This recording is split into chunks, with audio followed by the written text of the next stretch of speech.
more help, none of that directly triggers a stimulus check. The one thing, the only thing that acts as the catalyst is the health of the U.S. economy. Period. Now look, I know that might sound a little discouraging at first, but it's actually the complete opposite. It's empowering. It means we can stop getting caught up in all the political noise and start looking at the real data, the same stuff the policymakers are looking at.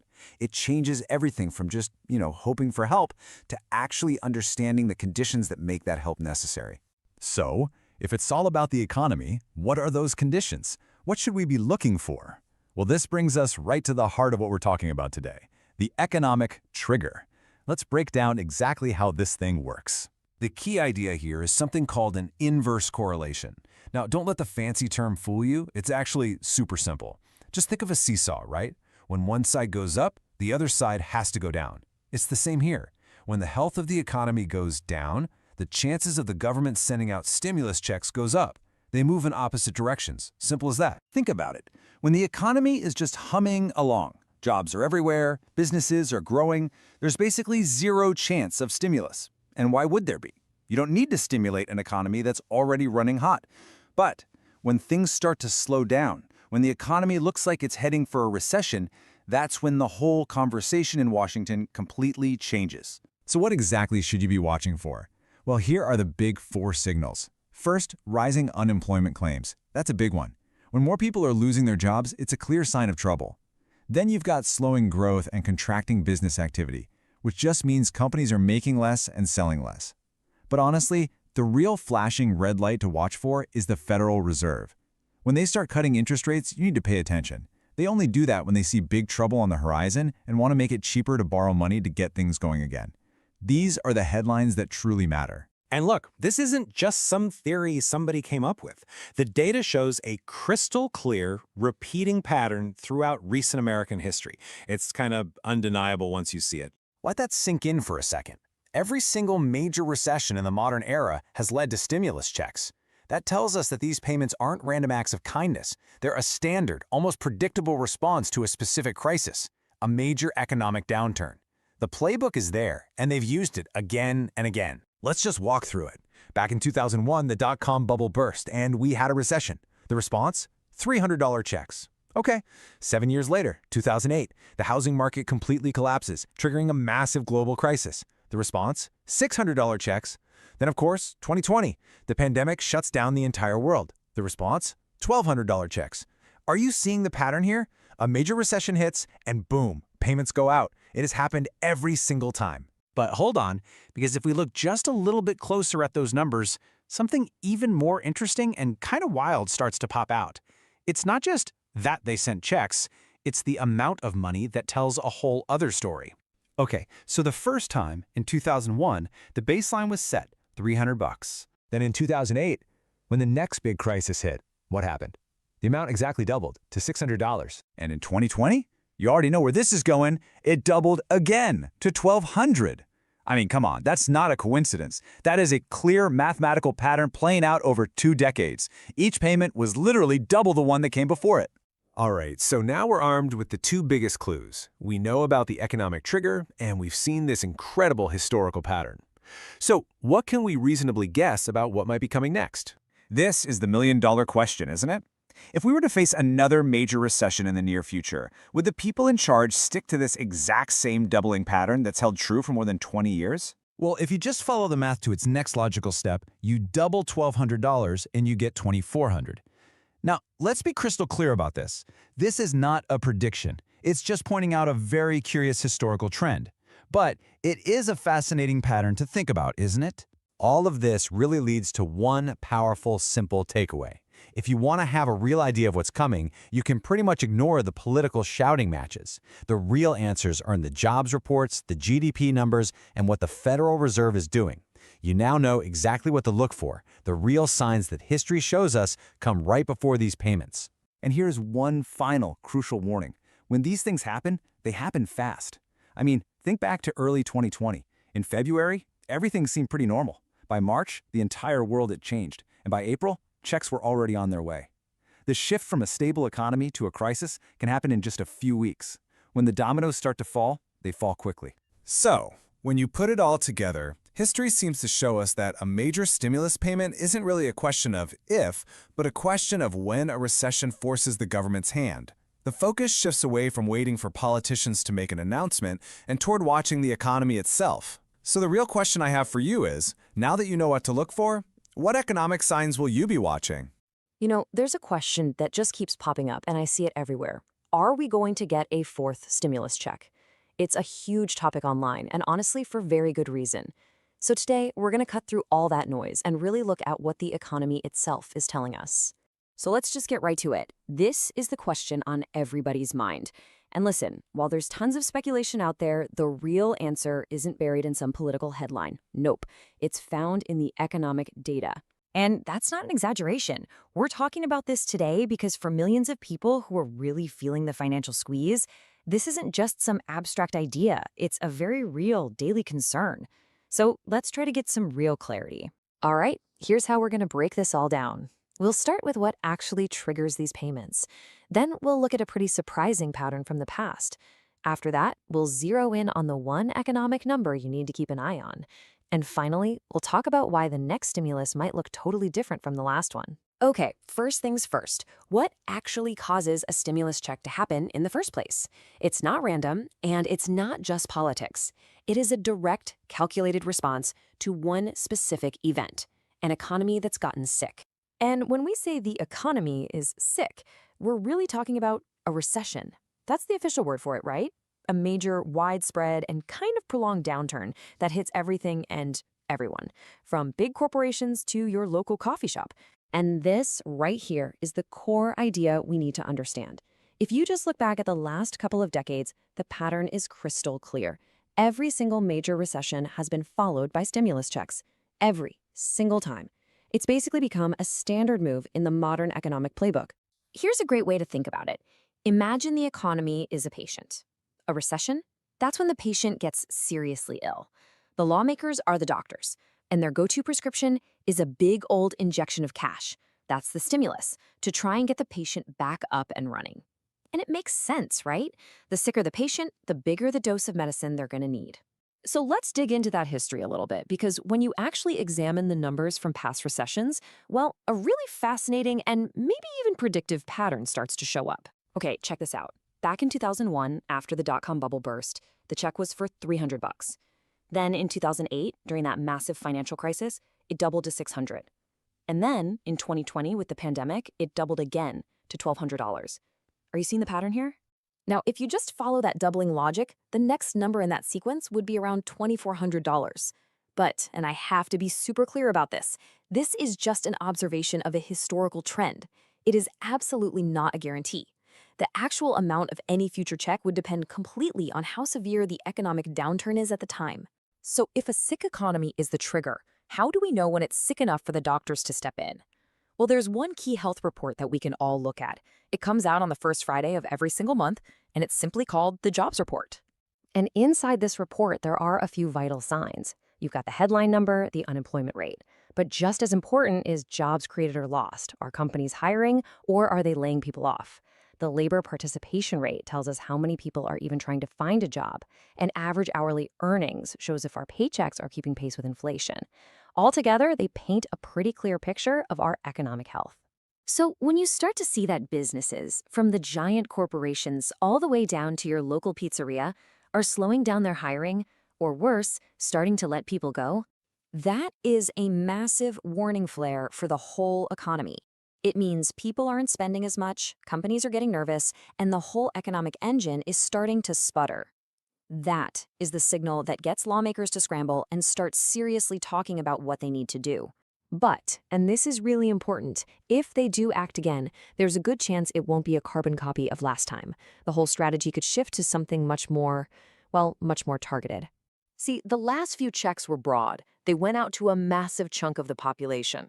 A targeted strategy is different. It would focus laser-like on low-income and fixed-income households. Why? Because those are the folks most likely to spend the money immediately and pump it right back into the economy. This gives you way more bang for your buck, and it does it with less risk of driving up inflation for everybody else. So the big takeaway here is this. We might need to adjust our expectations. If and when another stimulus package comes along, It could be designed very, very differently, maybe aimed at a smaller group of people to get the maximum economic impact with the fewest negative side effects. Okay, so let's just trace that path one more time. It starts with an economic contraction. We see it in those bad jobs reports. That triggers the lawmakers' scramble, where they have to respond. Then a stimulus package is passed, and finally, the payments are distributed with one single goal: to get spent right away and kickstart the economy. So that brings us to the final thought. Based on modern history, it really doesn't seem to be a matter of if the government will intervene in the next major recession. The real question is, how sick does the economy have to get before they open up that playbook once again? That's what we'll all be watching. You know, remember those stimulus checks we all got a few years back? For some people, they were an absolute lifeline. For others, well, they were a nice little bonus. A really fascinating new study is asking a powerful question. What if we could have gotten a much, much bigger economic boost, but for a fraction of the cost? The answer, it turns out, lies in getting the money to the right people and doing it in a totally different way. So let's break down this idea for what might just be a smarter stimulus. Okay, so let's get right to the heart of it. The proposal this study makes is for a recurring $2,000 monthly check. But wait, this isn't some money for everyone idea. Not at all. The entire strategy really hinges on who gets this check, and the data suggests that being super precise is the key to making it all work. So to really get to the bottom of this, we're going to walk through 4 key parts. First, we'll look back at the stimulus dilemma from 2020 and 2021. Then, we'll uncover a key economic clue that is absolutely central to this new idea. After that, we'll compare the economic impact of spenders versus savers. And finally, we'll explore all the details of this proposal for a smarter stimulus. All right, let's kick things off with Section 1, the stimulus dilemma. You know, to figure out where we might be going, we first have to really understand where we've been. So let's take a look back at the lessons we learned from that last big round of stimulus payments. So between 2020 and 2021, the government pushed out 3 big waves of stimulus checks, and the total price tag? A pretty staggering $850 billion. I mean, that's more than the entire economy of some countries. The whole goal was to jumpstart our economy, but a price tag that big raises a really important question. Did that money actually get spent in the right places, or did we kind of miss the mark? Well, here were the core problems with that old approach. The checks went out to about 85% of the population. That means a huge chunk of that money went to people who, frankly, didn't really need it for their immediate expenses. Economists have a name for this. They call it the helicopter approach, just kind of dumping money across the landscape and hoping for the best. And the result? Well, not only was it super inefficient, but some studies suggest it added about 3 percentage points to the inflation that came later. There just had to be a better way. And that leads us right into our second section, a key economic clue. See, researchers who are analyzing all this data found a secret to making stimulus way more effective. And it all comes down to understanding one simple but really powerful economic principle. That principle is called the marginal propensity to consume, or MPC. Now, don't let the name fool you. It sounds really academic, but it's an incredibly simple idea. It just measures one thing. When you get an extra dollar, how much of it do you actually spend and how much do you save? That's the whole concept right there. Let's just boil it all the way down. Forget the jargon for a second. NPC is really just asking this one simple question. How likely are you to spend the next dollar you get? That's it. And this simple question, it turns out, is the key to unlocking a much more effective stimulus strategy. So this concept basically creates 2 very distinct groups of people. You've got folks with a high MPC. They're typically on lower incomes, so an extra dollar is very likely to be spent immediately on necessities. Then you have people with a low MPC. They're usually on higher incomes, so that extra dollar is way more likely to be saved or invested. Simply put, the less of a financial cushion you have, the more likely you are to spend new money right away. And that distinction, well, it changes everything. Okay, so let's move on to Section 3 and see how this all connects. Spenders versus savers. Now that we understand what MPC is, let's actually apply it. Let's follow the money and see what happens when we give the same amount of cash to people on opposite ends of that spectrum. Let's use that core member from the study, $2,000. Now, imagine 2 of these checks are sent out. One goes to a spender, someone with a high MPC. The other one goes to a saver, someone with a low MPC. The amount of money is exactly the same, but where it goes next tells 2 completely different stories about the economy. The data for the person with a high MPC is pretty striking. When this person gets that $2,000, the vast majority of it, about $1,600 bucks, is spent within just 10 days. The rest of it, gone within a month. This means the entire amount gets injected directly back into the economy, buying groceries, paying rent, supporting local businesses. This is stimulus in its absolute purest form. And you know, this is the perfect time for a little reality check. The whole purpose of a stimulus check is right there in the name, to stimulate. It's not designed to be a savings plan or a debt reduction tool. Its only job is to get money moving through the economy, to keep everything going. Spending isn't a side effect of the program, it's the entire point. So what happens when that same $2,000 check goes to a person with a low MPC, the saver? Well, the study found that they generally don't spend much of it at all. That money gets saved, or invested, or used to pay down a mortgage. From an economic stimulus perspective, that money is effectively taken right out of circulation. The source uses this great analogy. It's hoarded like a bunch of squirrels saving away nuts for the winter. And while saving is an amazing personal habit, it totally defeats the purpose of an economic stimulus. So the crucial point is this. When the whole goal is to kickstart the economy, the government isn't looking for savers. It's looking for spenders. It needs people who will take that money and immediately put it right back into the system. And this is why that distinction between high and low MPC isn't just some academic theory. It's the absolute key to making a program like this work. And this brings us to our final section, a smarter stimulus. Based on everything we've just laid out, the study proposes a completely different, much more targeted approach for the next time a major economic downturn happens. So here's the proposed model. Step 1, instead of that blanket helicopter approach, you surgically identify only the high MPC individuals. Step 2, you replace the one-off check with a sustained monthly payment. And the result is this amazing 1-2 punch. You get way more economic stimulation for every single dollar you spend, and you avoid that massive $850 billion price tag of the old method. The benefits of this kind of model are really clear. The money goes directly to the people who need it the most and who will actually go out and spend it. This gives you a much bigger economic bang for your buck at a fraction of the total cost. And maybe the biggest shift here is moving from that one-time payment to sustained support, replacing what one person called a payment that was cool for 3 minutes with a predictable lifeline that can last for months. So this all brings us to the final question. This model suggests we can have a stimulus that is cheaper, more effective, and much more targeted to the people who need help. It's a really powerful idea, and it's backed by a lot of data. The real question is, when the next economic crisis hits, will policymakers stick with that old helicopter approach, or will they be willing to embrace a smarter, more precise strategy? What we learned from the last crisis might just be the key to navigating the next one. You've probably seen the headlines buzzing around. Something about a new payment for Social Security recipients? Well, we're going to break down exactly what that's all about. It's a proposal that's getting a ton of attention, and we need to talk about what it could actually mean for millions of people.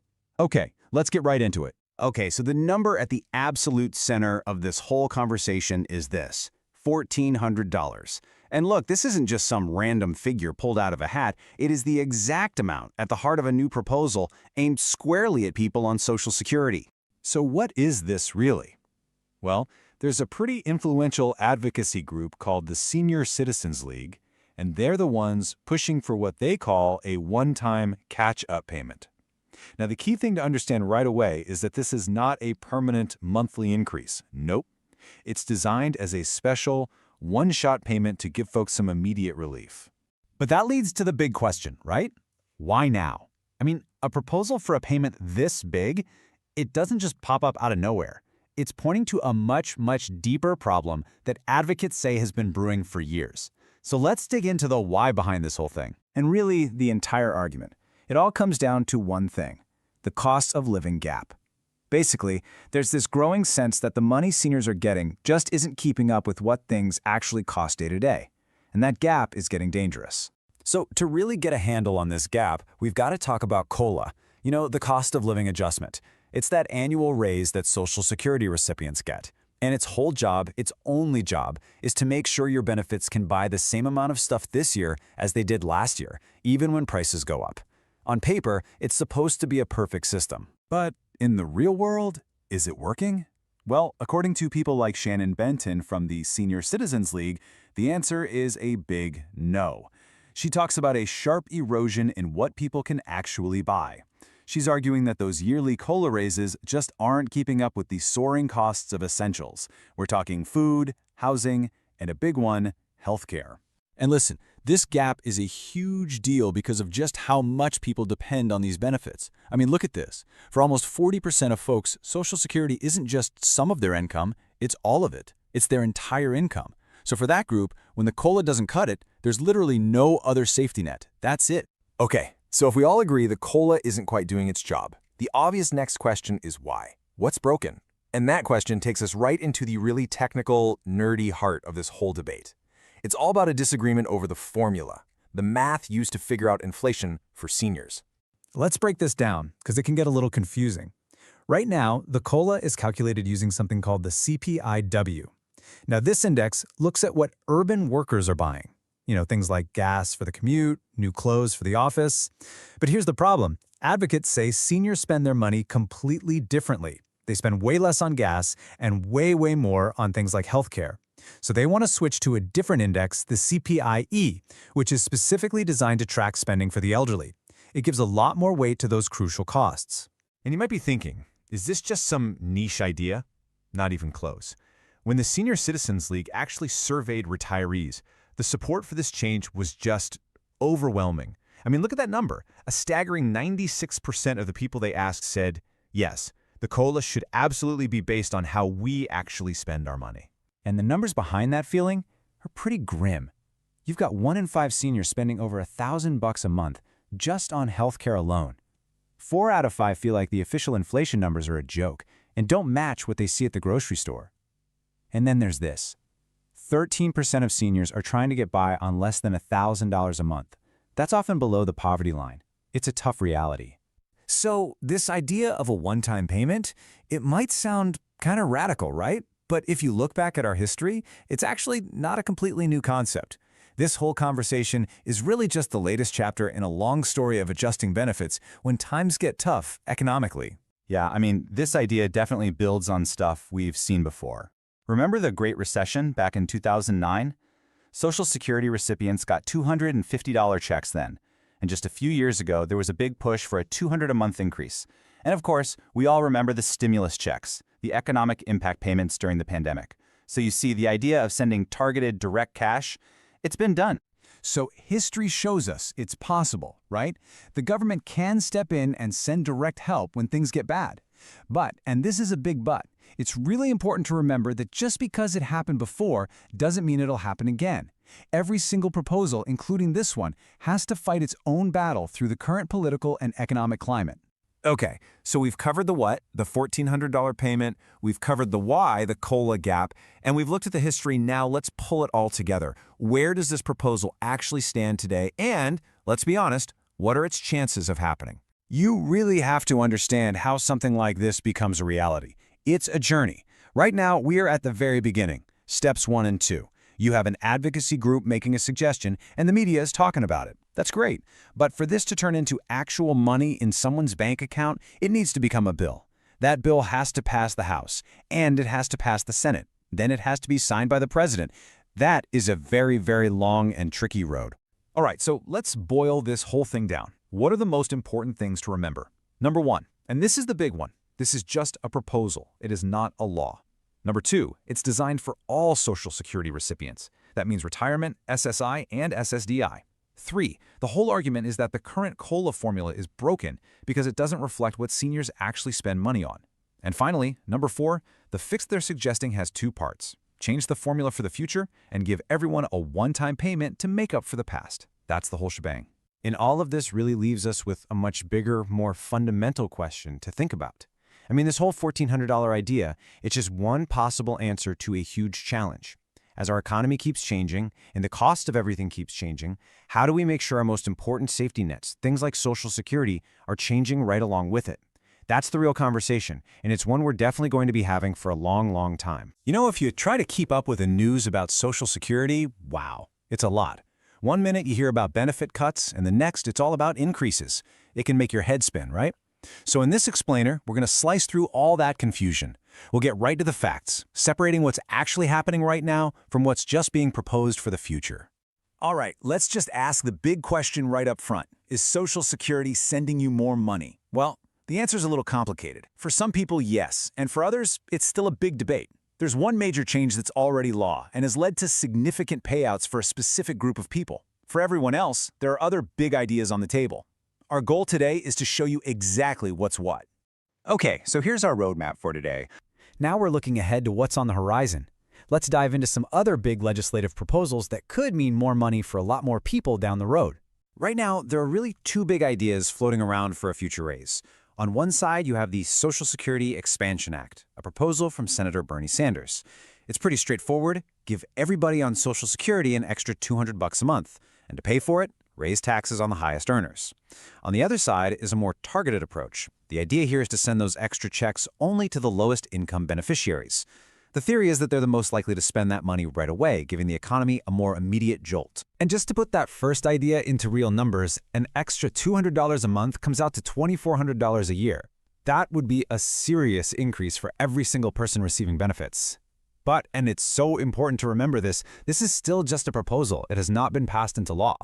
Okay, let's shift gears completely. There's a whole other vision for how to improve Social Security, and this one has nothing to do with passing new laws for benefit raises. Instead, it's all about making the system stronger from the inside out through better management and different tax policies. And you can really see this viewpoint summed up in this quote from former President Donald Trump. He says, "I signed one big, beautiful bill and allowed no tax on Social Security for our great seniors." So for this approach, the key isn't necessarily bigger checks from the government, but letting seniors keep more of the money they already have by cutting taxes on their benefits. So, wow, we've covered a lot of ground and some very different ideas for what's next. Let's try to pull this all together and figure out, what does this all mean for the future of your benefits? Okay, so when you boil it all down, there are really three distinct paths we've looked at. First, you have the Fairness Act. The status on that one is confirmed law, and it's already providing back pay and raises for that specific group affected by WEP and GPO. Then you have the two big future ideas. There's the legislative path, passing new laws to raise monthly checks for lots of people, and then there's the administrative vision, which is all about strengthening the system from within through efficiency and tax cuts. And really, that brings us to the ultimate question, doesn't it? Bigger checks versus a stronger system. What's the right path forward? Should the main goal be getting more money into people's pockets every month to deal with the rising cost of living? Or should the priority be on creating a more efficient, streamlined, and fiscally sound system for the long haul? There's no easy answer, but whatever we decide will define the future of Social Security for tens of millions of Americans. Today, we are really getting into the weeds on the future of supplemental security income, SSI. There are some huge proposals out there that could completely change the game for millions of people. We're talking bigger monthly checks and a massive jump in how much you're allowed to save. But when you peel back all the layers, all these proposals really come down to one single critical question. Is SSI, as it stands today, actually keeping up with the cost of living? This is the core problem we're going to unpack, because for almost 8 million people, the answer to that question really dictates their entire life. So let's just step back for a second. SSI was created, over 50 years ago, and it had a super clear mission: to be a financial safety net. It was designed to fight poverty, and for a while, it did its job. But over the years, a gap started to appear, and that gap has just kept growing, leaving the whole program and the people who rely on it falling further and further behind. Okay, so just to make sure we're all on the same page, what exactly is SSI? It's a really important federal program run by the Social Security Administration that gives a monthly income to adults and kids with disabilities, and also to folks 65 and older who have very little in terms of income and resources. And this right here is the absolute key to its original design. The whole idea from day one was that the payments would keep people right at the federal poverty line. Not way above it, sure, but definitely not below it. It was supposed to be a floor, a baseline of financial stability. And remembering that original goal is so important for understanding where things are today. So this idea of falling behind, it isn't just a feeling. It's not a hunch that things are getting tougher. It is a measurable, quantifiable gap. And the numbers, well, they tell a really, really clear story about the difference between the program's original promise and today's reality. Okay, let's start with the benchmark. For 2025, the official federal poverty line for one person is $15,650 a year. But nobody pays their rent once a year, right? So let's break that down by month. That comes out to $1,304. Remember that number. It's our baseline. Now let's look at what's actually happening for someone on SSI. The absolute maximum federal payment a single person can get in 2025 is $967 a month. That's the ceiling. You can't get a dollar more from the federal government. So right off the bat, you can see those two numbers are not the same. And when you put those two numbers right next to each other, like in this chart, wow, the gap just jumps right out at you. It's not even close. The maximum benefit falls way short of that poverty line, and this difference has just been getting worse year after year. So do the math. The difference is $337. That's the hole people find themselves in every single month. To put it another way, the maximum SSI check is nearly 35% below the very poverty line it was created to meet. That is a massive gap to cover when you're on a fixed income. Okay, so that's the problem. It's a big one. But how do you fix it? Well, there are some pretty concrete plans being floated around. And maybe the biggest one is a piece of legislation called the SSI Restoration Act. It's designed to attack that income shortfall we just talked about head-on. And this proposal is getting a lot of attention. In the source material we looked at, one analyst put it pretty bluntly, saying, the SSI Restoration Act, in my opinion, is a really, really good one. It checks literally all the boxes. So it's seen as this complete fix, not just some tiny little patch. So what are these boxes that it checks? Well, first and foremost, the Act wants to raise monthly benefits to 100% of the federal poverty line. That means, boom, an instant $337 a month raise for someone getting the max benefit. And this part is crucial. It would then tie or index those benefits so they automatically go up with the poverty line every year. That way, this gap can never open up again. The Act also tackles the marriage penalty, which can hurt married couples. And it wants to seriously raise those ancient asset limits, which we're going to talk about next. Okay, reality check time. This is really, really important to understand. The SSI Restoration Act is still just a proposal. Right now, it has not been passed by Congress. It's been introduced, it's being talked about, but it is not the law of the land. But, you know, a bigger check is only half the story. There's another huge problem that's kind of baked into the system right now, and it has everything to do with saving money. Okay, so the asset limits for SSI, that's how much money you can have saved up, are stuck in a time warp. They haven't been updated in decades. Right now, the limit for one person is just $2,000. I mean, think about that. Your car breaks down, your fridge dies, you have one unexpected medical bill, that can wipe you out completely. It basically makes it impossible to build any kind of real safety net. So the proposed fix for this is, well, it's dramatic. The asset limit for an individual would jump from $2,000 all the way up to $10,000. And for a couple, it would go from $3,000 to $20,000. I mean, that is a night and day difference. Let's just pause on that individual number for a second. Going from $2,000 to $10,000, that's a 500% increase. We are not talking about a small tweak here.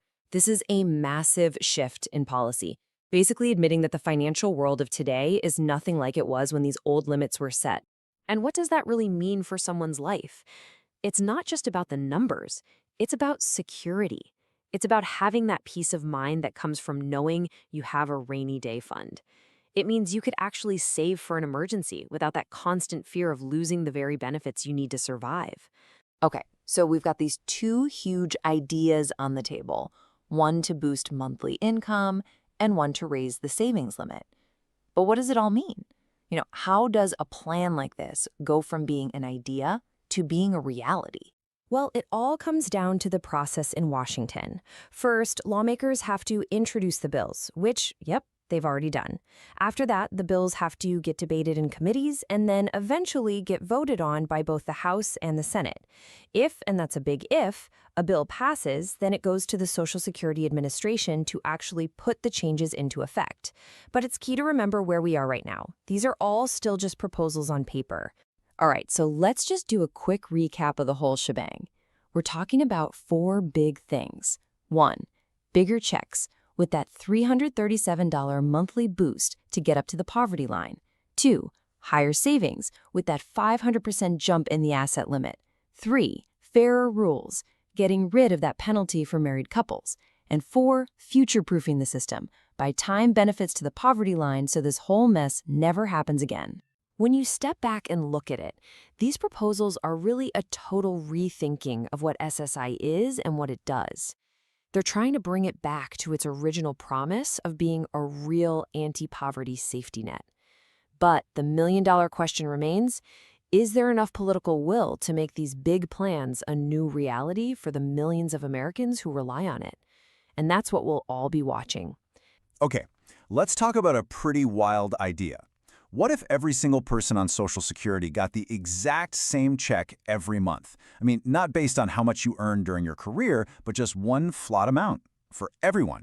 It's a really radical proposal, and it's starting to get some serious attention because it would completely transform one of the country's most important programs. So let's dive in and really unpack what this is all about. You know, right now, the system is the complete opposite of flat. It's all over the place. You've got some folks on one end getting as little as, say, $50 or $60 a month, and then on the other extreme, the maximum possible benefit is over $5,000. That is a gigantic gap, and it's really the core issue that's fueling this whole conversation. So, before we can really get the logic behind this flat benefit idea, we've got to first understand this huge divide in the current system. It's kind of like a tale of two different programs. And look, this isn't just about numbers on a spreadsheet. This disparity has very real, very human consequences. Right now, there are about 11 million seniors in the U.S. living below the federal poverty line, and a lot of them depend on Social Security. That one number alone just shows you how high the stakes are here. Yeah, that maximum benefit, the one around $5,000, it gets a lot of attention. But the reality for most people, it's nowhere close to that. The average retirement benefit is actually just under $2,000. And if you're on disability, SSDI, the average is even lower, just a bit under $1,600. So this chart really shows you the vast majority of people are a long, long way from that top payment. This quote from one of the sources we looked at just hits the nail on the head. It talks about this massive bifurcation, and that's exactly what it is, a system split in two, where some people are getting just a few dollars, while others are getting thousands. This is the problem the flat benefit idea is trying to solve. So what's the big idea to fix this divide? Well, it's to completely flatten the whole system, to create one single universal benefit amount that every single qualified person would get every single month. And the number that's being talked about is around $2,200 a month. Now, that number wasn't just picked out of a hat. It's what they've calculated as the equilibrium point, the spot where the high-end and low-end benefits would eventually meet in the middle. So how would we even get there? I mean, you can't just flip a switch overnight. The whole idea is that it would be a gradual process. You'd be systematically raising the payments for people at the bottom, while at the same time, you're slowly lowering the payments for people at the very top until everybody eventually lands on that same flat number. Okay, I know what you're thinking. That sounds like a massive, complicated undertaking. So how would a change this huge actually work in practice? Let's get into the mechanics. It really breaks down into about 4 main steps. First, you start to phase down those high-end benefits over several years. A really key part of this is step 2. You'd stop giving the annual cost of living adjustments, the COLAs, to the highest earners. Step 3, all the money you save from that gets rerouted. And finally, step 4, you use those funds to boost up all the low-end benefits until they hit that target equilibrium point. Now, a really big piece of this whole debate is the timeline. How long would this take? Is it a 5-year plan, a 10-year plan, maybe even 15 years or more? The source material shows there are different schools of thought on this. And it matters, because the longer the timeline, the higher that final flat benefit is likely to be, just because of inflation and economic growth over time. And there are a couple of different ways to actually bring those high-end benefits down. One idea is a simple annual deduction. You just trim their benefit by, say, 5% each year. The other, maybe a slightly gentler way to do it, is to just freeze their benefits by taking away their yearly COLA. That means their payment just wouldn't keep up with inflation anymore, and its real value would slowly decrease. You know, if a plan like this actually happened, it would be so much more than just a tweak to payment amounts. It would fundamentally change the entire purpose and identity of Social Security as we know it. What this would do is basically turn Social Security into something that looks a lot like a guaranteed basic income, or GBI. And the idea behind a GBI is pretty simple. Everyone who qualifies gets the same recurring payment. It creates a true financial floor that no one can fall beneath. And this really gets to the philosophical heart of the whole thing. It would shift Social Security from being an earned benefit, where what you get out is tied to what you put in, to a system of universal support, where you get the benefits simply because you're a qualified citizen or resident. It's a huge change in thinking. The potential results here are pretty massive. I mean, on the one hand, a move like this could lift millions of seniors and people with disabilities out of poverty. It would give them a stable, predictable income. It would also make the super complex Social Security formulas way, way simpler. But maybe most importantly, it forces us all to have a conversation about what we want Social Security to be in the 21st century. Let's just boil it all down and put these two systems side by side. Right now, your benefit is based on your earnings history. In the new proposal, it's based on just being a citizen or resident. The benefit amount goes from totally variable to completely flat, and the main goal of the program itself actually shifts from replacing your income to preventing poverty, period. So when you get right down to it, this whole debate makes us ask a really fundamental question about one of our most important institutions. Should Social Security be an earned benefit that you're entitled to based on your work, or should it be a guaranteed safety net for absolutely everyone? How we answer that question will really define its future. Today, we're jumping into a really interesting idea that could totally change how we look at financial support, especially when times get tough. It's all about asking, is there a smarter way to help people out? I mean, you feel it, I feel it, we all feel it, right? The price of just about everything seems to be going up and up. It puts a real squeeze on your wallet, and that leads us to a huge question. With costs climbing like this, is there a better, more intelligent way to provide some relief? And that right there is the heart of the problem. We've all seen prices jump, but for a lot of people, especially folks on Social Security or other fixed incomes, the money coming in just isn't keeping up with the money going out. So we're going to look at one idea that's designed to fix that exact problem. So what is this new idea all about? Well, because of all the economic challenges we've seen, experts are talking about a pretty major shift in how we handle this stuff. It's a much more targeted approach, and it's really different from what we've done in the past.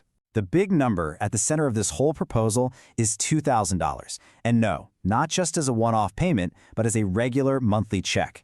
This is the number that supporters think could offer some real, consistent help. Okay, so how would this thing actually play out?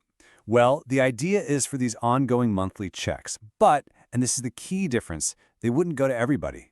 They'd be aimed specifically at low and fixed income households. The whole goal is to give them immediate spending power to help them cover that gap that inflation has created. But why do it this way? Why only target certain people? Well, it all boils down to the economics of how different people spend their money. And honestly, this is where the whole proposal gets really fascinating. The key concept has this really fancy-sounding name, the Marginal Propensity to Consume, or MPC. But don't let the name fool you, it's actually super simple. All it means is, when you get an extra dollar, how much of it do you spend and how fast do you spend it? This one idea is crucial to understanding the entire plan. And when you look at the studies on this, it's pretty wild. When a lower-income household gets a $2,000 payment, they spend about 80% of it, that's $1,600 in the first 10 days. The rest of it, gone within the next month. That super fast spending is exactly what economists mean when they say someone has a high MPC. And this just lays out the big difference, right? People with a high MPC, who are usually on lower incomes, spend new money almost immediately, often because they have to, for necessities. On the flip side, folks with higher incomes, the low MPC group, are way more likely to save it, invest it, or pay off debt. That money doesn't get pumped back into the economy nearly as fast, if it even does at all. So this brings us to a really important comparison. To really get why this new targeted idea is even on the table, we've got to look back at those big stimulus checks that went out in 2020 and 2021 and kind of learn from what happened. The difference between these two plans is just night and day. The old stimulus went to about 85% of everyone. And look, the intention was good, but the absolutely massive cost was a big factor in the inflation we're all dealing with now. This new proposal is meant to be the exact opposite. Surgically targeted, way less expensive, and designed to give a focused boost to the economy without causing prices to spiral. Okay, let's really zero in on that cost difference, because the numbers here tell you everything you need to know about why this new strategy is being considered. Those widespread stimulus checks from a few years back, they cost around $850 billion. Just think about that number for a second. It's a staggering amount of money to push into the economy all at once. Now compare that to the estimate for this new targeted idea. Giving 3 monthly checks of $2,000 to about 50 million people would cost around $100 billion. That's less than an eighth of the cost for what's argued to be a more direct and sustained impact. So what does that really mean in practice? It means for a tiny fraction of the cost, this plan could give more consistent, ongoing help directly to the people who need it, all while trying to avoid that big inflationary wave that ends up hurting everybody in the long run. And all of this leads to what a lot of the experts behind this idea are calling the win-win argument. It's a vision for a more focused, more efficient, and you could argue a fairer way to handle economic relief in the future. So the argument really is that it's just a smarter way to do things. You're getting money straight to the people who will actually spend it, which gives you a much better bang for your buck in terms of stimulating the economy. And by learning from the past, the goal is to be more cost-effective and a lot fairer, especially to those whose incomes have fallen behind. And in the end, it really does come back to this simple quote. The whole point of a stimulus check is for people to spend it. I mean, that's why it's called a stimulus. Giving it to people who are just going to park it in a savings account doesn't really achieve that goal. Giving it to the folks who'll spend it right away absolutely does. Which, of course, leaves us with that one big question. When you look at the lessons from the past, and you follow the economic logic we've just walked through, could this kind of targeted approach be the future of financial relief? It's definitely a powerful idea to think about. Today, we're diving into some really big proposals that could change the monthly benefits for millions of people who receive Supplemental Security Income, or SSI. All right, let's start with this number. For 2025, the absolute maximum federal SSI benefit for a single person is $967 a month. That's the ceiling, the most anyone can get from the program each month. And that brings us to the big question, right? With the cost of everything these days, rent, food, you name it, a lot of people are asking if that amount is really enough to get by. So to really get what these proposals are all about, we first have to understand the problem they're trying to fix. And it really all comes down to a growing financial gap between SSI benefits and the official poverty level. You know, it's interesting. When this program was created more than 50 years ago, the whole point was to act as a safety net, to keep people right at the federal poverty line. But over the decades, well, it's fallen behind. And this chart just lays it all out, doesn't it? On one side, you've got the max SSI benefit at $967. On the other, the 2025 federal poverty line, which is $1,304. You can literally see the gap right there. And that difference comes out to $337 every single month. That's the shortfall, and that number is at the absolute heart of this whole debate. You can really feel the urgency in this quote from our source material. I mean, that's pretty powerful language, and it just shows how strongly some people feel that the system needs to be modernized to close that gap. Okay, so we've seen the problem. Now, what are the proposed solutions? Well, the first big one is a piece of legislation aimed squarely at closing that financial gap we just looked at. It's called the SSI Restoration Act. You can basically think of it as a big package of updates trying to modernize parts of the program that, frankly, haven't been touched in decades. The single biggest, most significant change in this act would be to raise the maximum monthly benefit to match the federal poverty line. The goal is to get the program back to doing what it was originally intended to do. So remember that $337 gap? This would close it. For someone getting the maximum benefit, this would mean a direct increase of $337 a month, bringing their total from $967 up to that poverty line figure of $1,304. Now, this is absolutely critical to understand. This is a proposal. It's being discussed, but it has not been passed by Congress. It is not current law. Okay, so the next big proposal tackles another part of the program that critics say is seriously out of date, the super strict limits on how much money a person can have in savings. These limits on assets, they haven't been updated for inflation in decades. This makes it almost impossible for people to save up even a small emergency fund for, a car repair or an unexpected bill. And the proposed change here is huge. The asset limit for a single person would jump from the current $2,000 all the way up to $10,000. And for married couples, the increase is just as dramatic. It would go from that long-standing $3,000 limit to a proposed $20,000. To put that in perspective, for an individual, that's a 500% increase in how much they'd be allowed to save without being penalized or losing their benefits. So, with such significant changes on the table, the natural question is, okay, what's the holdup? What's the current status of all this in Congress? So just to sum it all up, The SSI Restoration Act is really this bundled package of reforms. It's trying to raise the benefits to the poverty line and also massively increase those savings limits, tackling the two major issues we've just covered. And this brings us to the bottom line. As of today, August 16, 2025, the SSI Restoration Act has not passed. It is still just a proposal. So that leaves us with a final thought for this explainer. When you look at that documented gap between the benefits and the poverty line and the fact that these rules haven't been updated in decades, it really makes you wonder, what level of priority should reforming SSI have on the national agenda? You know, there's a number that's been making a lot of noise lately. A number that could mean an extra $2,400 a year for every single person on Social Security. It's a huge proposal, sparking a ton of hope, but also a pretty fierce debate. So today, we're going to dig in and find out what's really going on. You've probably seen the headlines, right? The posts on social media, the chatter online, a $2,400 boost to your annual Social Security check. But is this a real possibility we should be paying attention to, or is it just, political noise? Let's try to separate the facts from the fiction here. Okay, so first things first. Let's talk about the promise itself. We need to break down these numbers that have grabbed everyone's attention and figure out what they could actually mean for millions of American retirees. So, the big number at the heart of this whole thing is $2,400. That's the proposed annual increase that every Social Security recipient would see in their pocket. And let's be honest, in a time when the cost of everything from gas to groceries seems to be going up, a figure like that, well, it's no wonder it's capturing the public's imagination. Now, what does a big annual number like that actually mean for your day-to-day life, for your budget?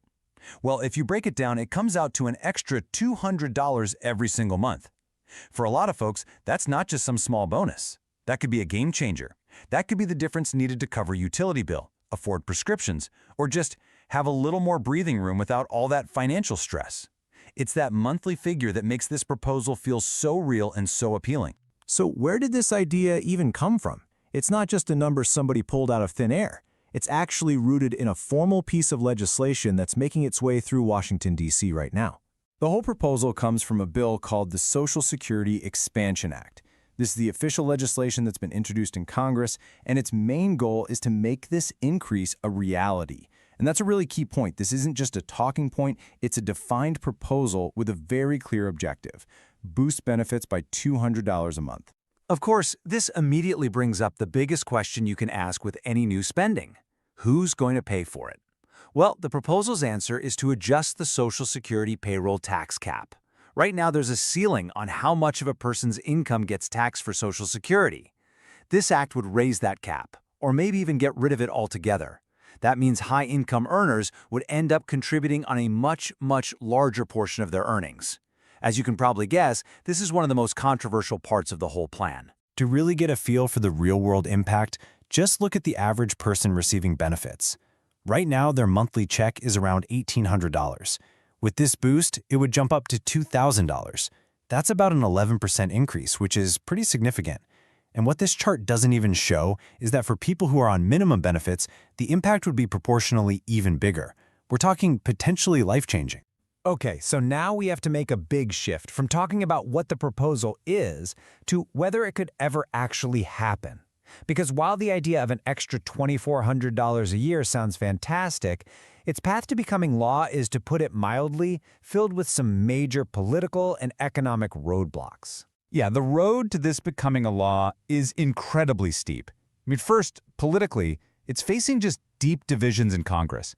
Fiscally, it runs headfirst into some really serious concerns about the long-term health of the entire Social Security system.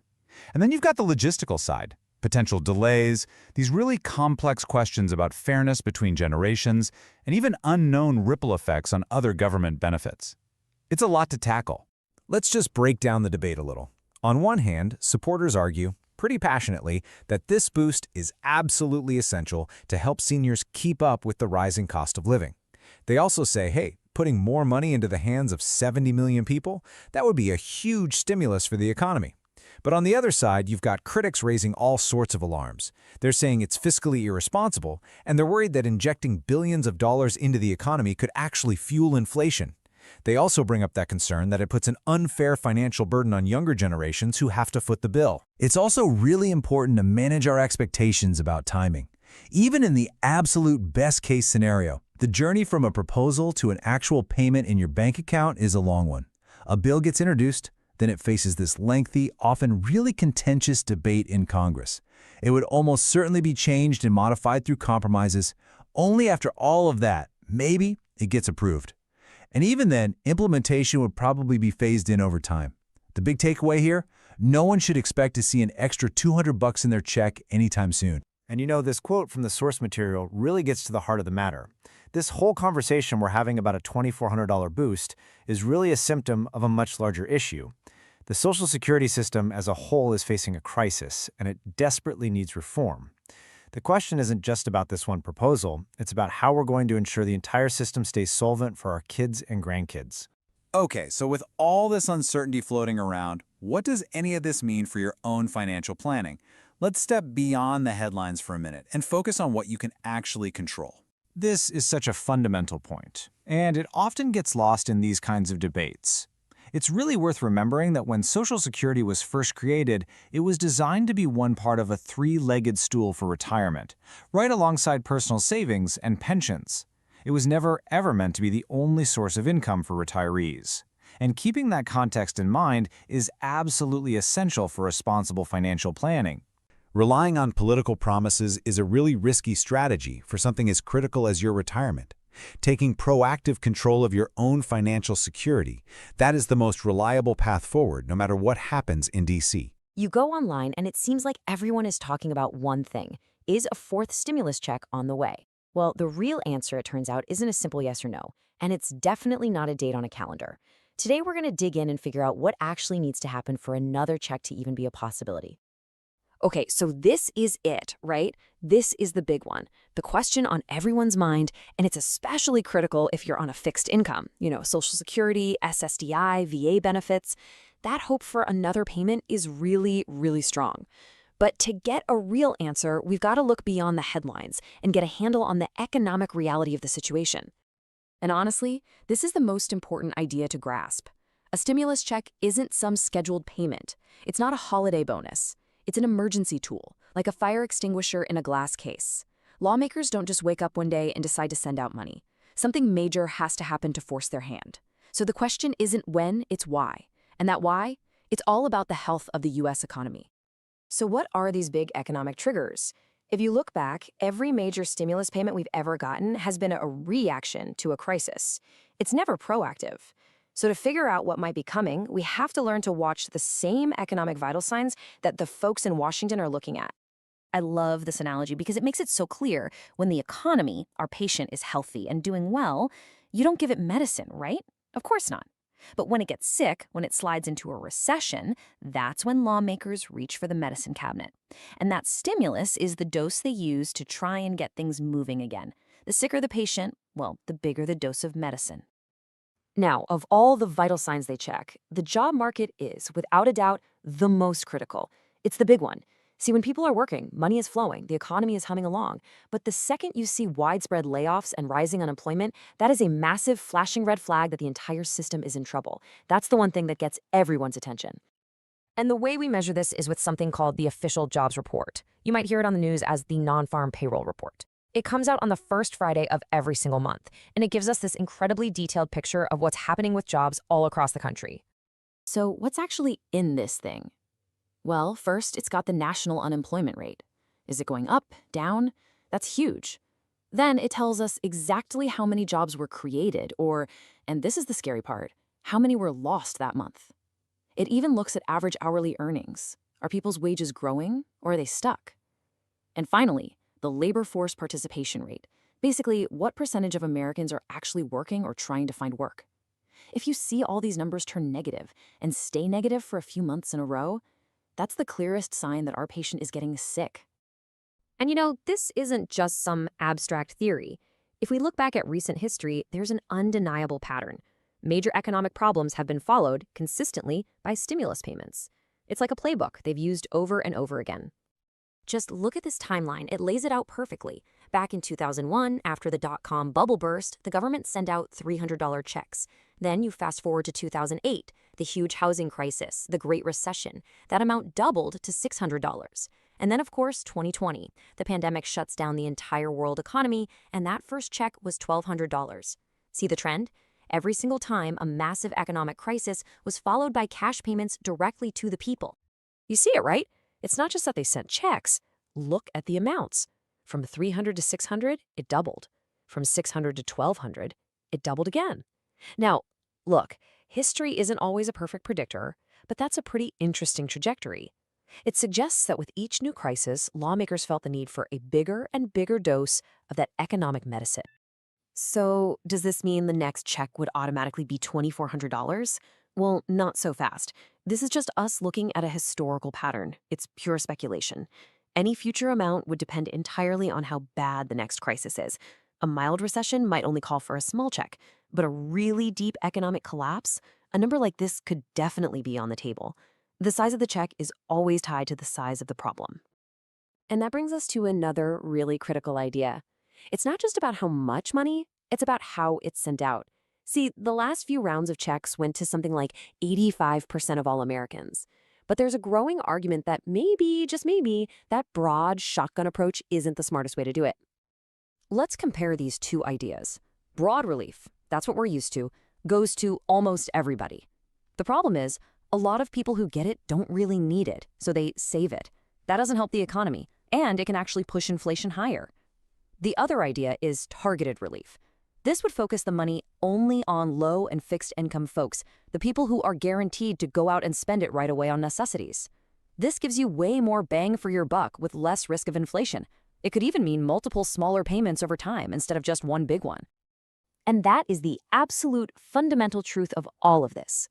We have to remember this. A stimulus check is not meant to be a contribution to your savings account. The entire purpose, the only purpose, is to get you to spend it. They want that money flowing through stores and businesses immediately. Buying food, paying bills, getting your car fixed. That spending is the jolt of electricity the economy needs to snap out of a recession. Okay, so let's put this all together. Instead of listening to rumors online, here's a clear, simple dashboard of what you should actually be watching for. These are the real signals. Think of it as a three-step domino effect. First, you'd see the warning signs. That monthly jobs report would start showing really bad numbers, month after month, job losses, unemployment taking up a lot. Second, after enough bad data, the experts would make it official. We are in a recession. And third, it's only then, when the crisis is real and undeniable, that you'd see lawmakers in Congress finally scramble to put a stimulus package together, which would probably include direct payments. So, the bottom line, the most crucial takeaway from all of this is this. Right now, with the economy as it is, a fourth stimulus check just isn't happening.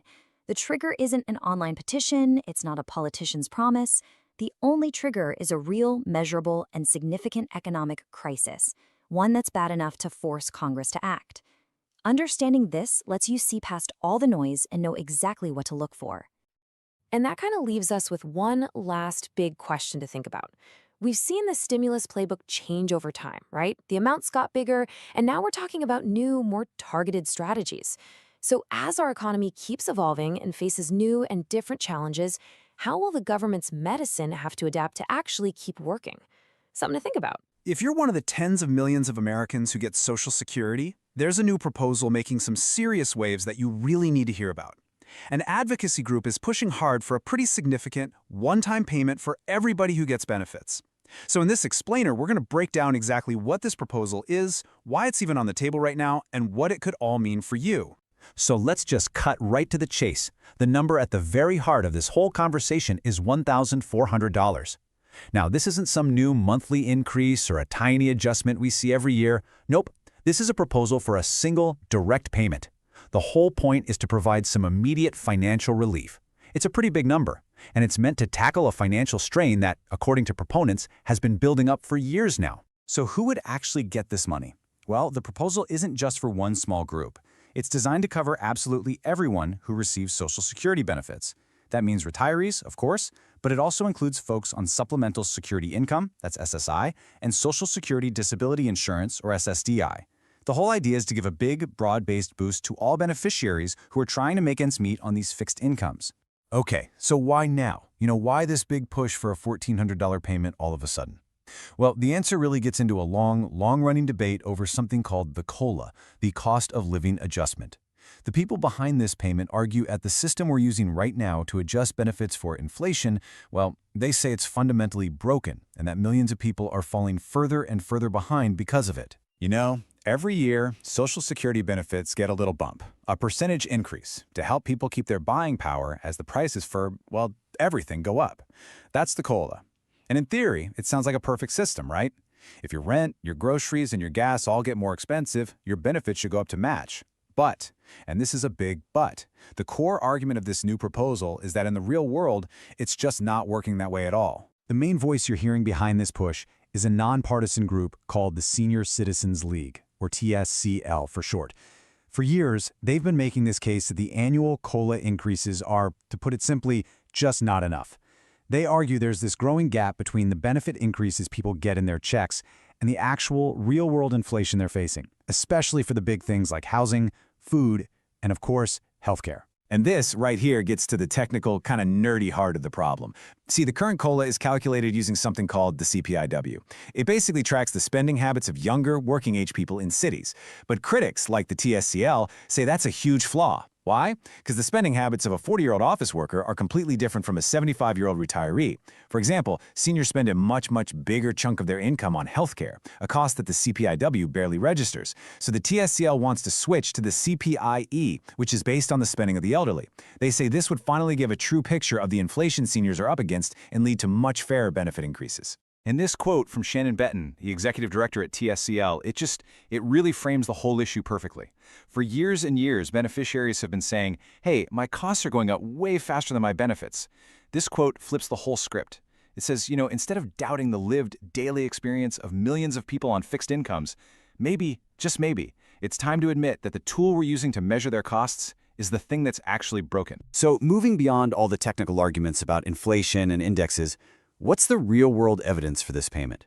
Well, the TSCL has gathered some really compelling data that, honestly, paints a pretty stark picture of the financial pressures that millions of beneficiaries are dealing with right now, today. Just let this number sink in for a minute. 7.3 million. According to the TSCL's research, that is how many American seniors are trying to get by on less than $1,000 a month. That's not just a low number, it's below the federal poverty line. And as the organization points out, in most cities, that's less than what you'd pay for just a modest apartment, let alone food, utilities, medicine, everything else. This is the reality that's fueling this urgent call for relief. And this dependency it's absolutely key to understanding the problem. For so many people, Social Security isn't just a little extra check to help out. It's their entire livelihood.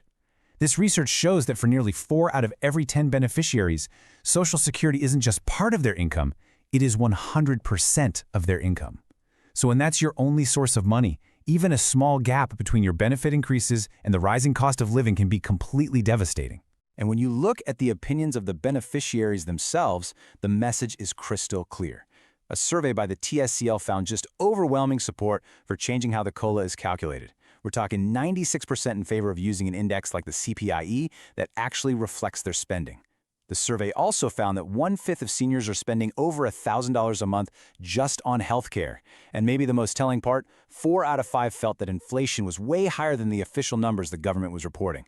So this isn't just a policy debate, it's this widespread feeling of being left behind. Now, it's really important to understand that this whole idea of a direct payment isn't just coming out of thin air. There's actually a history of the federal government providing this exact kind of direct assistance. This $1,400 proposal is really part of a much bigger ongoing conversation about how we can strengthen Social Security benefits for everyone. If you look back, you can see some really clear examples. Back during the Great Recession in 2009, the government sent out $250 economic recovery payments to people on Social Security and SSI.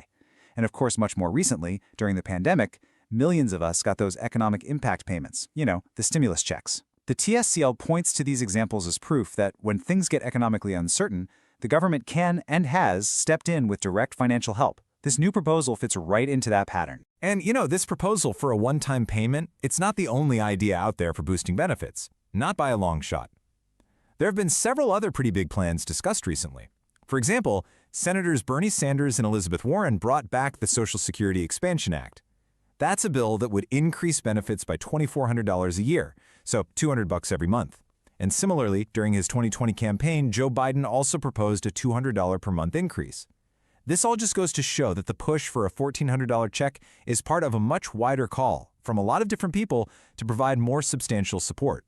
So with all of this context, you've got the flawed COLA, the real financial hardship, the history of these kinds of payments, and all these other proposals floating around.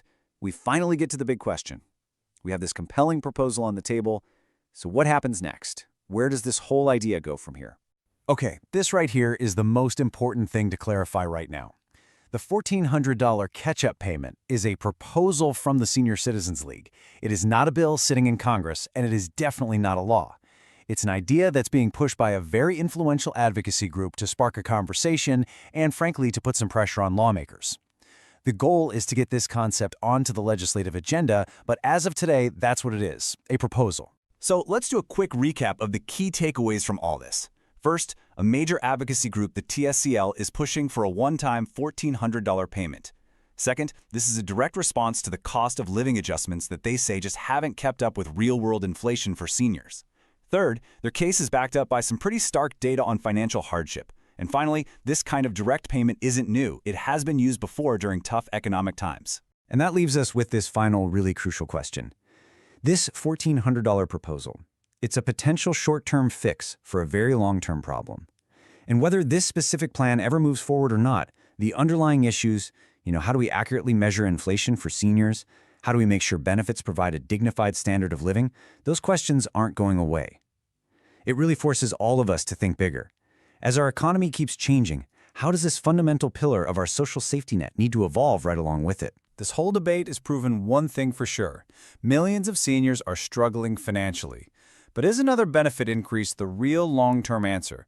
Or is it just a temporary patch on a system that needs fundamental, deep reform to survive for the next generation? That is the real question for the future of Social Security. So what would it really take for another round of stimulus checks to be sent out? It is, without a doubt, a question on millions of people's minds. And you know what? The answer might be a lot closer than you think. Today, we're going to cut through all the noise and look at the real, concrete economic signals that could actually trigger that next wave of support. Look, this is the question, right? It's probably one of the most common questions being asked right now. And if you're wondering about it, you are definitely not alone. The fact that so many people are even asking tells its own story. A lot of folks are feeling the financial squeeze. But to find the real answer, we can't just look at our own finances. We have to look somewhere else entirely. And this is the fundamental idea we have to start with. A stimulus check, sure, it feels incredibly personal. It lands right in your bank account. But where it comes from? Not personal at all. You have to think of it like a giant emergency lever the government pulls when the entire economic engine of the country starts to stall. They're not trying to fix your personal budget. They're trying to fix the country's economy. Okay, let's really break this down because this gets right to the heart of everything. On one side, you have the common assumption, which makes total sense. People are hurting, they need help, so the government should help. It's logical. But on the other side, you have the economic reality. The government really only acts when the entire economy is in trouble, when it's shrinking, when it's heading for a recession. Those stimulus checks we get are really just a side effect of that much bigger problem. The economy is the patient, and the stimulus check is the emergency medicine. So if we're going to be economic detectives, watching for these signs of weakness, where do we look first? Well, there is one single report that stands head and shoulders above all the rest. It's the most important vital sign for the U.S. economy, and that is the monthly jobs report. Every first Friday of the month, this report drops, and it's basically a national health checkup. It's the biggest barometer we've got. Now, the unemployment rate, that's the headline number everyone talks about. But the details inside are what really tell the story. You see things like average hourly earnings. Are people's wages actually keeping up with prices? And maybe the most important one is the labor participation rate. That tells us if people are so discouraged that they've just given up looking for a job altogether. Put it all together and you get a really clear picture of whether the economy is creating jobs or losing them. I want you to just look at this number for a second. 1.8 million. It's a huge, huge figure. What in the world could that represent? Well, this number is the key to understanding why even tiny little changes in that jobs report have absolutely massive consequences. And there it is. For every single percentage point the unemployment rate goes up, another 1.8 million people have lost their jobs. Just let that sink in. A headline might say unemployment ticked up by 0.1%. That sounds like nothing, right? But that tiny tick means 180,000 people are suddenly out of work. It's not just a statistic. It's a huge wave of disruption hitting families and towns all across the country. And that disruption, it doesn't stop there. This is where we see the snowball effect. It's what economists call a vicious cycle. You see, a weak job market isn't just a one-time thing. It's the start of a chain reaction that can pull the whole economy down. It starts out pretty slow, but believe me, it picks up speed really, really fast. Let's walk through this dangerous cycle. So first, the unemployment rate starts to climb. What happens next? Well, naturally, when people lose their paychecks, they stop spending money. So step 2, consumer spending falls. People put off buying that car or fixing the roof or even just eating out. Then, because customers aren't buying, businesses see their sales drop. So step 3, they contract. They cut back, they cancel plans, and eventually they have to do more layoffs. And that, of course, leads to step 4, pushing the unemployment rate even higher. You see how this works? The cycle just keeps feeding on itself, getting worse each time around. This quote just captures it perfectly. The government is watching this cycle gain speed and momentum. They know that once it really gets going, it's incredibly hard to stop. And that exact moment, when that cycle is threatening to spiral, that's when stimulus checks go from being a vague idea to an urgent plan.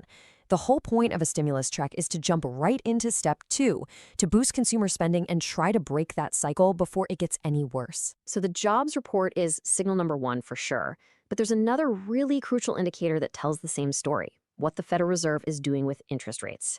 Watching the Fed gives us a peek behind the curtain at their private assessment of how the economy is really doing. It's really a tale of 2 different approaches. When the economy is running hot and growing fast, the Fed worries about inflation. So they raise interest rates to make borrowing money more expensive, which kind of cools everything down. But the opposite is also true. When the Fed starts cutting interest rates, that is a crystal clear signal that they think the economy is weak and needs a boost.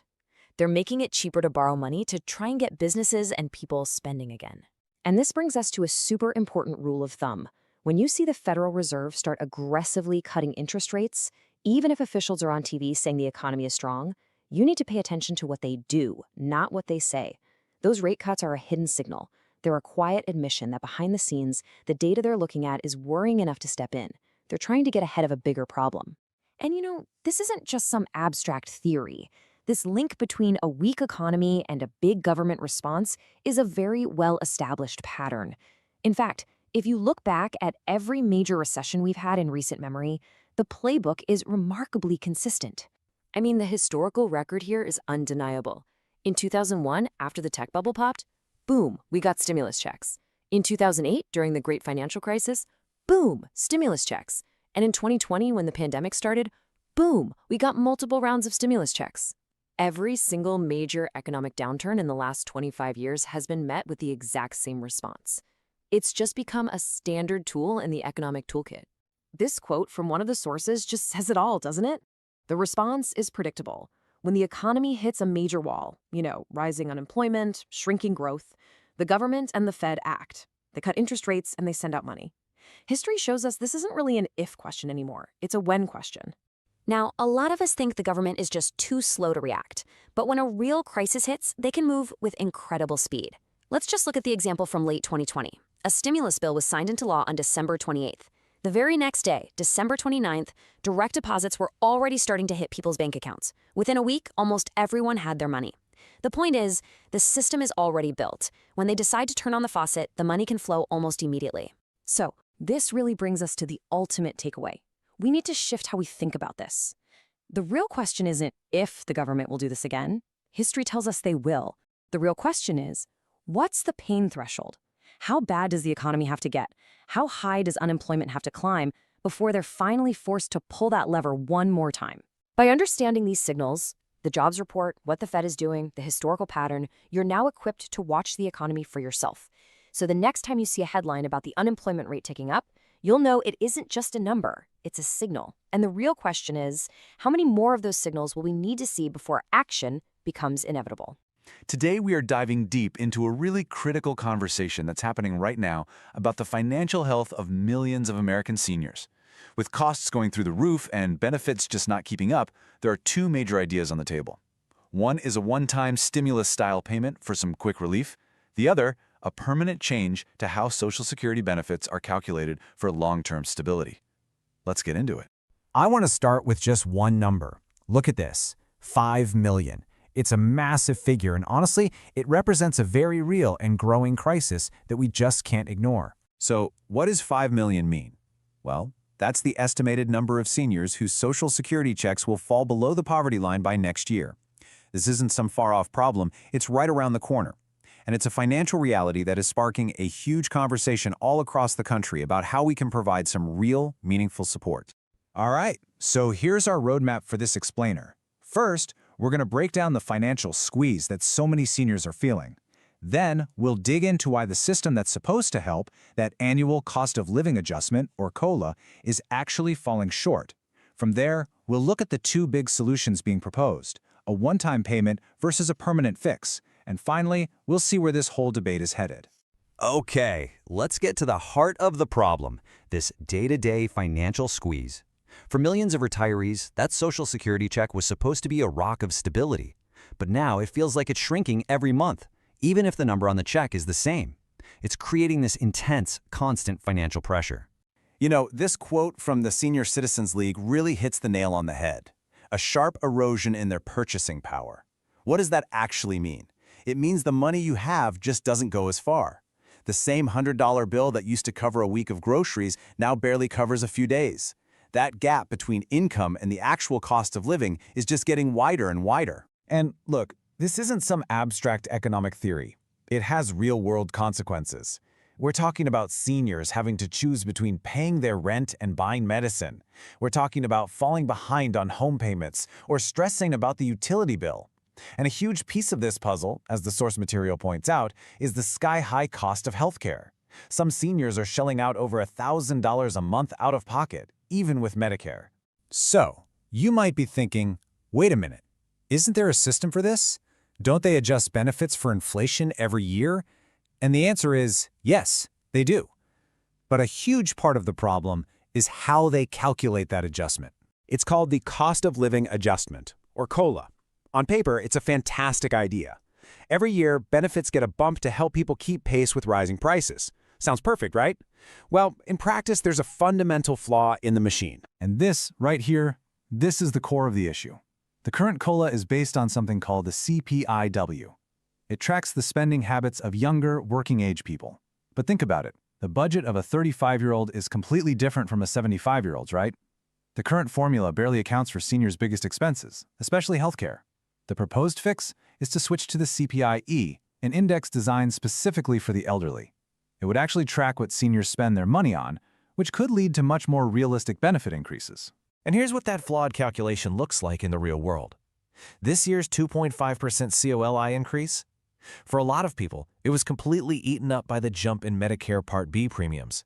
So, the Social Security check got a little bigger, but another key expense grew right along with it. The end result? Zero actual increase in their spending power. They were left standing in the exact same spot. Okay, so since the current system clearly isn't cutting it, advocates are pushing for solutions. And the first major proposal is all about immediate impact, a one-time catch-up payment.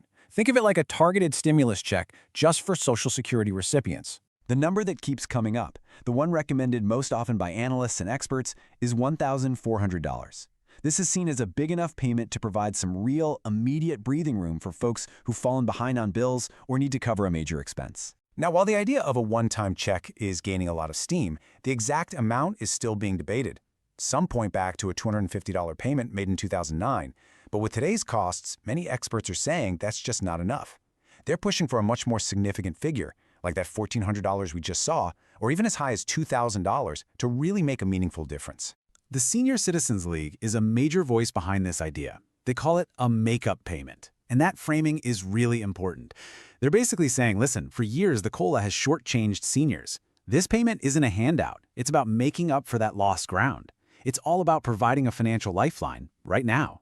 But, you know, a one-time payment is kind of like a bandage. It helps right away, but it doesn't fix the underlying problem.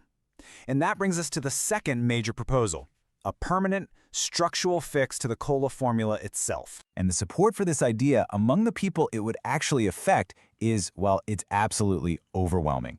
A survey found that 96% of Social Security beneficiaries want to switch to the CPI-E.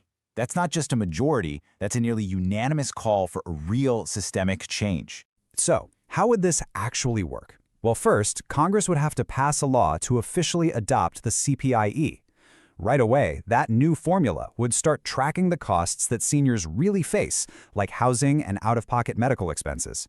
Since those costs tend to rise faster, the annual COLA would almost certainly be higher. This would mean that monthly checks wouldn't just get a tiny bump, they'd grow in a meaningful way year after year. And let's be clear, this is not a small tweak. According to analysts, switching to the CPI-E could boost monthly benefits by an estimated $200 to $500 every single month. Let's make that real. If your current benefit is, say, $1,500 a month, this change could potentially push it to $1,700 or even $2,000. That's not a one-time check. That's a permanent raise to your monthly income, forever. So we're at a crossroads, right? We have two very different approaches on the table. One is like a rapid infusion of cash to deal with the crisis we're in right now. The other is a deep structural reform designed to prevent this crisis from ever happening again. Let's break it down side by side. The one-time stimulus is all about immediate help, a big chunk of cash to help people who are drowning in bills today. The permanent COLA fix is about long-term security, a smaller but consistent monthly boost that ensures people's benefits actually keep up with their costs in the future. It's a classic debate. Do you solve the urgent problem of the present, or do you secure the future? And this isn't just talk. This debate has real political momentum. You have lawmakers from both sides of the aisle, people like Bernie Sanders and Bill Cassidy, all pushing for some kind of benefit increase. That bipartisan interest tells you just how urgent and widespread this problem has become. Which brings us to the one central question this entire debate rests on. What do seniors need most right now? Is it the immediate urgent relief of a one-time payment to help them catch up, or is it the lasting security of a permanent structural fix? That's the choice facing policymakers, and the decision they make will impact millions of lives for years to come. So let's talk about something you've probably heard a lot about, this idea of giving every single person on Social Security an extra $200 a month. I mean, on the surface, it sounds amazing, right? A huge boost for millions of people. But, as we're about to find out, when you dig into the details, it gets a whole lot more complicated. All right, let's get into it. You know, this one quote really just sums up the whole thing perfectly. It's a plan that comes from a really good place, trying to help folks who depend on Social Security. But it's also got this giant, fundamental flaw that makes it, well, almost impossible to actually do. So the big question we're going to tackle here is, what's the good part? And what's the really, really flawed part?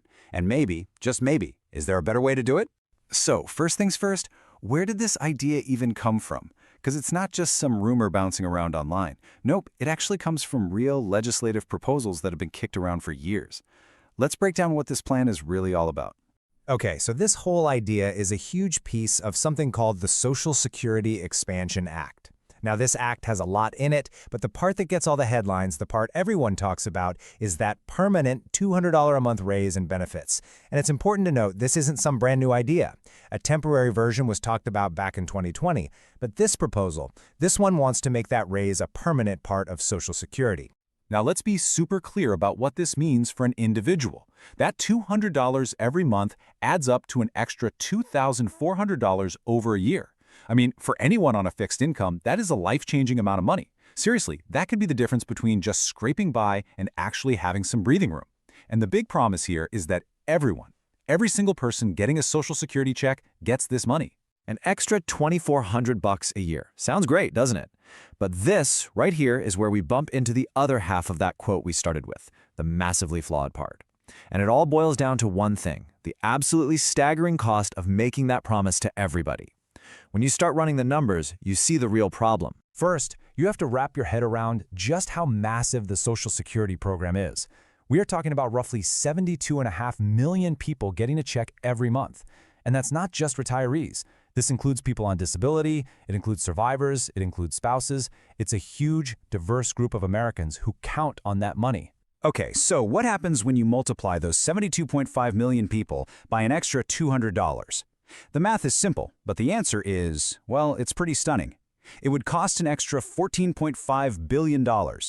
And that's not for a year. That's every single month. That's an enormous new expense that has to be covered every 30 days.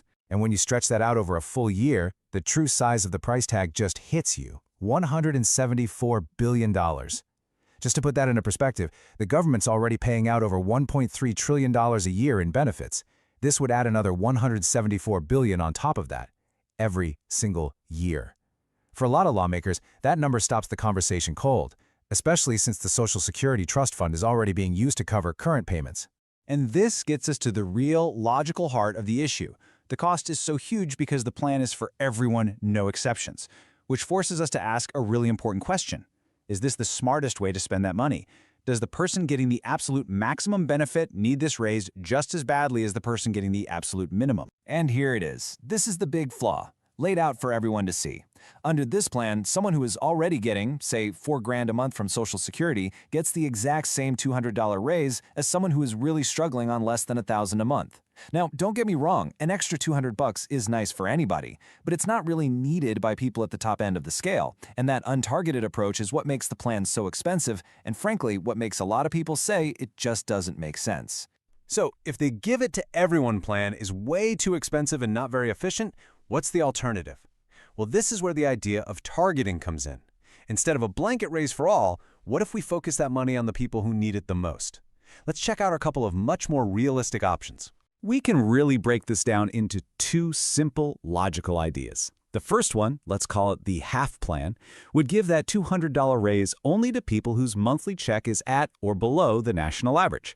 Then there's a second, even more focused idea, the poverty line plan, which would send that money only to those whose benefits are so low that they're at or below the federal poverty line. And right here, you can see just how dramatically the money changes when you start targeting it. The universal plan, we know, is for all 72.5 million people and costs $174 billion a year. But look at the half plan. By focusing on about half the people, around 36 million, the cost drops to about $85 billion.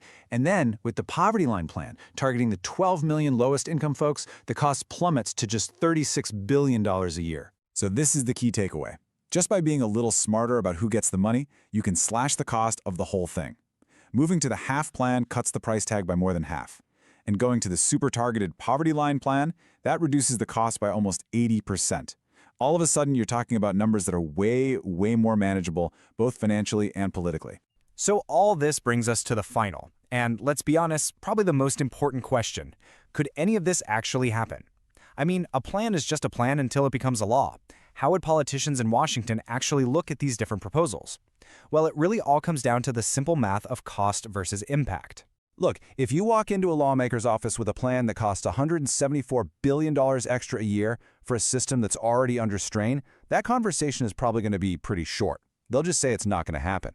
But if you walk in with a plan that costs $85 billion, or even better, $36 billion, and you can show that every single one of those dollars is going to the people struggling the most, well, that's a completely different conversation. That's a plan you can actually defend. And that's the political reality of it, right? It's pretty easy to vote no on a massive, unfocused spending bill. It's a whole lot harder to stand up and vote against the plan specifically designed to lift 12 million of our most vulnerable seniors and disabled citizens out of poverty. The moral argument there is just so much more powerful, which makes that super targeted plan the most likely to ever get any real momentum. So, we end up right back where we started. The idea of a $200 raise is a good one at its core, but giving it to everyone is a deeply flawed approach. The numbers don't lie, a targeted plan is just far more realistic and efficient. But that leaves us with one final big question. We have a logical path that could provide real, meaningful help to millions. The question is, in today's political world, is logic enough to actually get something done for the people who need it the most? What if, instead of sending checks to almost everyone, we sent out fewer checks but made them way more powerful? We're talking about ongoing, monthly payments, but, and this is the key part, only for a very specific group of people. Let's get into it. All right, first up, let's just take a second and think back to 2020 and 2021. Remember those 3 big stimulus checks? A lot of us got them, and for some people, they were an absolute lifeline.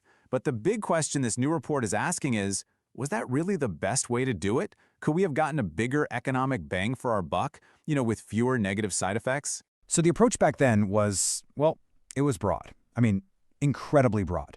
We're talking about checks going out to something like 85% of the entire U.S. population.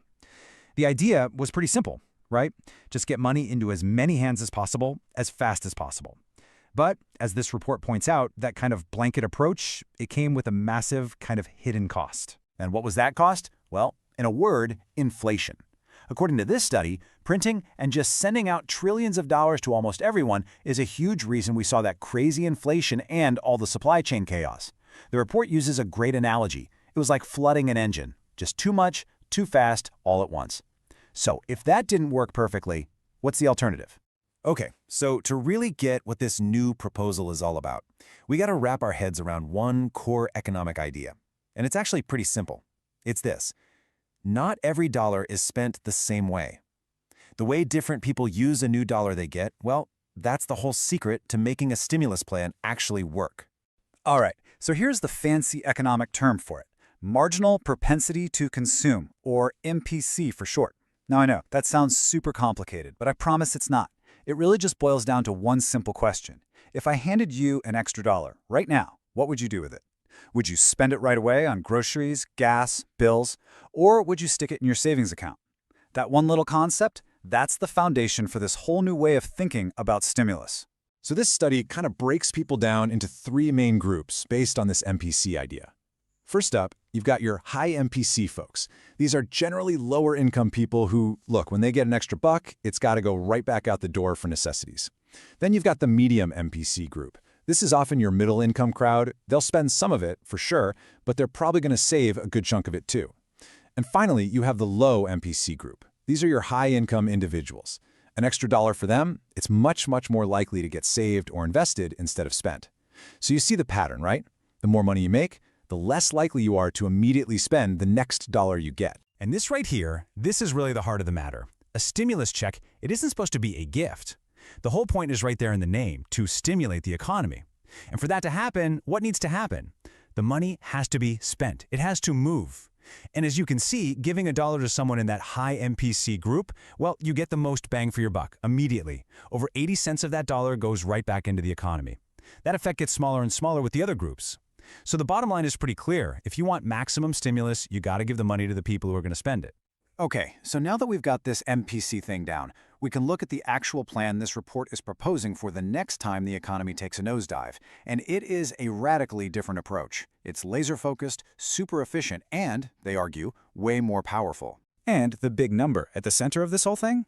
$2,000. But get this, it's not a one-time check. The proposal is for $2,000 a month, an ongoing payment designed to create real stability and a continuous flow of spending into the economy. Now here's the crucial part. This is not for everyone. The plan is super targeted. It's aimed specifically at low-income and fixed-income folks. Think people on Social Security, disability, SSI, and VA benefits. And why them? Well, it's exactly what we just talked about. This is the high MPC group. These are the people who will take that money and, out of necessity, immediately put it back into the economy. And it's not a forever thing either. It's designed as a temporary fix, just for a few months during a really bad recession, to basically jumpstart the economic engine. So you might be asking, okay, what's the big advantage of this laser-focused approach? Well, it's simple. You get a much bigger bang for your buck, a much bigger economic impact for a surprisingly smaller price tag. It's really about being strategic, you know, instead of just dropping cash from a helicopter and hoping for the best. Let's just compare these two approaches side by side, because this really puts it all into perspective. The old way, checks to 85% of the country, costing nearly $1 trillion. And the result, the report argues, was a ton of inflation. The new proposal, you target a much smaller group, maybe 50 to 100 million people, the ones who need it the most and will spend it the fastest. The total cost, a few $100 billion. So you get a faster, more direct boost to the economy, you help the people who are most vulnerable, and you do it all for a fraction of the cost and with way, way less risk of causing that crazy inflation.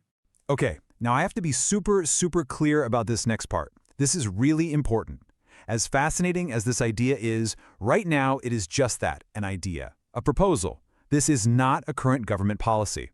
In fact, the report itself says it directly, and I'm quoting here, a $2,000 check has not been approved right now. So I just want to make sure everyone understands, this is a research paper, it's not an active program you can sign up for. So what's the point of all this then? Well, the real value here isn't about a check that's coming in the mail tomorrow. The value is that this is a potential blueprint for the future. It's a detailed, data-driven game plan that policymakers can look at the next time we hit a big economic crisis. It's really all about learning from what happened last time so we can have a smarter, better, and less damaging response in the future. And that really leaves us with one big final question to think about. Instead of these huge, broad, one-size-fits-all solutions, could this be the future? Is this kind of smart, targeted, data-driven support the new way we handle economic recovery? This report, for one, makes a really compelling case that it just might be. All right, if you're one of the tens of millions of Americans who get Social Security, there's a new proposal making some serious waves that you really need to hear about. An advocacy group is pushing hard for a pretty significant, one-time payment for everybody who gets benefits. So in this explainer, we're going to break down exactly what this proposal is, why it's even on the table right now, and what it could all mean for you. So let's just cut right to the chase. The number at the very heart of this whole conversation is $1,400. Now, this isn't some new monthly increase or a tiny adjustment we see every year. Nope, this is a proposal for a single, direct payment. The whole point is to provide some immediate financial relief. It's a pretty big number, and it's meant to tackle a financial strain that, according to proponents, has been building up for years now. So who would actually get this money? Well, the proposal isn't just for one small group. It's designed to cover absolutely everyone who receives Social Security benefits. That means retirees, of course, but it also includes folks on Supplemental Security Income, that's SSI, and Social Security Disability Insurance, or SSDI. The whole idea is to give a big, broad-based boost to all beneficiaries who are trying to make ends meet on these fixed incomes. Okay, so why now? Why this big push for a $1,400 payment all of a sudden? Well, the answer really gets into a long-running debate over something called the COLA, the Cost of Living Adjustment. The people behind this payment argue at the system we're using right now to adjust benefits for inflation, well, they say it's fundamentally broken and that millions of people are falling further and further behind because of it. Every year, Social Security benefits get a little bump, a percentage increase, to help people keep their buying power as the prices for, well, everything go up. That's the COLA. And in theory, it sounds like a perfect system, right? If your rent, your groceries, and your gas all get more expensive, your benefits should go up to match. But, and this is a big but, the core argument of this new proposal is that in the real world, it's just not working that way at all. The main voice you're hearing behind this push is a nonpartisan group called the Senior Citizens League, or TSCL for short. For years, they've been making this case that the annual COLA increases are, to put it simply, just not enough. They argue there's this growing gap between the benefit increases people get in their checks and the actual, real-world inflation they're facing, especially for the big things like housing, food, and of course, healthcare. And this right here gets to the technical, kind of nerdy heart of the problem. See, the current COLA is calculated using something called the CPIW. It basically tracks the spending habits of younger, working-age people in cities. But critics, like the TSCL, say that's a huge flaw. Why? Because the spending habits of a 40-year-old office worker are completely different from a 75-year-old retiree. For example, seniors spend a much bigger chunk of their income on healthcare, a cost that the CPIW barely registers. So the TSCL wants to switch to the CPIE, which is based on the spending of the elderly. They say this would finally give a true picture of the inflation seniors are up against and lead to much fairer benefit increases. And this quote from Shannon Benton, the executive director at TSCL, it really frames the whole issue perfectly. For years and years, beneficiaries have been saying, hey, my costs are going up way faster than my benefits. This quote flips the whole script. It says, instead of doubting the lived daily experience of millions of people on fixed incomes, maybe, just maybe, it's time to admit that the tool we're using to measure their costs is the thing that's actually broken. So moving beyond all the technical arguments about inflation and indexes, what's the real-world evidence for this payment? Well, the TSCL has gathered some really compelling data that, honestly, paints a pretty stark picture of the financial pressures that millions of beneficiaries are dealing with right now, today. Just let this number sink in for a minute. 7.3 million. According to the TSCL's research, that is how many American seniors are trying to get by on less than $1,000 a month. That's not just a low number, it's below the federal poverty line. And as the organization points out, in most cities, that's less than what you'd pay for just a modest apartment, let alone food, utilities, medicine, everything else. This is the reality that's fueling this urgent call for relief. And this dependency is it's absolutely key to understanding the problem. For so many people, Social Security isn't just a little extra check to help out. It's their entire livelihood. This research shows that for nearly 4 out of every 10 beneficiaries, Social Security isn't just part of their income, it is 100% of their income. So when that's your only source of money, even a small gap between your benefit increases and the rising cost of living can be completely devastating. And when you look at the opinions of the beneficiaries themselves, the message is crystal clear. A survey by the TSCL found just overwhelming support for changing how the COLA is calculated. We're talking 96% in favor of using an index like the CPIE that actually reflects their spending. The survey also found that 1/5 of seniors are spending over $1,000 a month just on healthcare. And maybe the most telling part, 4 out of 5 felt that inflation was way higher than the official numbers the government was reporting. So this isn't just a policy debate, it's this widespread feeling of being left behind. Now, it's really important to understand that this whole idea of a direct payment isn't just coming out of thin air. There's actually a history of the federal government providing this exact kind of direct assistance. This $1,400 proposal is really part of a much bigger ongoing conversation about how we can strengthen Social Security benefits for everyone. If you look back, you can see some really clear examples. Back during the Great Recession in 2009, the government sent out $250 economic recovery payments to people on Social Security and SSI. And of course, much more recently, during the pandemic, millions of us got those economic impact payments, the stimulus checks. The TSCL points to these examples as proof that when things get economically uncertain, the government can and has stepped in with direct financial help. This new proposal fits right into that pattern. And this proposal for a one-time payment, it's not the only idea out there for boosting benefits. Not by a long shot. There have been several other pretty big plans discussed recently.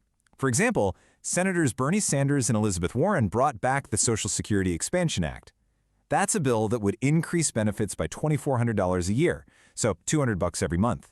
And similarly, during his 2020 campaign, Joe Biden also proposed a $200 per month increase. This all just goes to show that the push for a $1,400 check is part of a much wider call from a lot of different people to provide more substantial support.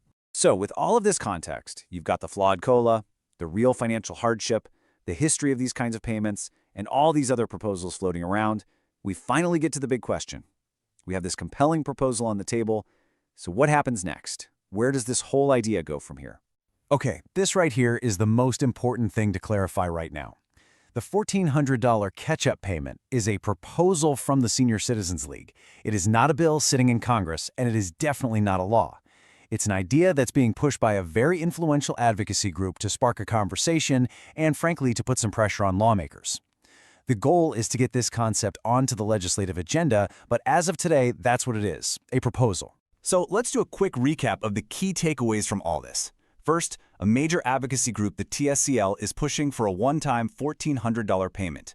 Second, this is a direct response to the cost of living adjustments that they say just haven't kept up with real-world inflation for seniors. Third, their case is backed up by some pretty stark data on financial hardship. And finally, this kind of direct payment isn't new. It has been used before during tough economic times. And that leaves us with this final really crucial question. This $1,400 proposal, it's a potential short-term fix for a very long-term problem. And whether this specific plan ever moves forward or not, the underlying issues, how do we accurately measure inflation for seniors? How do we make sure benefits provide a dignified standard of living? Those questions aren't going away. It really forces all of us to think bigger. As our economy keeps changing, how does this fundamental pillar of our social safety net need to evolve right along with it? So you've probably seen the headlines floating around about a $2,200 bonus check from Social Security. And you're likely wondering, is this for real? Am I going to get one? Well, today we're going to cut through all the noise and separate the fact from the fiction. Because believe it or not, behind this one very confusing term is a huge high-stakes debate over the entire future of Social Security. Okay, so this is the big question, right? It's the one at the heart of all the buzz. So let's just get straight to the answer. And the short answer is no. Sorry to be the bearer of bad news, but there is no extra payment on its way. The term $2,200 bonus check isn't about getting more money in your pocket tomorrow.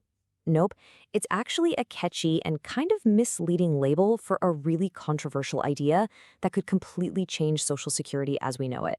To really understand this whole myth, we have to dig into where that $2,200 number even came from. I mean, it wasn't just pulled out of thin air. It actually represents what some researchers are calling a critical line in the sand. Here's the basic idea. The term bonus check is a label that researchers have slapped on Social Security payments that go to higher income folks. The argument is that for these people who often have other sources of income, that monthly check isn't a lifeline they need for rent or food. It acts more like, well, a supplementary bonus. And this is the magic number they came up with: $2,200 a month. What the researchers found was that, for the most part, beneficiaries getting less than this amount rely on it for their basic essentials. But people getting more than this are way more likely to see it as extra, supplemental income. And this one number, this single dividing line, became the turning point for a massive policy debate. So this really creates what you could call a tale of two different benefits. For one group of people, that monthly payment is an absolute lifeline. For another group, it's viewed as something closer to a bonus. Let's really look at what the research says about the difference here. So on one side, you have the lifeline group. Their check covers the absolute basics. We're talking rent, groceries, medical bills. Then, on the other side, you've got the bonus group. These folks often have other financial streams coming in, pensions, 401ks, investments, maybe even a part-time job.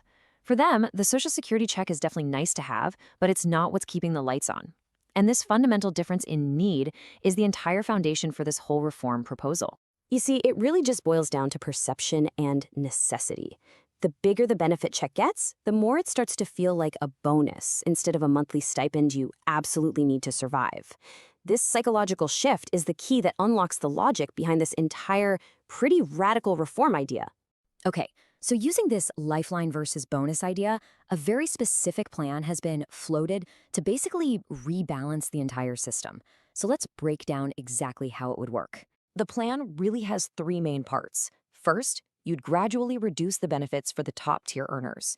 Second, and this is a really big deal, you'd limit or maybe even get rid of their annual cost of living adjustment, what we call the COLA. And finally, you'd take all the money you save from those two changes and you'd redirect it, reallocate it, to boost the benefits for lower-income folks. And that COLA is so important to this whole plan. The cost of living adjustment is that yearly raise that beneficiaries get to make sure their checks can keep up with inflation. If the price of gas and groceries goes up, the COLA is supposed to make sure your benefits buying power doesn't go down. So limiting access to this is a really powerful tool because it means that over time, the real value of those higher-end benefits would actually shrink. So what's the ultimate goal of this whole rebalancing act? What's the end game? Well, we are not talking about a small adjustment here. This is a long-term vision with a very specific and honestly pretty radical final goal. It's a vision that would play out over decades and would have some profound consequences for what Social Security even is. The endgame has a name: equilibrium. So imagine two lines, one high and one low, that are moving further and further apart. The goal of this plan is to reverse that. You'd slowly lower the ceiling for the top earners while at the same time raising the floor for the lowest earners until eventually they meet somewhere in the middle. And look, this wouldn't just happen overnight. The sources that discuss this proposal lay out a timeline of about 20 years. It would start off slow in year one, just beginning to phase in those limits on the high-end benefits and their COLAs. By about year 5, enough money would have been saved to start boosting the lowest monthly payments. A decade in, you'd start to see a real, measurable shift in how the benefits are distributed. And the ultimate goal is to hit that equilibrium point around the 20-year mark.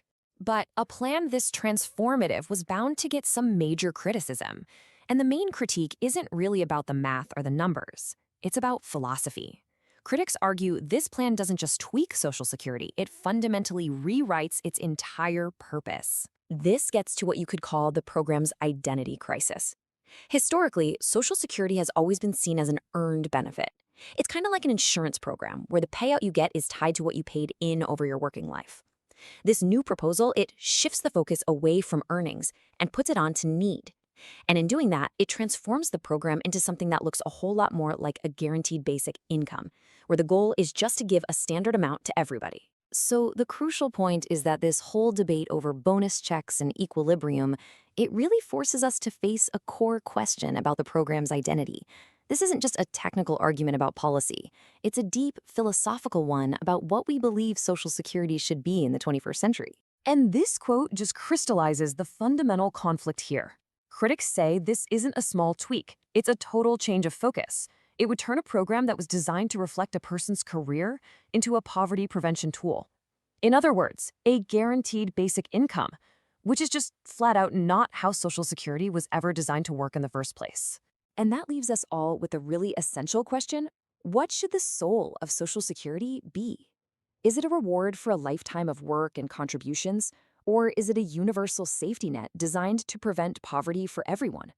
There is no easy answer here, but that is the real complicated debate hiding behind the simple myth of the $2,200 bonus check. So, have you heard the talk about a possible $1,400 check? And not just for anyone. This one would be aimed specifically at Social Security beneficiaries. Well, this isn't just some rumor floating around. It's actually a formal proposal that's starting to get some real attention. We're going to break down exactly what it is, who's behind it, and what it could all mean.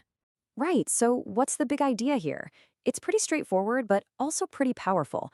A one-time payment sent directly to people on Social Security. This is not like those broad stimulus checks that went out to almost everybody. No, this is a very targeted measure, and it's being pushed by a major advocacy group to solve a very specific problem that millions of Americans on fixed incomes are dealing with right now. Let's really dig into the details. Okay, at its core, this whole thing is a call for what they're calling a $1,400 catch-up payment. So who came up with this, and what exactly does catch-up even mean in this context? Well, the group that's really championing this is the Senior Citizens League, and they're a pretty big deal, a major advocacy group that represents older Americans. Now that's important because it tells you this isn't just a random idea. It's part of a serious, formal push to get the attention of lawmakers. They're basically arguing that something has to be done to help beneficiaries who they say have fallen way behind financially. And the number they've landed on is very specific: a single, one-time payment of $1,400. This isn't some tiny tweak to your monthly benefit. It's designed to be a pretty substantial chunk of cash, totally separate from the regular monthly payments or any of those annual cost of living increases. So why are they calling it a catch-up payment?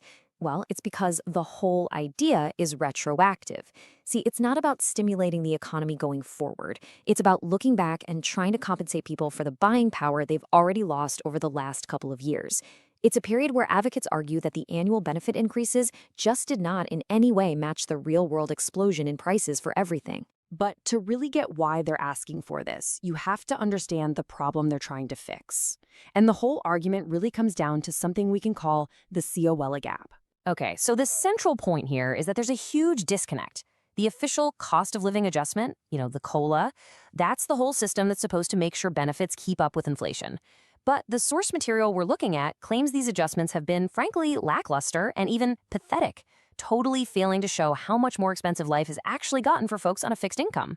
And you can really see what they're talking about right here. That bar on the left, that's the official COLA increases. But then you look at the bar on the right, which shows how much the actual cost of living has reportedly jumped.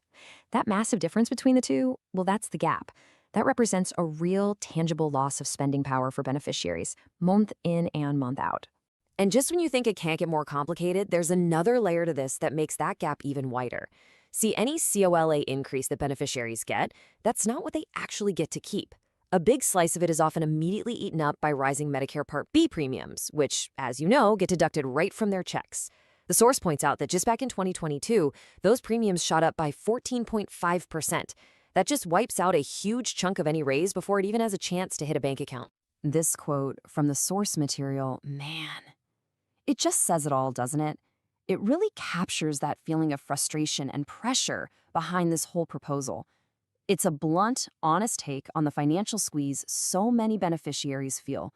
The feeling is that they're stuck between COLAs that don't keep up and mandatory costs that keep going up, and it leaves them feeling like they're just constantly losing ground. So you might be wondering, has anything like this ever been done before? Is there any history of the government sending out a special payment just to Social Security recipients? Well, as it turns out, the source material points to a pretty clear example that suggests this idea isn't coming completely out of left field. Yeah, you just have to go back to 2009.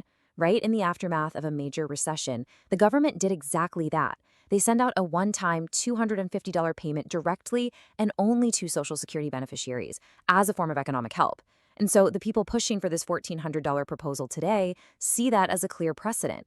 It proves that the system is in place to deliver targeted financial support to this specific group, completely outside of the normal COLA process. Okay, so even if lawmakers were to agree that, yes, this payment is a good idea, one absolutely massive question hangs over this whole thing. Where would the money come from? And this isn't just a minor detail, it's probably the biggest hurdle this proposal faces. It really comes down to two potential paths, and they could not have more different outcomes. The first path, which the Senior Citizens League's proposal seems to suggest, would be to just take the money from the Social Security Trust Fund itself. The source material raises a huge red flag on this, arguing it would just drain the fund and make it run out of money even faster. The second path, and the one the source much prefers, is to fund it from the Treasury's general fund, the same pot of money they used for the stimulus checks. Yeah, by treating this payment like economic relief from the Treasury, the money would have, and I'm quoting here, no impact on Social Security whatsoever. None. Nada. Zero. This approach would treat it as general government spending, and that would protect the long-term financial health of the Social Security program, which, let's be honest, is already facing its own serious financial challenges down the road. All right, that was a lot to take in. We've gone through the proposal itself, the problem it's trying to solve, the history behind this kind of thing, and that really critical debate over the funding. So let's kind of bring it all together and sum up what you should really take away from all this. First, and this is super important, remember this is a proposal from an advocacy group. It is not a bill that's about to become law tomorrow. Second, it's a direct answer to the very real problem of inflation just eating away at fixed incomes. Third, the biggest sticking point, the biggest debate, is how to pay for it without hurting the Social Security program. And finally, this whole thing really shines a bright light on a much bigger, ongoing conversation about how we, as a country, can best support our seniors and people with disabilities, especially when times get tough economically. And that really leaves us with one last thing to think about. Looking beyond this specific $1,400 proposal, are we maybe seeing the start of a new kind of policy tool? Instead of these huge, broad stimulus payments for everybody, could these kinds of targeted, one-time payments to specific vulnerable groups become a more common way to provide economic relief in the future? It's definitely a question worth thinking about. This quote, it just hits home, doesn't it? It's a feeling so many people share. You wait all year for that cost of living adjustment, you're hoping it'll finally give you some breathing room, and then, poof, rising costs have already eaten it up before you even get it. It's this incredibly frustrating cycle, and it's the exact problem that these proposals are trying to fix. So, to make this all super clear, here's how we're going to break it down. Let's get into the first set of solutions. Two major bills have been introduced in Congress that aim to provide a direct lifeline by seriously boosting Social Security payments. And we're not talking about minor tweaks here. These are substantial increases. Okay, so the first one is called the Social Security Expansion Act. The two key words to focus on here are immediate and across the board. This isn't something you'd have to wait years for, and it's not something that only applies to a small group of people. The whole point is to provide universal, fast relief to fight back against inflation. So what does that look like in real dollars? Well, the Act proposes a direct increase of $200. It's not a complicated percentage or a formula you have to figure out, just a flat, straightforward boost right in your monthly check. And let's be crystal clear about this. This is not a one-time stimulus payment. We're talking about an extra $200 every single month. And this would apply to everyone receiving Social Security benefits. That includes retirement, disability, spousal, and survivor benefits. I mean, when you compare that to a recent COLA that might have only been about $40 or $50 for many people, you really see just how significant this is. And if you zoom out and look at it over a full year, the impact is even bigger. An extra $200 a month? That adds up to $2,400 over the course of a year. For anyone on a tight budget, that kind of money isn't just helpful, it's transformational. That could be several months of prescriptions paid for. It could cover an unexpected car repair. Or it could simply mean less stress and not having to choose between paying the utility bill or buying groceries. Okay, so that's the first big proposal. Now the second one is called the Social Security 2100 Act. While the Expansion Act is for everybody, this one is much more targeted. It's designed as a real lifeline for the people who are struggling the most, the folks who are currently getting the absolute minimum Social Security benefit. And the increase being proposed here, it is massive. This act would provide a $660 increase. For those on the lowest rung of the Social Security ladder, an amount like this, it's not just helpful, it's absolutely life-changing. It's a direct injection of funds aimed squarely at the most financially vulnerable people. So what's the logic behind that $660 number? Well, it has a very specific goal, to lift recipients up to 125% of the federal poverty level. See, there are many seniors out there getting a check for around $900 a month, just trying to scrape by. This permanent increase is designed to give them not just a little relief, but a real measure of financial stability and dignity. Okay, so those were the big, immediate boosts to your check. But what about fixing that underlying problem? You know, the annual raise that never seems to be enough? Well, that brings us to the second major type of proposal, creating a stronger, more reliable cost of living adjustment, or COLA. The proposed solution is actually pretty simple. Set a new baseline. So while a recent COLA might have been 2.5%, one proposal would establish a minimum COLA of 3.5%. That word minimum is the key.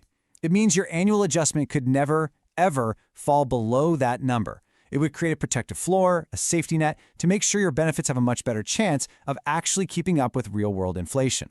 Now, beyond direct cash payments, there are also some really crucial proposals on the table to help with two of the most fundamental needs we all have: food and health. These changes are designed to address some very specific frustrations and gaps in the current system. This proposal takes on two major frustrations with the food stamp program, also known as SNAP. First up is the minimum payment. Right now, the minimum is just $23 a month, which, let's be honest, often doesn't even feel worth the paperwork. The idea is to raise that to $75, which would provide much more meaningful help. Second is the asset limit. The current limit can disqualify you for having as little as $4,500 in savings, basically penalizing you for having a small emergency fund. The proposal would more than double that limit to $10,000. So why make these specific changes? Well, the goal is pretty straightforward: to encourage more people to get the help that they're already entitled to. The estimates are kind of shocking. About 5 million seniors are eligible for food stamps, but they don't apply. And it's often because the benefit seems too small, or they're afraid of being penalized for the modest savings they've worked their whole lives for. These proposals are designed to get rid of those barriers.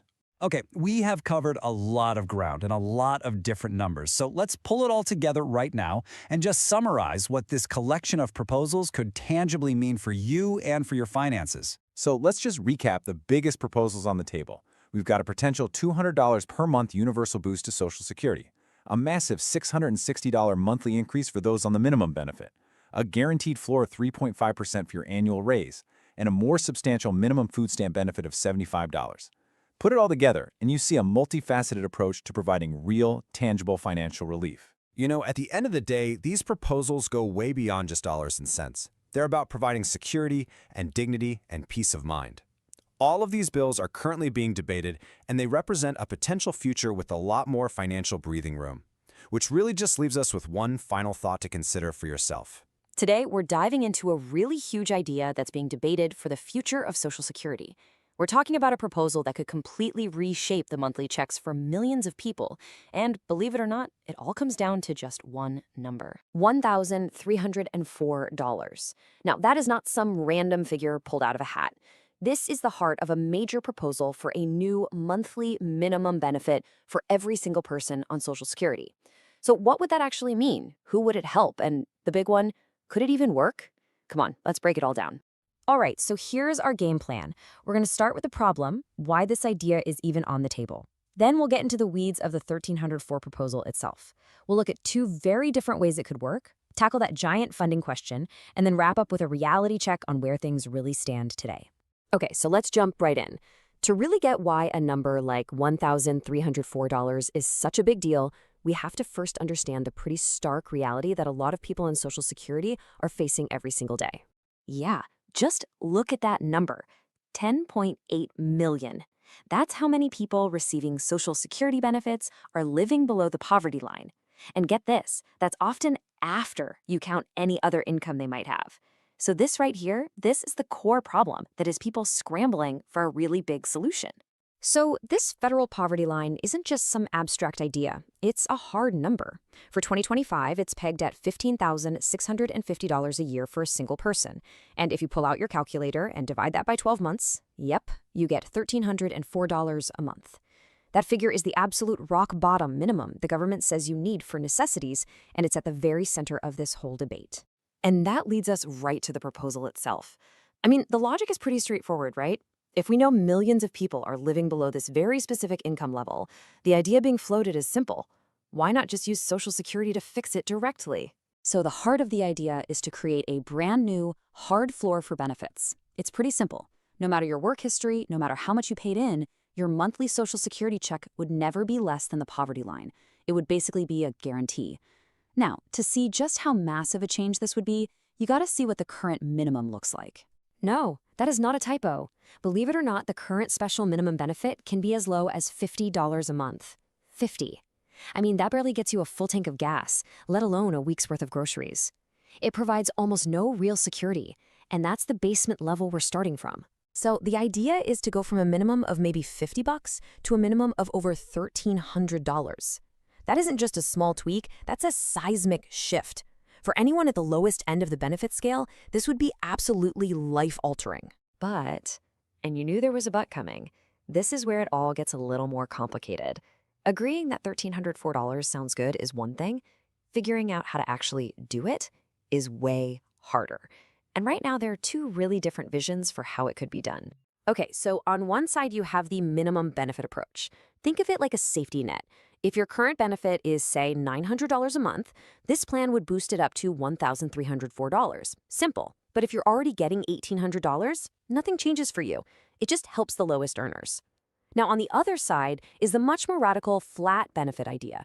This would set everyone's benefit, no matter who you are, to exactly $1,304. So that person at $900 goes up, but the person getting $1,800, their benefit would actually get cut. And that flat benefit approach, wow, that would fundamentally transform the entire system. For its whole history, Social Security has been based on this idea. What you get out is linked to what you paid in. A flat benefit would completely sever that link. It would basically turn Social Security into a guaranteed basic income for more than 70 million Americans, where everybody gets the exact same check. And this is why that flat benefit idea is, well, so controversial. Sure, it would be a huge help to people at the very bottom, but it would mean a massive pay cut for millions of others. Right now, the average retirement benefit is just under $2,000 a month. So under a flat benefit plan, the average retiree would suddenly see their payment drop by nearly $700. Can you imagine telling people who planned their entire retirement around a certain income that it's about to be slashed? Yeah, the political opposition would be enormous, which is why most people see this version as pretty much a non-starter. So let's put that flat benefit idea aside for a second and just focus on the more popular version, just lifting up the lowest earners. Even with that more modest plan, we still slam into the biggest question of all. How in the world do you pay for it? Yeah, this is the multi-trillion-dollar question. Raising benefits for millions of people isn't free. It would cost a staggering amount of money, and right now, nobody really agrees on where that money should come from. It's almost always the hardest part of the puzzle to solve. Well, one idea that gets thrown around is to look at the Social Security Trust Fund itself. It's got about $2.7 trillion in it, but it's invested super conservatively, so it's only getting back about a 2.4% return. Some people argue that if we invested that money a little more strategically, we could generate billions more in revenue without raising taxes on anybody. But of course, a strategy like that comes with a whole new set of risks and a whole lot of heated debate. So, after all this talk about poverty lines, different visions, and where to find the money, where do things actually stand today? It's really important we do a reality check on whether any of this is actually close to happening. And the honest-to-goodness reality is that right now, these are all just ideas. There are a ton of proposals floating around Washington, but there isn't one single piece of legislation that has broad support. You know, a lot of observers say the concerning thing isn't just that this specific plan isn't moving forward, but that there's no unified plan for the future of Social Security at all.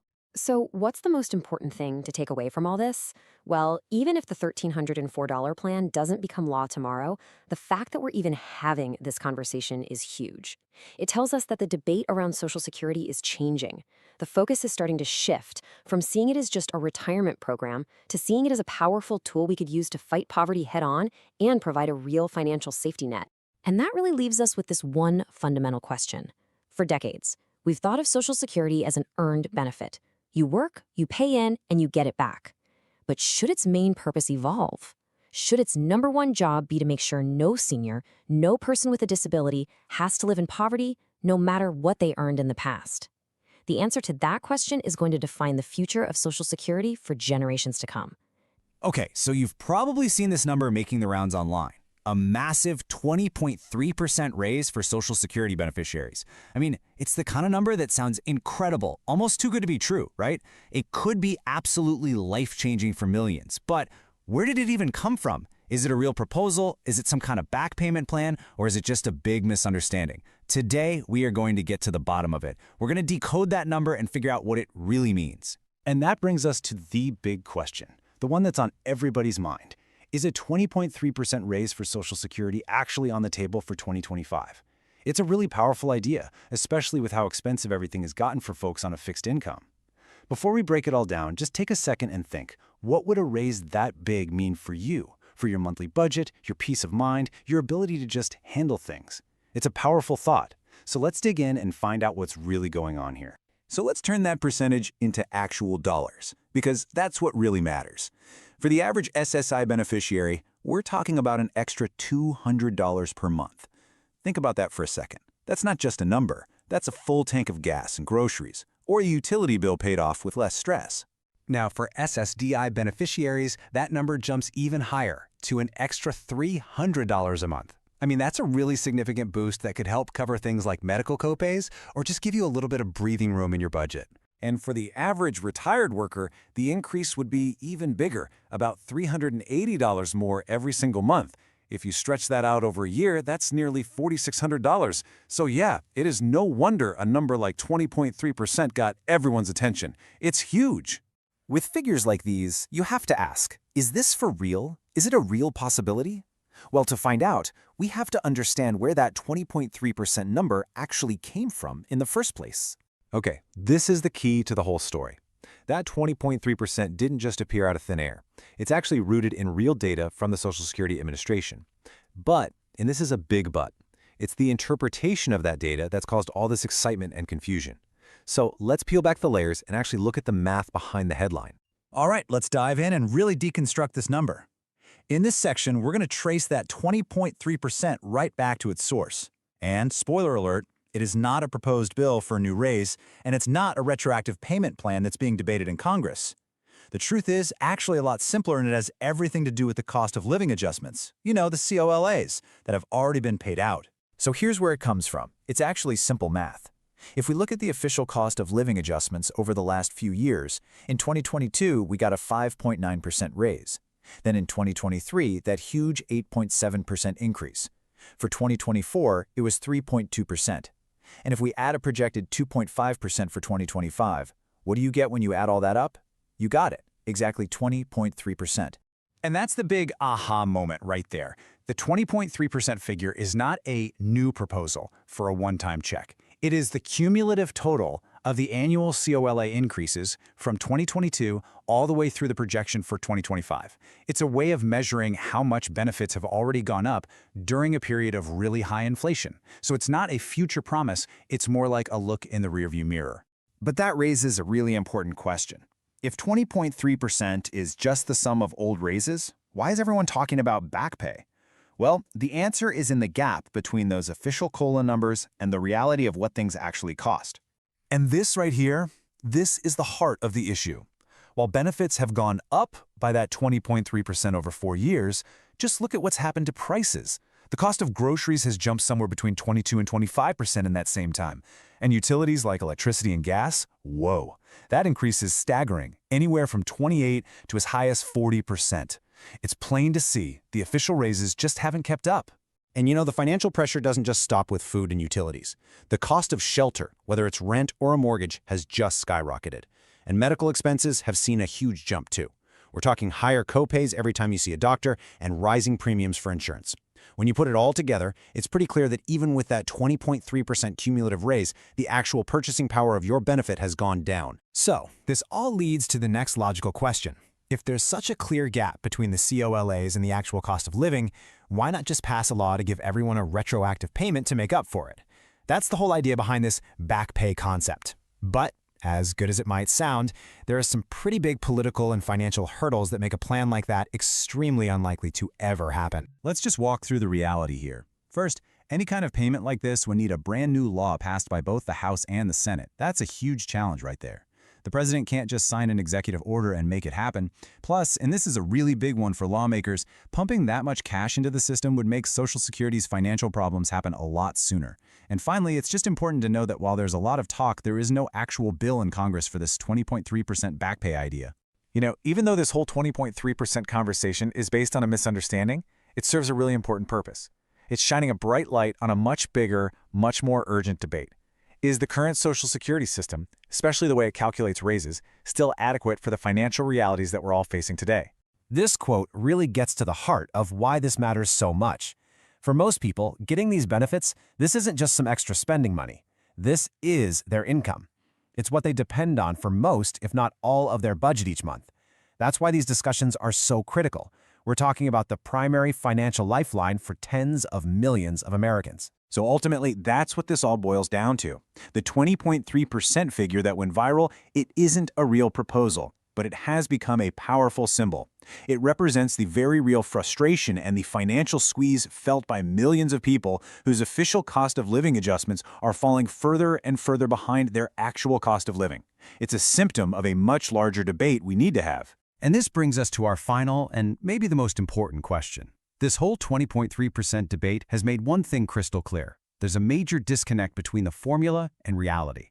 So as the cost of everything, housing, food, healthcare, keeps climbing, how can the Social Security system evolve? What changes are needed to make sure that these benefits provide not just a safety net, but a real foundation for a dignified life?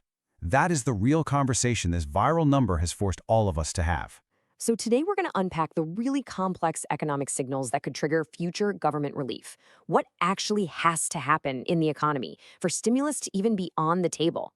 Let's find out. You know, the question of another stimulus check, it's on a lot of people's minds. And it's not just some abstract economic debate, right? It's driven by very real everyday financial pressures that struggle to pay the rent, buy groceries, and just cover the bills. We see these concerns everywhere. So we're going to break down the actual mechanics behind any potential government action. All right, so here's our game plan. First, we're going to tackle that big stimulus question head on. Then we'll look at what an economy in distress actually looks like.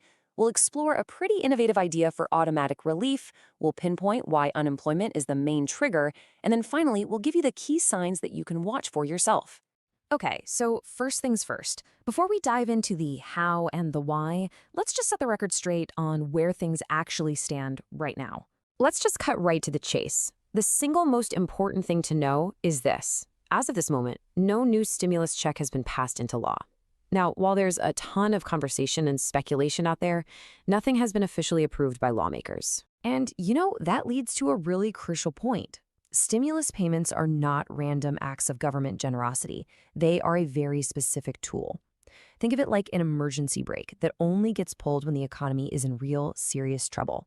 The health of the economy is the one and only prerequisite. So what does that economic weakness even mean? What does it look like? Well, it's almost never just one bad number. It's more like a chain reaction, you know? A whole series of dominoes just falling one after another. Let's trace that path.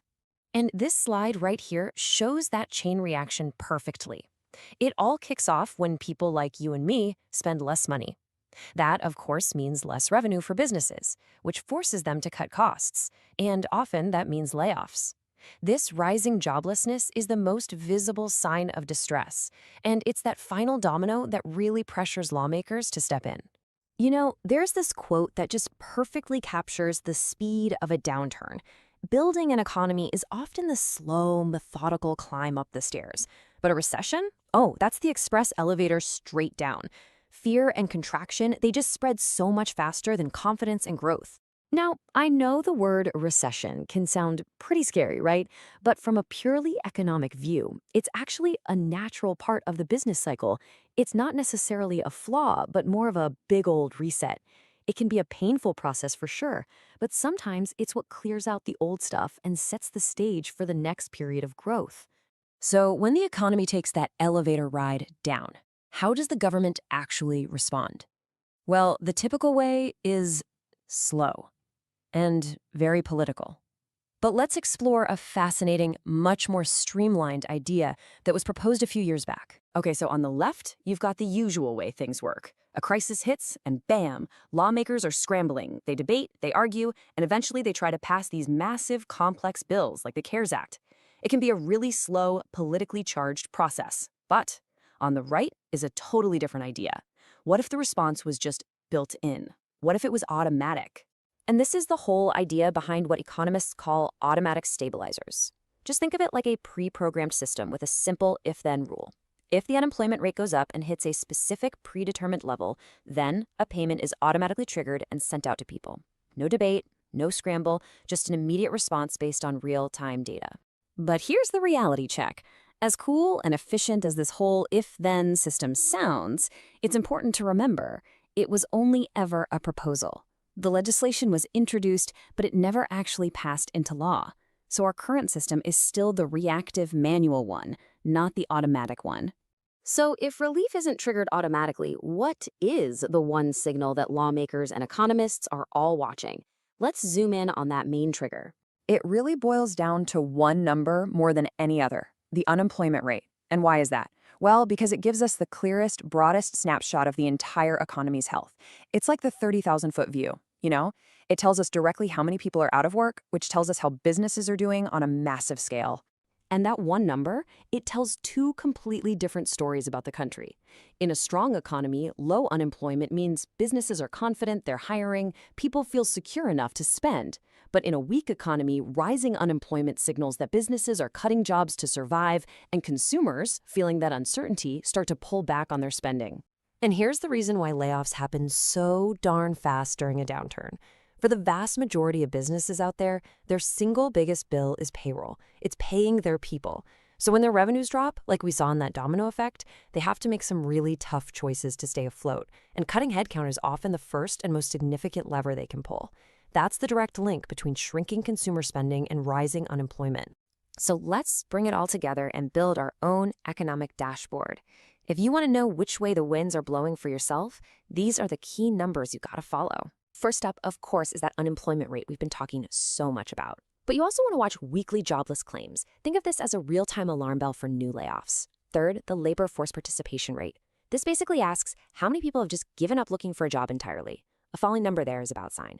And finally, average hourly earnings. This one's simple. Are people's paychecks growing or shrinking? Together, these four numbers paint a really clear picture. So at the end of the day, the takeaway is really simple. Stimulus isn't about politics. It's not about petitions. It's all about the data. A significant, sustained weakening of the economy, confirmed by the indicators we just talked about, is the one and only catalyst that puts government relief back on the table, which leaves us with one final, bigger question to chew on. We've talked about these downturns as a painful part of the cycle, but are they a fundamental flaw in how our economy is designed? Or are these big ol' resets a necessary, albeit difficult feature that ultimately allows for new growth and opportunity to come out on the other side? That's something to ponder. You know, there's all this talk about monthly raises and new checks, so we're going to break down what's really being discussed. You've probably seen these two big numbers floating around everywhere. But honestly, there is a lot of confusion. Are they real? Are they connected? Is it one or the other? Let's clear the air and figure out exactly what these are and, more importantly, where they actually stand.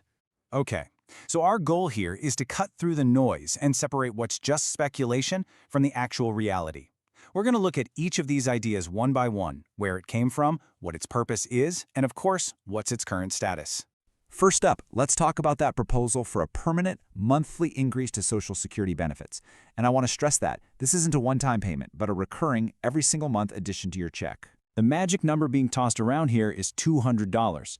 The idea is for this to be an ongoing adjustment to help folks deal with rising costs, and it would be totally separate from the usual cost of living adjustments, or COLAs, that we already have. Now, this isn't just some idea pulled out of thin air. It's actually a key part of a real piece of legislation that has been introduced in Congress. It's called the Social Security Expansion Act. But, and this is a really big but, here's the reality check.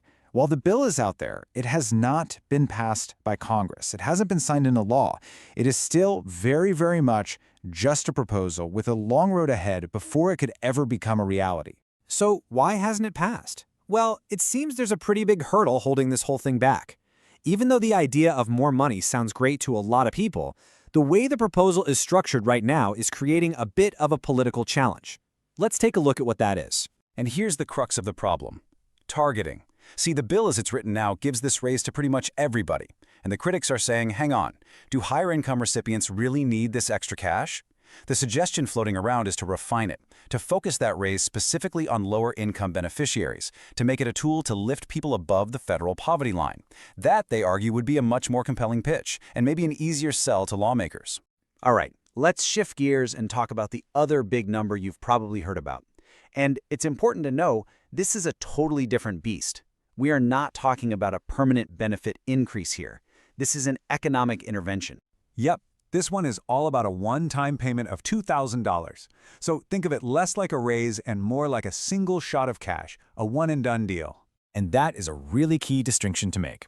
See, a stimulus check has basically nothing to do with the Social Security system itself.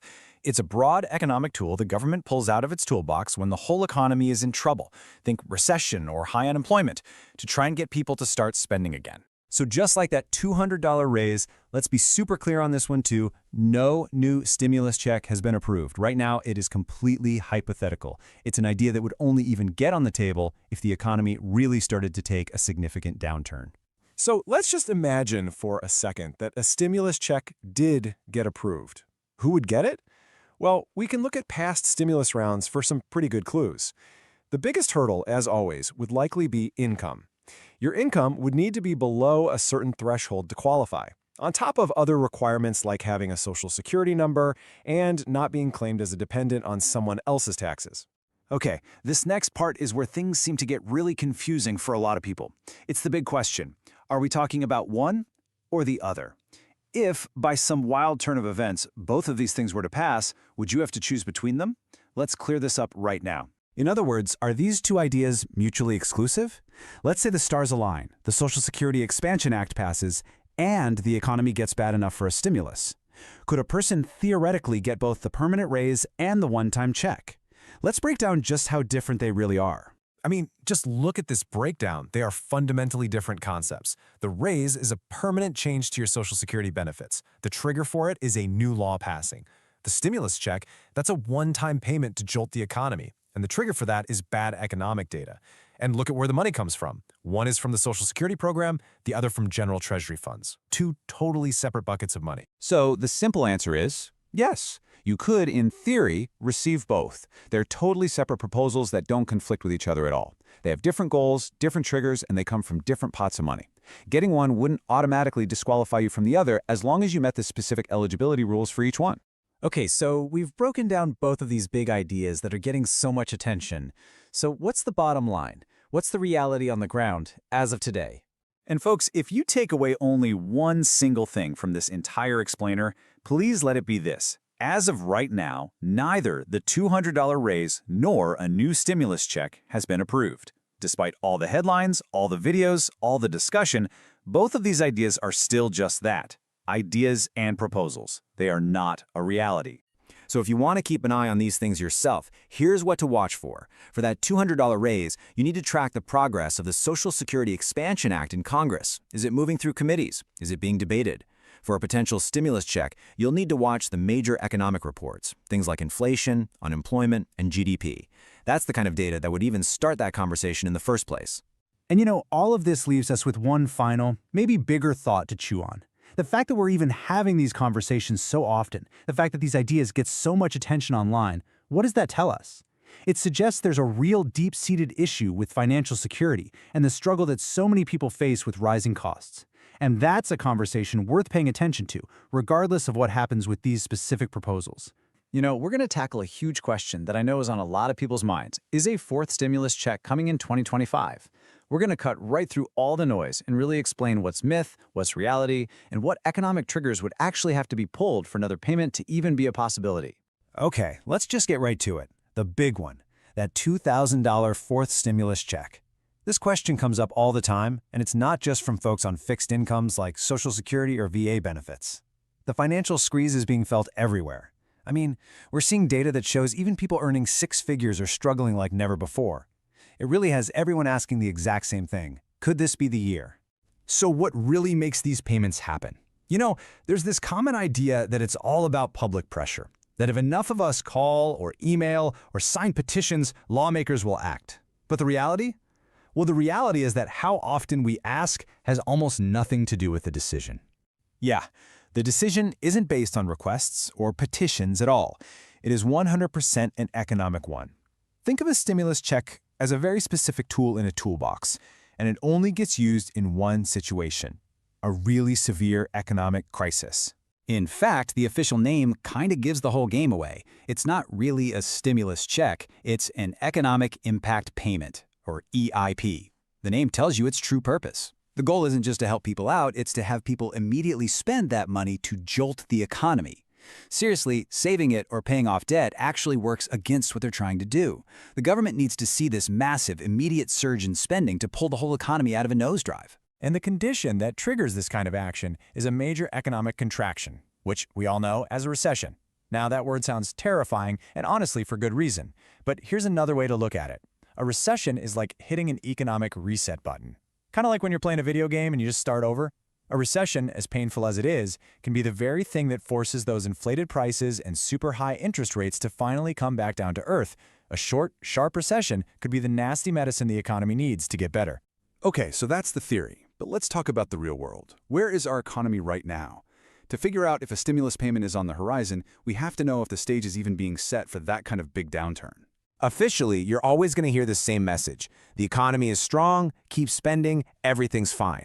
And there's a good reason for this. Imagine if they came out and said, yeah, we're worried. What would happen? We'd all stop spending immediately. And that would cause the very crash they're trying to avoid. So they have to maintain this illusion of strength just to keep the whole machine running. But if you look behind that public-facing story, the actual economic data has been telling a very, very different tale for a while now. A lot of the key indicators have been flashing warning signs. You can think of them as red lights on your car's dashboard or alarm bells going off in the engine room. These signals are suggesting the economy is nowhere near as solid as the official story would have us believe. So to understand what could happen next, a lot of investors use this really simple analogy. They say the economy takes the stairs up. Growth is this slow, grinding, step-by-step process. It takes a really, really long time to climb all the way to the top. But here's the thing. It can't climb forever. Once it finally reaches its peak, it just kind of bounces around up there, unable to go any higher. And at that point, well, there's only one direction left to go, and that's down. And when the economy falls, it does not take the stairs, it takes the elevator straight down. It happens fast, it's sudden, and it comes with incredible force. I mean, just think back to early 2020. In January, life was pretty normal. By February, things started to feel a little weird. And by March, the entire world had shut down. That's the elevator down. This is exactly where many analysts believe we are right now. We're perched at the very top after that long, slow climb, just teetering on the edge of the cliff. Any little unexpected nudge could be the thing that triggers that elevator ride all the way to the bottom. So if you're waiting for news on a stimulus check, don't watch for a press conference. You gotta watch for the real triggers. Look for consistently bad economic reports, one after another. Watch for the Federal Reserve to do something sudden, like an emergency interest rate cut. Pay attention to how people around you are spending their money. And always, always be on the lookout for a catalyst, some unexpected event, or for lawmakers to start getting serious about massive federal spending cuts. Those are the real signs. So you see, asking for a simple yes or no on another stimulus check is kind of asking the wrong question. The real question is about the health of the economy. It's not a matter of if lawmakers want to send out money, it's a matter of when the economy gets so bad that it forces their hand. A stimulus only happens when they have literally no other choice but to hit that big red EIP button to stop a total collapse. And now you know exactly what to look for. And that really leaves us with this one final thought. If the economy is really teetering on that cliff edge right now, are we all just waiting for one final unforeseen nudge to send the whole thing over? We aren't just waiting on politicians to make up their minds. We might be waiting for the economy itself to take that final decisive step off the edge. And that's the real story to watch. If you've been keeping an eye on the news about benefits, your head is probably spinning, right? You're hearing about a $2,400 boost over here, and then $1,200 monthly checks over there. It's a total whirlwind, and honestly, it's super confusing. So what we're going to do right now is slice through all that noise. We're going to break down exactly what these plans are, who they're actually for, and what it all could mean for your wallet. So yeah, let's really get into this, because this is the big one, isn't it? Are these numbers part of the same plan? Or are we talking about two totally separate things? And, you know, the question I bet you're really asking is, hey, could I get both? It's so easy to see how these things get tangled up in the headlines, but trust me, they are two very, very different ideas. Our goal here is simple. We're going to give you the clarity you've been looking for. You'll know exactly what each plan is and what it's not. Okay, so here's how we're going to tackle this. First, we'll talk about this flood of proposals out there. Then we'll dig into Plan 1, that's the $2,400 boost. After that, Plan 2, the $1,200 monthly checks. Then, the one you're waiting for, can you get both? And we'll wrap up by looking at the bigger picture, why all this is happening right now. All right, Section 1, a flood of proposals. Let's try to make some sense of all the different plans being discussed. I mean, it really feels like every single week there's a new idea or a new bill being talked about, right? So let's just categorize them a bit to figure out what's what.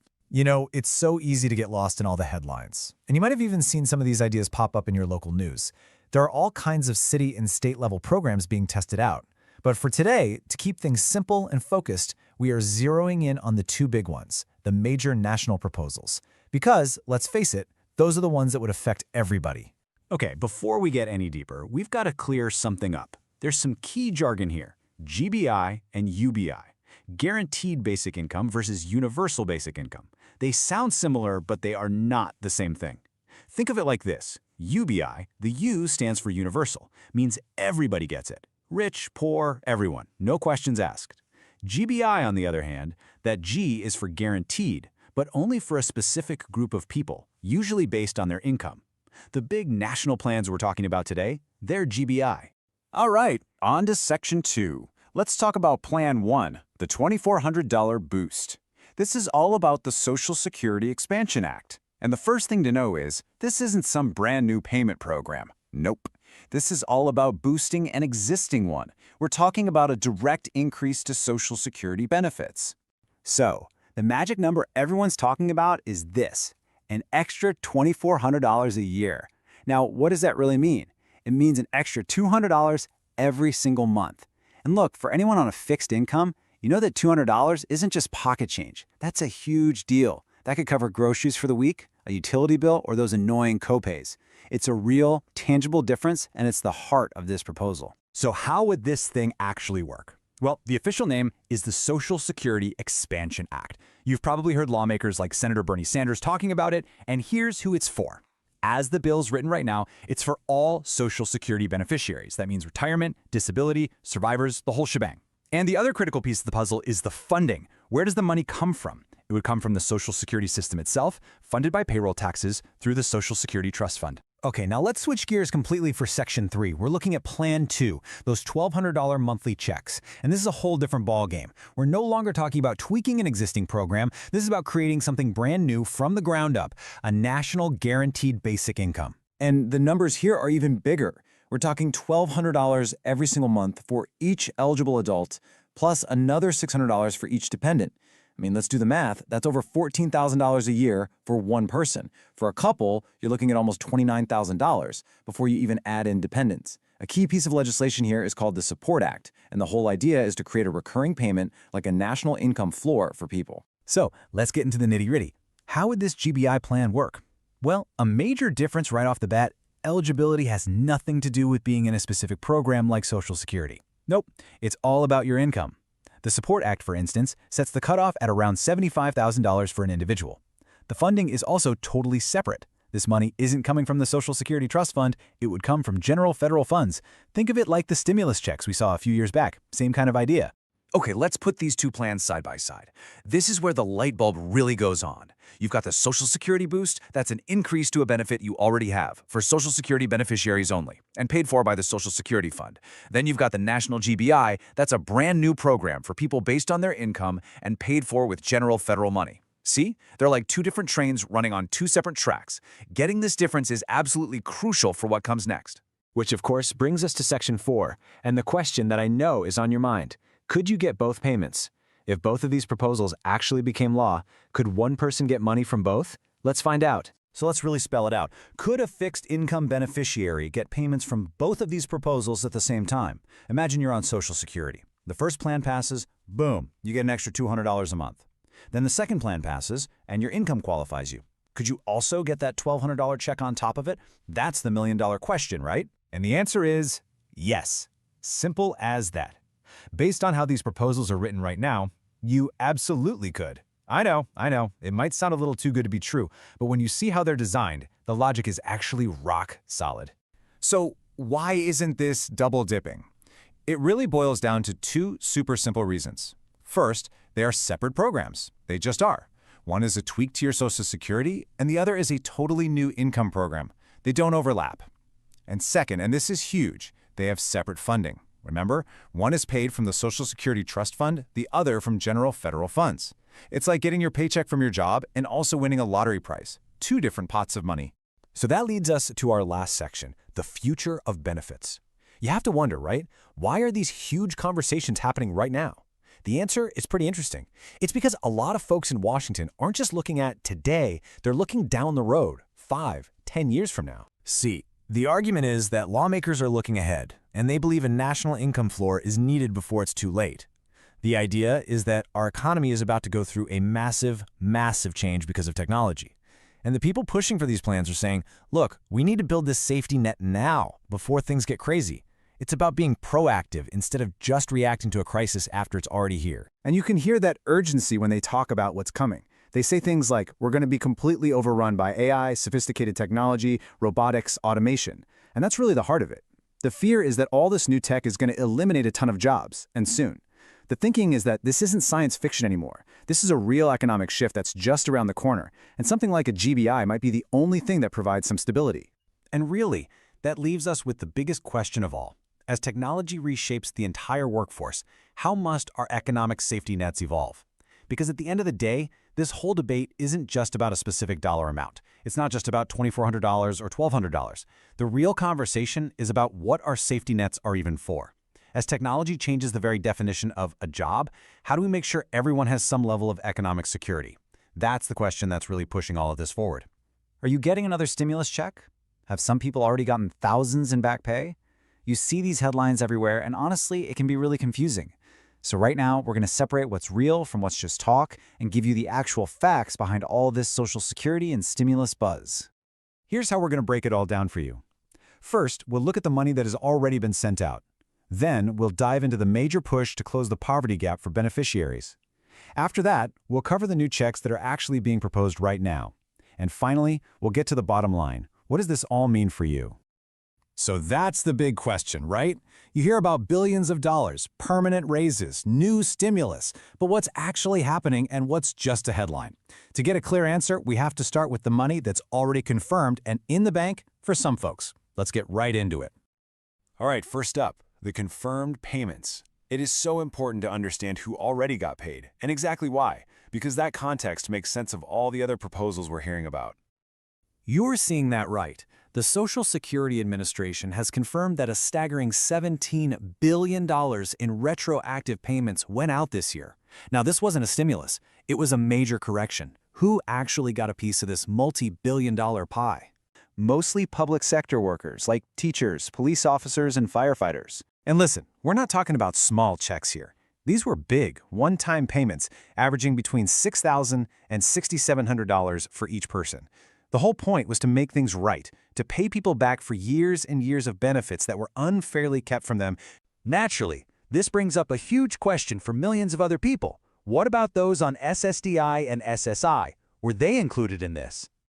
And the answer, to be perfectly clear, is if you're an SSDI or SSI recipient and you weren't affected by those WEP or GPO rules, then this specific payout just didn't apply to you. It was a targeted fix, not a widespread payment. Okay, so let's shift gears. We're moving from payments that are already in the past to some really big proposals that could change things moving forward. And we're going to start with a major push to permanently raise benefits for some of the lowest income folks in the country, people receiving Supplemental Security Income, or SSI.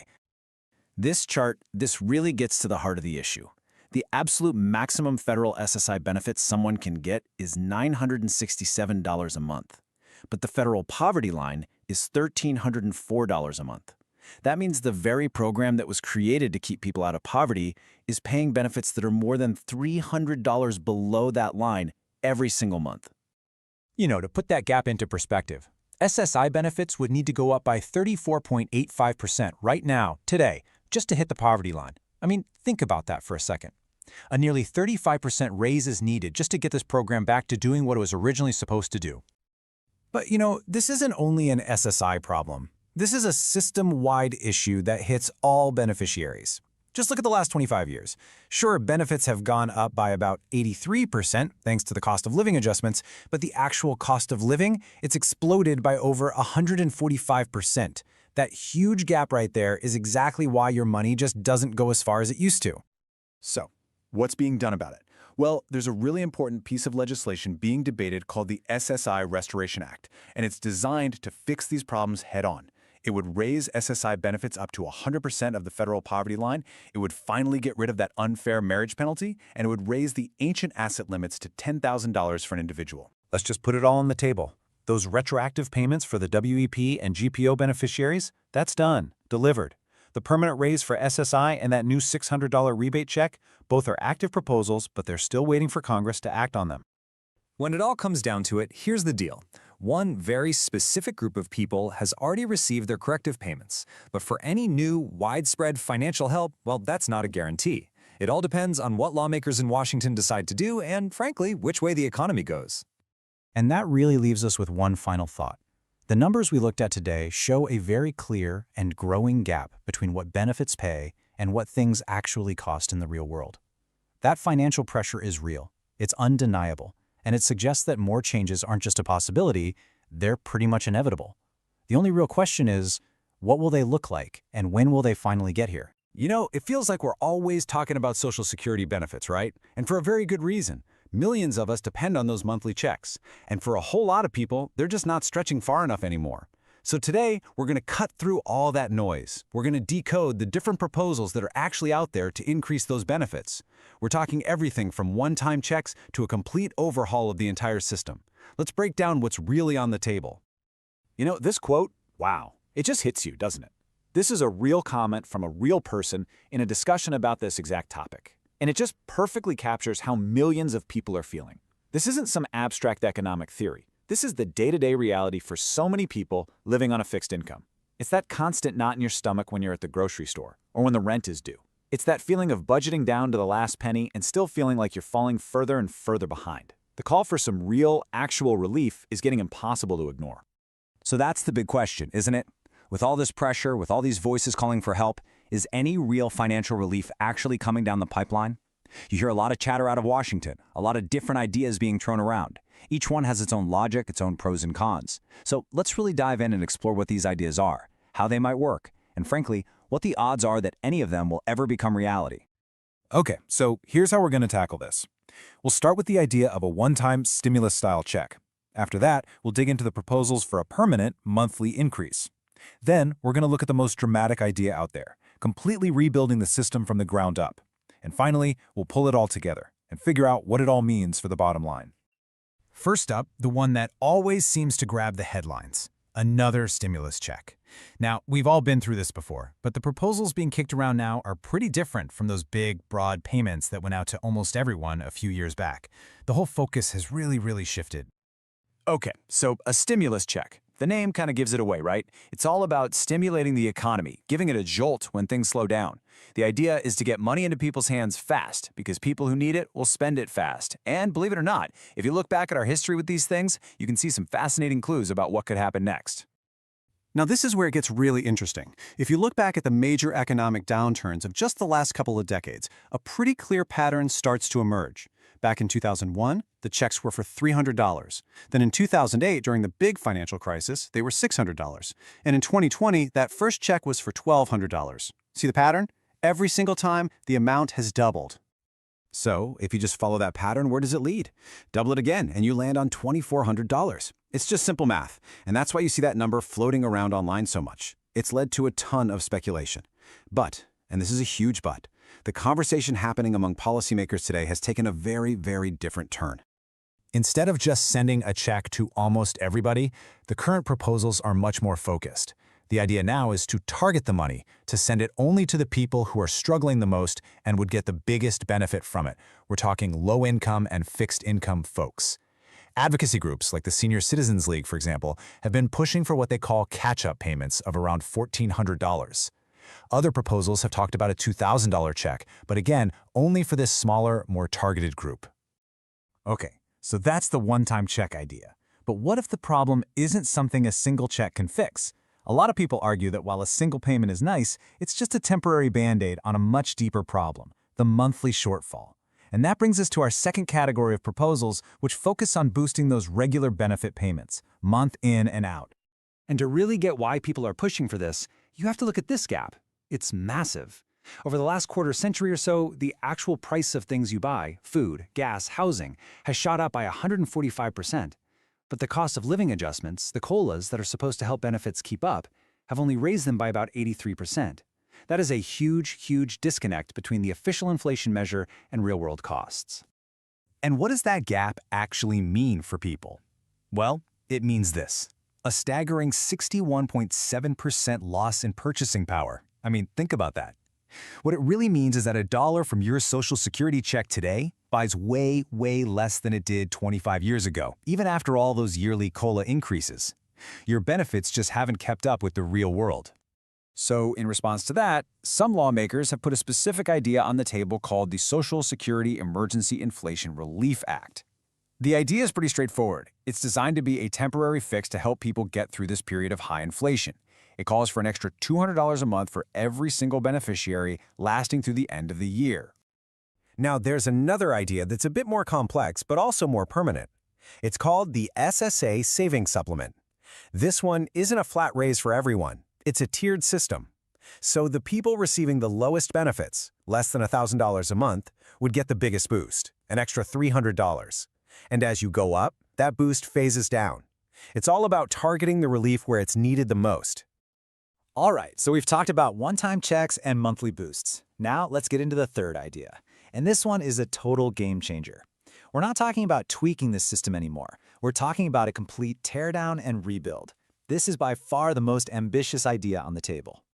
So what does that look like? The core idea is what's called a flat rate benefit. And it's simple, really. It means it doesn't matter what you earned during your working years. Your income history goes out the window. In this system, every single person who qualifies for Social Security would get the exact same monthly payment. It would totally change the program from one based on what you paid in to something that acts more like a guaranteed basic income for seniors and people with disabilities.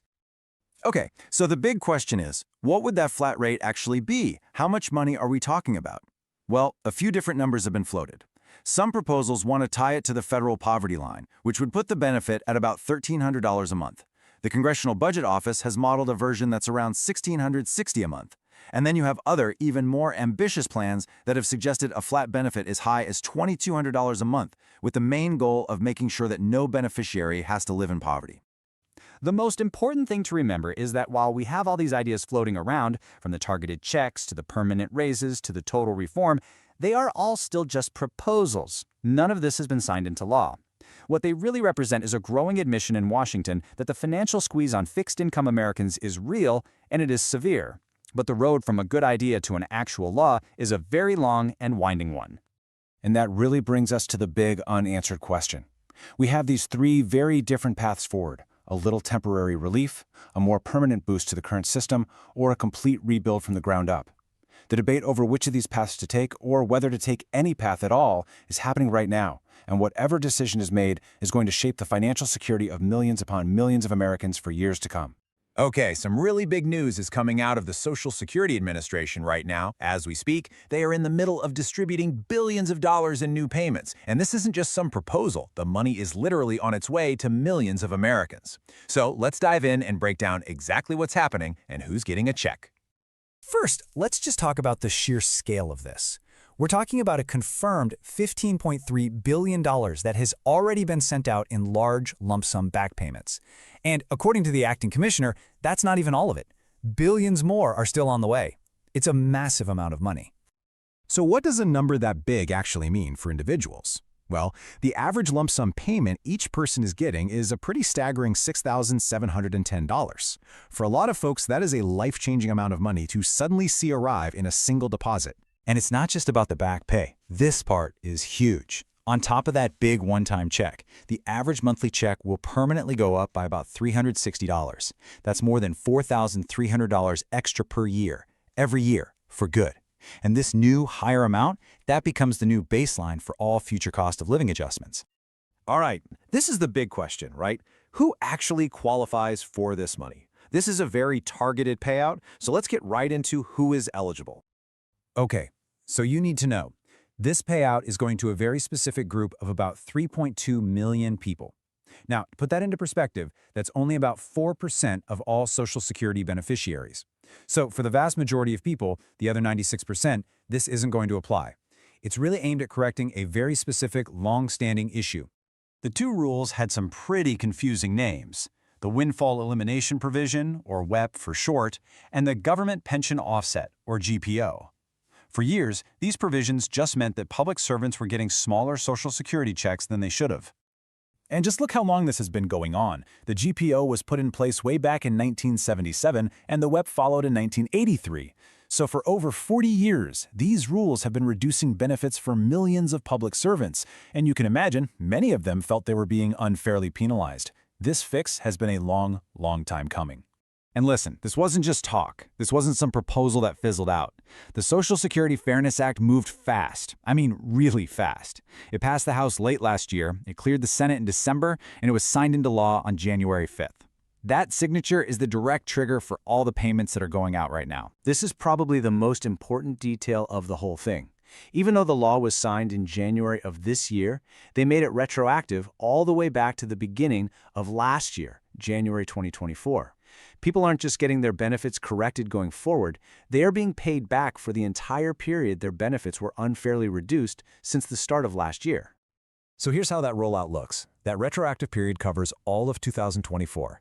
The large one-time lump sum payments to cover that time, they're being sent out right now, all through February and March. And then, starting in April, the permanent increase to the regular monthly checks kicks in. And it's not just about the back pay. This part is huge. On top of that big one-time check, the average monthly check will permanently go up by about $360. That's more than $4,300 extra per year, every year, for good.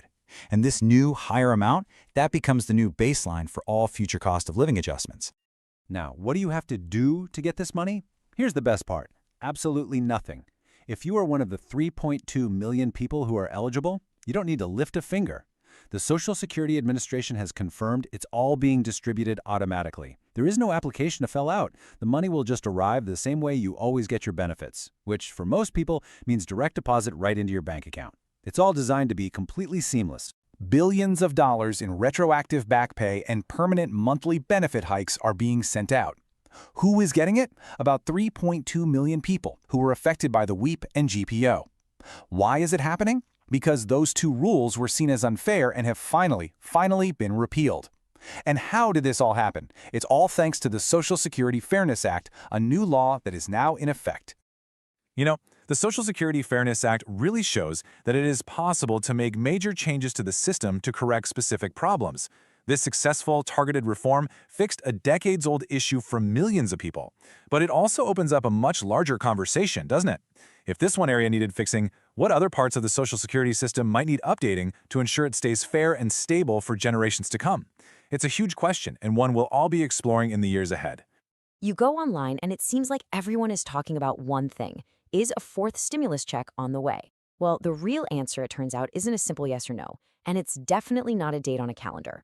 Today, we're going to dig in and figure out what actually needs to happen for another check to even be a possibility.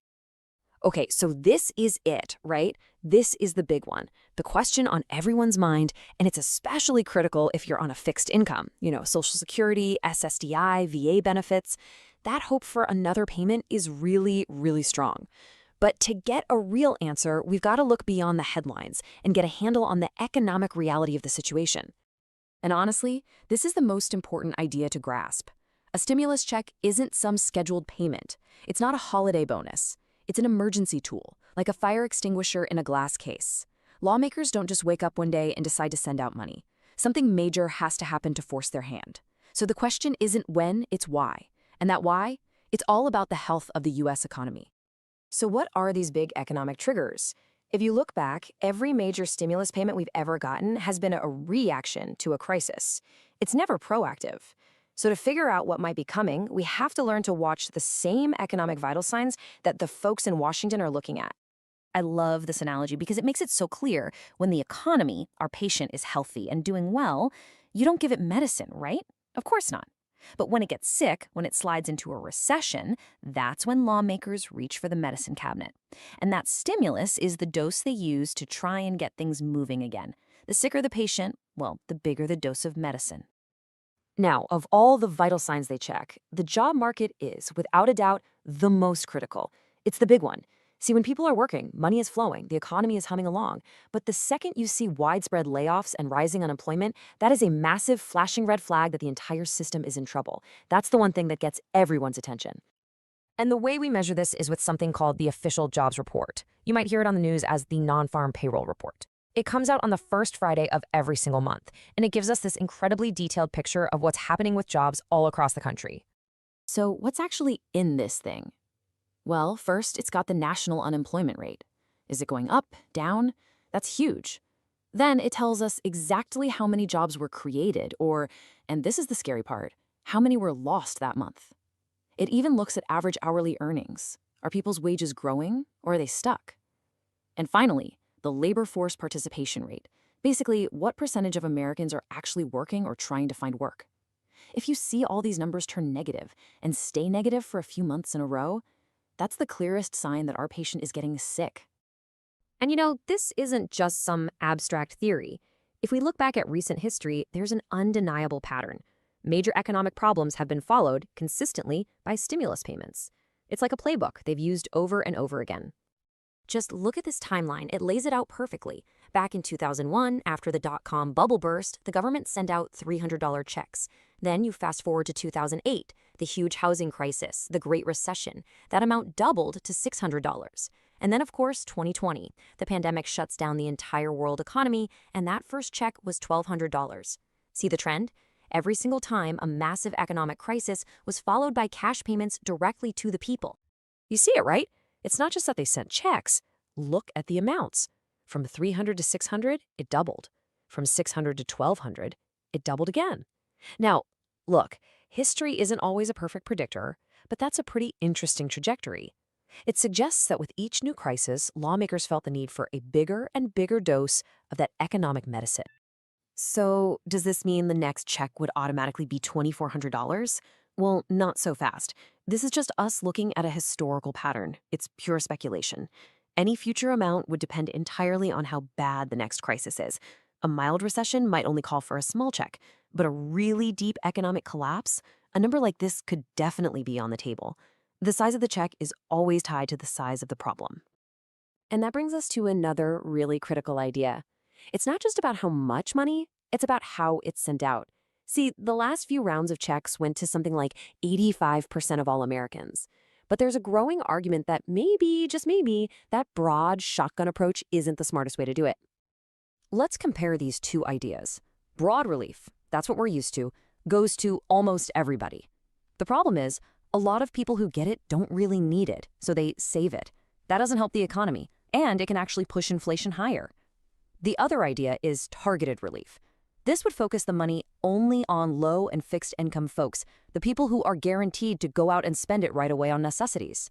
This gives you way more bang for your buck with less risk of inflation. It could even mean multiple smaller payments over time instead of just one big one. And that is the absolute fundamental truth of all of this. We have to remember this. A stimulus check is not meant to be a contribution to your savings account. The entire purpose, the only purpose, is to get you to spend it. They want that money flowing through stores and businesses immediately. Buying food, paying bills, getting your car fixed. That spending is the jolt of electricity the economy needs to snap out of a recession. Okay, so let's put this all together. Instead of listening to rumors online, here's a clear, simple dashboard of what you should actually be watching for. These are the real signals. Think of it as a three-step domino effect. First, you'd see the warning signs. That monthly jobs report would start showing really bad numbers. Month after month, job losses, unemployment taking up a lot. Second, after enough bad data, the experts would make it official. We are in a recession. And third, it's only then, when the crisis is real and undeniable, that you'd see lawmakers in Congress finally scramble to put a stimulus package together, which would probably include direct payments. So, the bottom line, the most crucial takeaway from all of this is this. Right now, with the economy as it is, a fourth stimulus check just isn't happening. The trigger isn't an online petition, it's not a politician's promise. The only trigger is a real, measurable, and significant economic crisis, one that's bad enough to force Congress to act. Understanding this lets you see past all the noise and know exactly what to look for. And that kind of leaves us with one last big question to think about. We've seen the stimulus playbook change over time, right? The amounts got bigger, and now we're talking about new, more targeted strategies. So as our economy keeps evolving and faces new and different challenges, how will the government's medicine have to adapt to actually keep working? Something to think about. We've all been feeling that financial squeeze lately. Prices for everything just keep going up, but for a lot of people, incomes are just not. Now, we've seen those big stimulus checks before, right? But they didn't really seem to fix the problem for the long haul. So now a new idea is bubbling up. What if we could provide that support in a smarter, much more targeted way? Let's dive into this proposal and see how it tries to learn from the past. And this is the million-dollar question, isn't it? The relief we got from those past checks felt great for a minute, but then it was gone.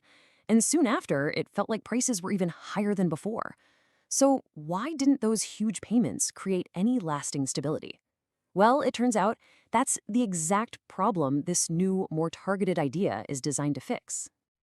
All right, here's our game plan for this explainer. First, we'll talk about that financial squeeze. Then we'll take a quick look back at the last round of stimulus. From there, we'll get into the details of this new, targeted approach, unpack the science of spending behind it, and finally ask the big question: could this actually be a more efficient way to do things?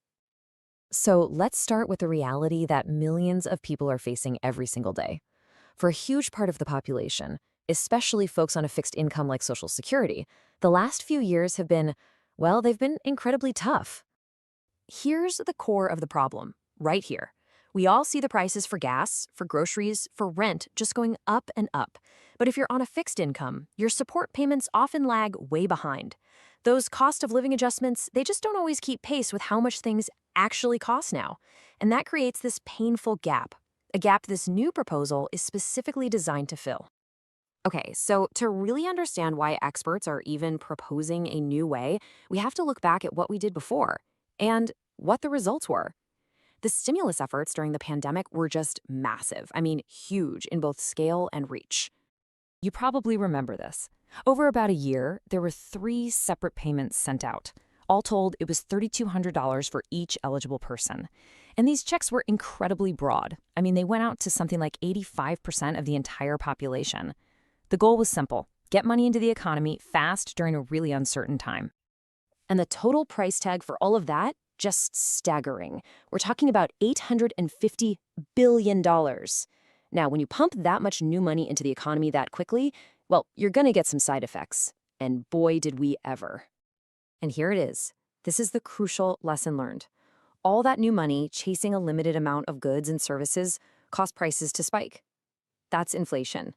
And a real tragic irony here is that inflation hit the low and fixed income households the hardest. The very same people the checks were supposed to be helping the most. So, taking that hard lesson to heart has led experts to a completely new idea. Instead of just spraying cash everywhere with a fire hose, what if we use more of a surgical tool? This new proposal is a total 180. Forget those one-time lump sum payments. We're talking about ongoing monthly checks. And this is the critical part. They wouldn't go to everybody. No, they would be focused only on low-income and fixed-income households, the people who are getting hit the hardest by those rising costs. And the proposed amount is pretty significant: $2,000 a month. Now, for a family that's struggling to keep up with rent, utilities, and groceries, that kind of stable, predictable support could be an absolute game changer. It's not a temporary Band-Aid. It's designed to create a more stable financial foundation, month in and month out. And the data on what happens to this money is just fascinating. Studies show that when a person with a low income gets an extra $2,000, they spend it, and they spend it fast, because they have to. Something like 80% of it is gone within just 10 days, and the rest is spent not long after. That money goes right back into local businesses, into the economy, which, is the whole point of a stimulus in the first place. Now, this idea of rapid spending isn't just a random guess. It's actually the core of the economic theory that makes this whole targeted approach so compelling to the people who support it. It's all about understanding who spends money and how quickly they do it. Economists have a name for this. It's called the marginal propensity to consume, or MPC. I know it sounds super technical and jargony, but the idea is actually really simple. If you give someone an extra dollar, how much of that dollar do they actually spend, and how fast do they do it? This one concept is the key to the whole thing. Yeah, it's so important to remember the goal here. A stimulus check is not a savings bond. As this quote says, its entire reason for existing is to get people to go out and spend it to, stimulate the economy. It's right there in the name. And this is where that NPC idea becomes so powerful. See, folks with lower incomes have a high MPC. They spend nearly every extra dollar they get immediately on necessities like food and rent. That gives the economy a powerful immediate jolt. On the other hand, higher income folks have a low MPC. They're much more likely to save extra cash, invest it, or pay down debt. And that's all fine, but it doesn't create the immediate economic stimulus that the payment was for. So, when you put all of this together, what does it really mean for the future? Well, by understanding the science of spending, supporters of this idea argue that we can design a stimulus that's not only more effective, but also way more efficient. The advantage of targeting really boils down to this. You put the money in the hands of people who you know will spend it. And because of that, you can get the same economic boost with far less government spending overall. That helps you avoid triggering that massive, widespread inflation we saw last time, and it delivers support to the people who actually truly need it most. And just look at this chart. This really shows you the potential difference in cost. I mean, compared to the $850 billion we spent before, experts believe a targeted approach could get a similar economic impact for just a tiny fraction of that cost, simply by getting the money where it will be used most effectively. And this is really the bottom line. It's about being more strategic. Instead of a financial fire hose that just soaks the entire economy, this approach is more like a precise injection of funds, right where they're needed most. You could get the same positive economic impact, but without that enormous price tag and the painful inflation that comes with it. This expert quote just captures the argument perfectly. It's pitched as a win-win. You get to provide real, meaningful financial relief to the people who are struggling the most, and at the same time, you stimulate the entire economy in a much healthier, more effective way. It's an approach that really tries to be both smart and fair. And so, this is the question we're left with. As we look ahead to future economic challenges, the lessons from the past seem pretty clear. This proposal offers a very different path forward, one based on precision, on efficiency, on targeting. Could this be the key to more effective economic support in the future? We've all seen the headlines about Social Security benefits going up, but then you get to the grocery store, you pay your bills, and you can't help but feel that squeeze. So why doesn't that check seem to stretch as far as it used to? Well, today we're going to dig into the numbers behind that exact feeling, and believe me, the answer is probably not what you're expecting. So let me just start by asking you this directly. I know it might sound like an obvious question, but it's really important. Do you honestly feel like your benefits have kept up with what it actually costs to live? I'm not talking about the official numbers they throw around. I mean the real price of things you have to buy every day. My guess is, for a lot of you, the answer is a big fat no. And today we're going to find out exactly why you feel that way. All right, so let's start with what's happening right now. The last few years where the squeeze has felt, well, especially tight. This is where you can really see that disconnect between the benefit adjustments we're getting and the prices we're all actually paying. Okay, now take a look at this. It really tells a story at just a glance. If you add up the cost of living adjustments, or COLAs, from the last few years, the benefit increases come out to over 20%. And that sounds like a lot, right? But look at that other bar. In that exact same time frame, the actual prices for goods and services shot up by 25, even 30%, according to groups like the Senior Citizens League. You see that gap right there? That's the problem. And to really put that 20% number into perspective, just look at the yearly CLAs themselves. We had that massive 8.7% increase, a 5.9% before that, then 3.2% and 2.5% this year. I mean, each one of those on its own seems pretty significant. Getting an 8.7% raise in 1 year is nothing to sneeze at. So when you add them all up, it looks like beneficiaries have gotten some pretty substantial raises. But like we just saw, substantial all depends on what you're comparing it to. But you know what? That recent squeeze is just the tip of the iceberg. To really get what's going on today, we have to zoom out and look at the last quarter century. And this is where the official story and reality just completely split apart. So we're going to set our clocks back to the year 2000. And look all the way through to today. That's a 25-year period. And we're not just picking this time frame out of a hat. Looking at a long stretch like this really shows us how these small, tiny differences can compound year after year into a massive problem. It's the long game that really shows us what's been happening. So what's the official story? Well, according to the Bureau of Labor Statistics, the BLS, which is the government's main source for all this, official inflation has gone up by 83.2% since the year 2000. That's the number policymakers look at. That's the official benchmark for the rising cost of living over these 25 years. And here's the real kicker. Over that exact same period, guess how much Social Security benefit increases have been? You got it, right around 83%. So, on paper, everything looks perfect. The system is supposed to make sure benefits keep up with inflation. And according to the official numbers, that's exactly what's happened. Case closed, right? Well, not so fast. This is where the whole official story just collides with what we're all actually living through. We're going to switch gears now from the government's index to what really happened to the prices of things we need to buy. This is the number that you feel in your bank account every single day. Now, before I show you this next number, let's just be crystal clear on what we're talking about. Real price increases. That's not some abstract theory. It's the actual, tangible rise in the cost of, well, everything. We're talking about your rent, your groceries, healthcare, the electric bill, a new pair of shoes, gas for the car, literally everything you spend money on. It's the real-world inflation we all have to deal with. And here it is, the number. According to the analysis in our source material, since the year 2000, the actual increase in the price of goods and services has been a staggering 145%. Just let that sink in for a second. Not 83.2%, 145%. This isn't just a little bit off. It's a completely different reality from the official one. And this chart right here just brilliantly illustrates that chasm. On one side, you've got your benefit increases tied to official inflation at 83.2%. And on the other side, just towering over it, you have real-world prices that have shot up by 145%. This huge gap you see on the screen, that is the reason your benefits feel like they're not enough. It's not just a feeling, it's a cold, hard fact that's been growing for 25 years.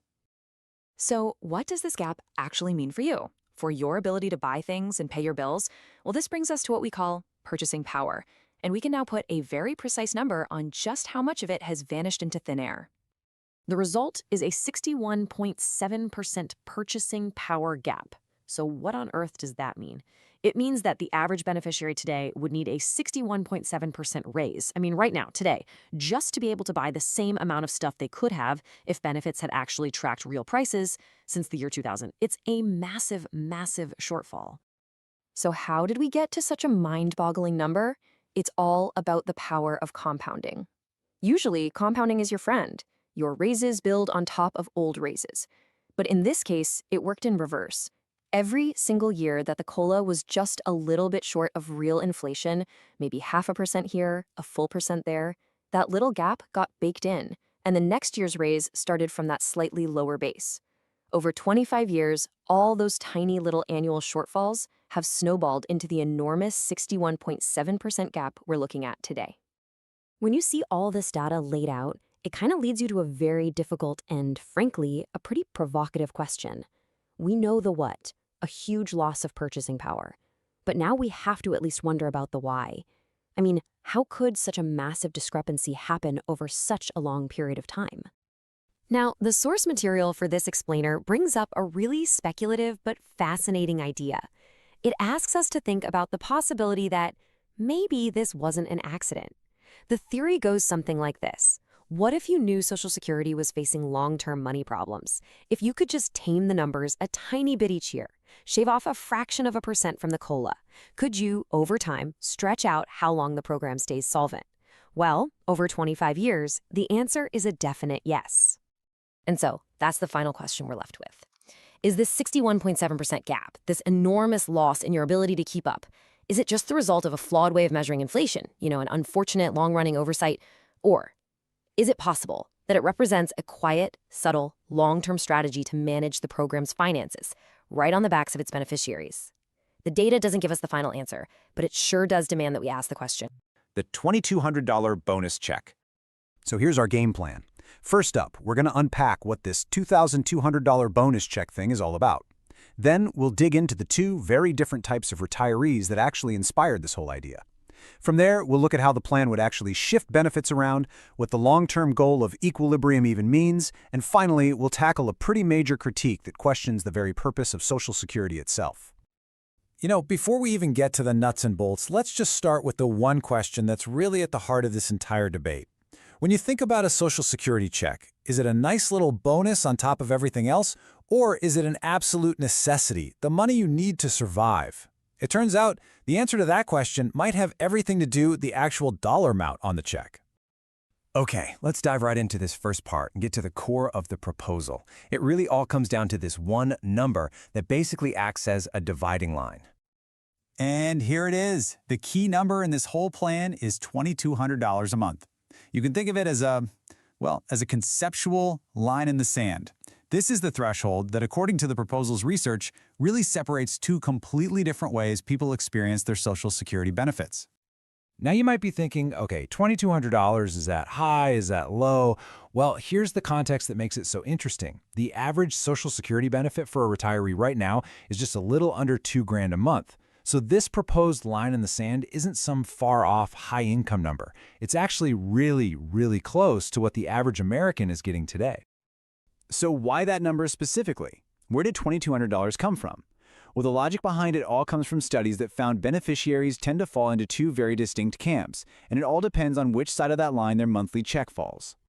The data paints a picture of two different worlds. For people getting less than that $2,200 threshold, their payment is what you'd call a necessity check. I mean, this is the money they count on for rent, for groceries, for the basics. But for those getting more than $2,200 a month, the story changes. They are much more likely to have other sources of income, right? Things like pensions, 401ks, investments. So for them, the Social Security check feels less like a lifeline and more like a bonus. It's a nice extra, but it's not what's keeping the lights on. And this quote right here, it just nails the core idea that's powering this whole proposal. It's a pretty simple observation, right? The more money someone gets from Social Security, the less they tend to rely on it, and the more it starts to feel like bonus cash. That single idea is the justification for this entire reform. All right, so we get the why behind this dividing line. We see the logic. But what about the how? What are the actual mechanics here? How would a plan like this work in the real world? Okay, so the plan basically unfolds in 3 steps. First, it would gradually start to reduce the monthly benefits paid out to the highest earners. Step 2, and this is a really big one, it would limit how much of the annual cost of living adjustment, the COLA, that those high earners get. So their benefits would grow a lot slower. And third, and this is crucial, the money saved from those first 2 steps doesn't just disappear. It would be directly reallocated to boost the checks for the lower income folks. So, and this is probably the most important thing to get about this plan. This is not about cutting Social Security spending overall. Not at all. It's about an internal redistribution. The whole idea is to shift funds from the people who see it as a bonus over to the people who desperately need it as a necessity. It's about strengthening the safety net for the people who need it most, using the money that's already in the system. But what's the end game? I mean, this isn't just about a few tweaks here and there. There's a much bigger, long-term vision. And that vision is to reach a state they call equilibrium. Let's take a look at what that actually means. So what on earth is equilibrium? Well, the long-term goal is to dramatically narrow the gap between the biggest Social Security checks and the smallest ones. The idea is that over time, by giving more to those at the bottom and slowing the growth for those at the top, all the benefit payments would slowly start to converge towards some kind of middle ground. Now, I've got to stress, this isn't something that would happen overnight, not even close. The proposal lays out a very slow, very gradual process. It could take 20 years, maybe even longer, to get there. You'd move from the big disparities we have today through a decade or more of slow reallocation until you eventually hit that projected state of equilibrium. Okay, as you can probably imagine, a plan this radical faces some serious pushback. And the main criticism isn't just about the numbers. It's a deep, philosophical question about what this change would fundamentally turn Social Security into. The big fear for critics is that by pushing all benefits towards this equilibrium point, you're essentially transforming Social Security into a form of guaranteed basic income, or GBI. And a GBI is a totally different animal. It's a system where everyone gets a standard payment from the government, no matter what they paid in. That idea runs completely counter to the way Social Security was originally designed. Let's really break down this critique. The number one concern is that this plan changes Social Security's entire purpose. It would shift it from being an earned benefit, something you get based on your work history, to being a needs-based program, kind of like welfare. Critics also point out a huge risk. What if this new equilibrium benefit ends up being too low to actually help anyone? But maybe the biggest issue for them is that it completely breaks that sacred link between what you pay into the system and what you get out of it. This table just lays out the debate perfectly. On the left, you've got Social Security as we know it today. It's an earned benefit. What you get is directly tied to your lifetime earnings. But on the right, you have this proposed new system, and its basis isn't your work history, it's need. The goal isn't to reward your contributions, it's to provide a standard floor for everybody, which means all the benefit levels eventually have to merge together. So at the end of the day, that's what this entire proposal forces us to grapple with. It's a fundamental question about the very identity of Social Security. Is it supposed to be a safety net for everyone, making sure no one falls below a certain level? Or should it remain a reward system, a program that reflects a lifetime of hard work and contributions? The answer to that question is going to shape retirement for millions of Americans for generations to come. Today, we're digging into a really interesting report that kind of flips the script on one of the biggest tools the government has, the stimulus check. We're going to break down this idea that argues for a radically different and way more focused way to get the economy going. So, this is the big question, right? When the economy hits a rough patch, the go-to move is often to send out money to get people spending again. But is sending a check to basically everyone the best way to do it? Or is there a smarter, maybe more surgical way to get the job done, possibly with fewer headaches? That's exactly what we're going to explore. Here's how we're going to break it down. First, we'll look at the problem with past stimulus plans. Then, we'll get into a key economic idea called MPC. It's at the heart of everything. From there, we'll see who actually spends stimulus money, which leads us to this new idea for a targeted approach. And finally, we'll zoom out and look at the bigger picture. Okay, let's dive right in. To really get why this new proposal even exists, we have to look back at what we've already tried and the problems that came with it.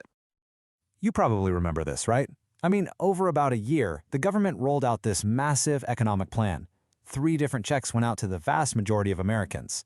The idea, of course, was to keep the economy from sinking during a really weird time. But the sheer scale of it, we're talking trillions of dollars sent to about 85% of the population, is a huge part of this story. So here's where it gets interesting. According to the report we're looking at today, this whole send money to everyone strategy was, and I'm quoting here, a bad move. Why? Well, the report argues that all that cash didn't just stimulate the economy, it kind of overheated it. It poured fuel on the fire of inflation, creating that classic problem of too much money chasing too few goods, which, as we know, just drives prices up for everybody. The argument is that this was a totally avoidable side effect of a strategy that just wasn't aimed very well. And that brings us to the core concept of this whole thing. You know, to really understand the solution they're proposing, we first have to get comfortable with one key bit of economic jargon. Yep, it all comes down to 3 little letters, MPC. I know, it sounds super technical, but the idea behind it is actually incredibly simple. It's really all about figuring out what people are going to do when they get a little extra cash. And there it is, marginal propensity to consume. Really, all it means is, what's your tendency to spend new money? Think of it as a measure of urgency. If I handed you an extra $1 right now, how much of it would you go spend almost immediately? And how much would you stick in a savings account? Someone with a high MPC spends it right away. Someone with a low MPC, well, they save it. And if you're trying to fire up an economy, knowing who's who is everything. So now that we have this idea of MPC in our back pocket, let's see how the report actually uses it. This is where we start to see how different groups of people behave very, very differently. So the report basically splits everyone into 3 buckets. First, you've got your high MPC folks, who are usually people with lower incomes.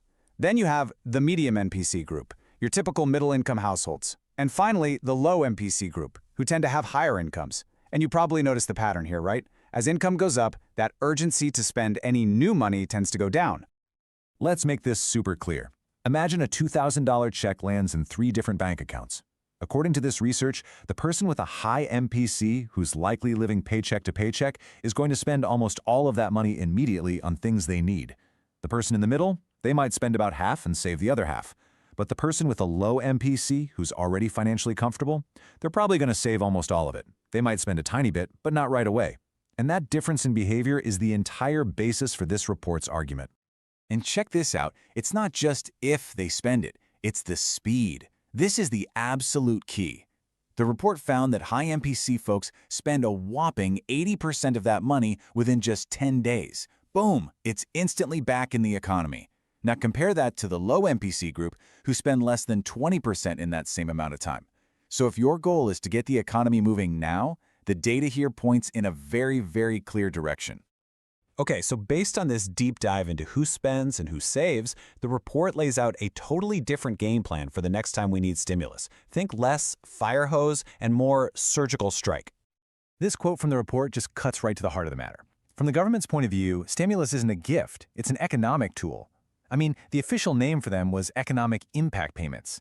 The whole point is to have an impact. Money that gets saved, well, it doesn't have an impact. It has to be spent to do the job it was designed for.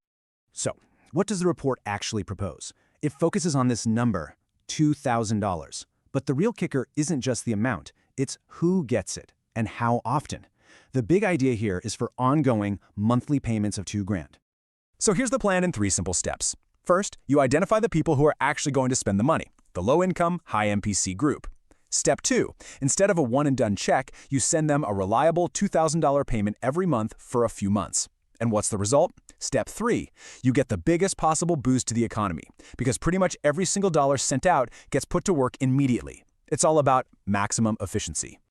And just look at how this plays out. Of that single $2,000 payment, $1,600 is already out there in the economy within 10 days. It's paying for rent, for gas, for groceries. The other $400 is usually gone within a month. This is exactly what stimulus is supposed to do. Create a fast-moving current of cash flowing through businesses. All right, so let's pull back and put these 2 strategies side by side. The old, broad approach versus this new, targeted one. And I mean, the difference is pretty stark. On one hand, you have the broad approach. It costs close to $1 trillion, went to 85% of the population, including millions who just saved it, and as the report argues, it carried a high risk of sparking inflation. On the other hand, you have this targeted approach. It would cost way less, just a few $100 billion. It goes to a much smaller, focused group, and because you're injecting less total cash into the system, the report says the risk of causing that kind of runaway inflation is much, much lower. And really, that's the bottom line of this whole thing. A targeted strategy, the report concludes, gives you a much bigger bang for your buck. It accomplishes the main goal, getting money circulating fast, but it does it for less money and with fewer negative side effects. It's about helping the people who truly need it in a way that helps the entire economy. So that leaves us with this final question.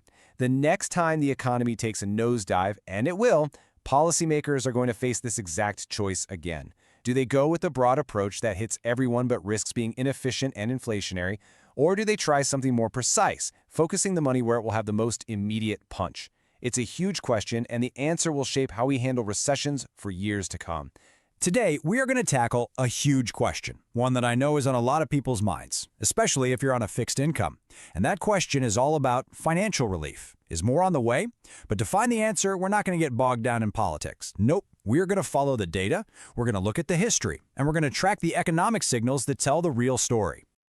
All right, let's just jump right in. Is 2025 the year we finally see another stimulus check? Maybe for $2,000, maybe even more? I mean, let's be real, people are struggling. It's been a tough few years, and a lot of folks are looking for any kind of break they can get. So what's really going on? Are we going to see another big round of payments hit our bank accounts next year?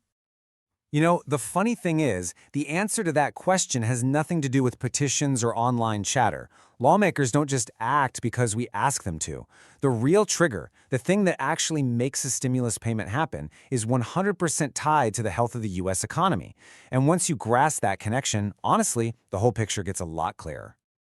So let's break this down.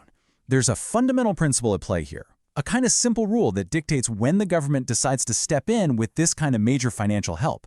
And it's actually a pretty predictable mechanism. That is, if you know what you're looking for. I want you to picture a seesaw at a playground. On one side, you've got the strength of the economy. On the other side, you have the likelihood of a stimulus check. Now, when the economy is strong, it's booming, unemployment is low, companies are hiring, that side of the seesaw is planted firmly on the ground. The chance of stimulus? Very, very low. But what happens when the economy gets weak? When it starts contracting, unemployment starts ticking up, and you hear whispers of a recession? Well, that side of the seesaw goes way up in the air, which brings the stimulus side crashing down, making it way more likely. This brings us to a concept called inverse correlation. Now, I know that sounds a little jargony, but the idea is super simple. When one thing goes up, the other goes down. They're opposites. A stimulus payment isn't a reward for a good economy. It's a rescue tool for a weak one. The government uses it when they think the economy is about to fall into a recession and it needs a jolt to get people spending again. This is probably the single most important thing to understand in all of this. And look, this isn't just some theory. It is a clear, undeniable pattern that we have seen repeat itself every single time our economy has faced a major crisis, for more than 2 decades now. History really gives us a crystal clear roadmap here. Just think back over the last 3 major recessions. In 2001, the dot-com bubble burst. And what happened? Stimulus checks were issued. Fast forward to 2008, the housing market completely collapses, and it takes the entire economy down with it. The government's response? You guessed it, stimulus checks. And then, of course, in 2020, the pandemic shuts down the entire world, triggering a massive recession. And what did they do? Once again, stimulus checks. It's the same play every single time. Let's look at the actual numbers. Back in 2001, after that tech bubble popped, the government sent out checks for $300. Now, at the time, that was seen as a pretty big deal to try and stabilize things. Then we jumped to the massive financial crisis of 2008. The economic damage was just immense. So the government responded again, but this time the checks were for $600. Keep that number in your head. It doubled from the last recession. And that brings us to 2020. The economy basically slammed on the brakes overnight. It was completely unprecedented. So lawmakers passed the CARES Act, and that very first stimulus check, it was for $1,200. Do you see it? That number doubled again from the 2008 amount. And this is where it gets really fascinating. Because when you put these numbers side by side, it's not just random.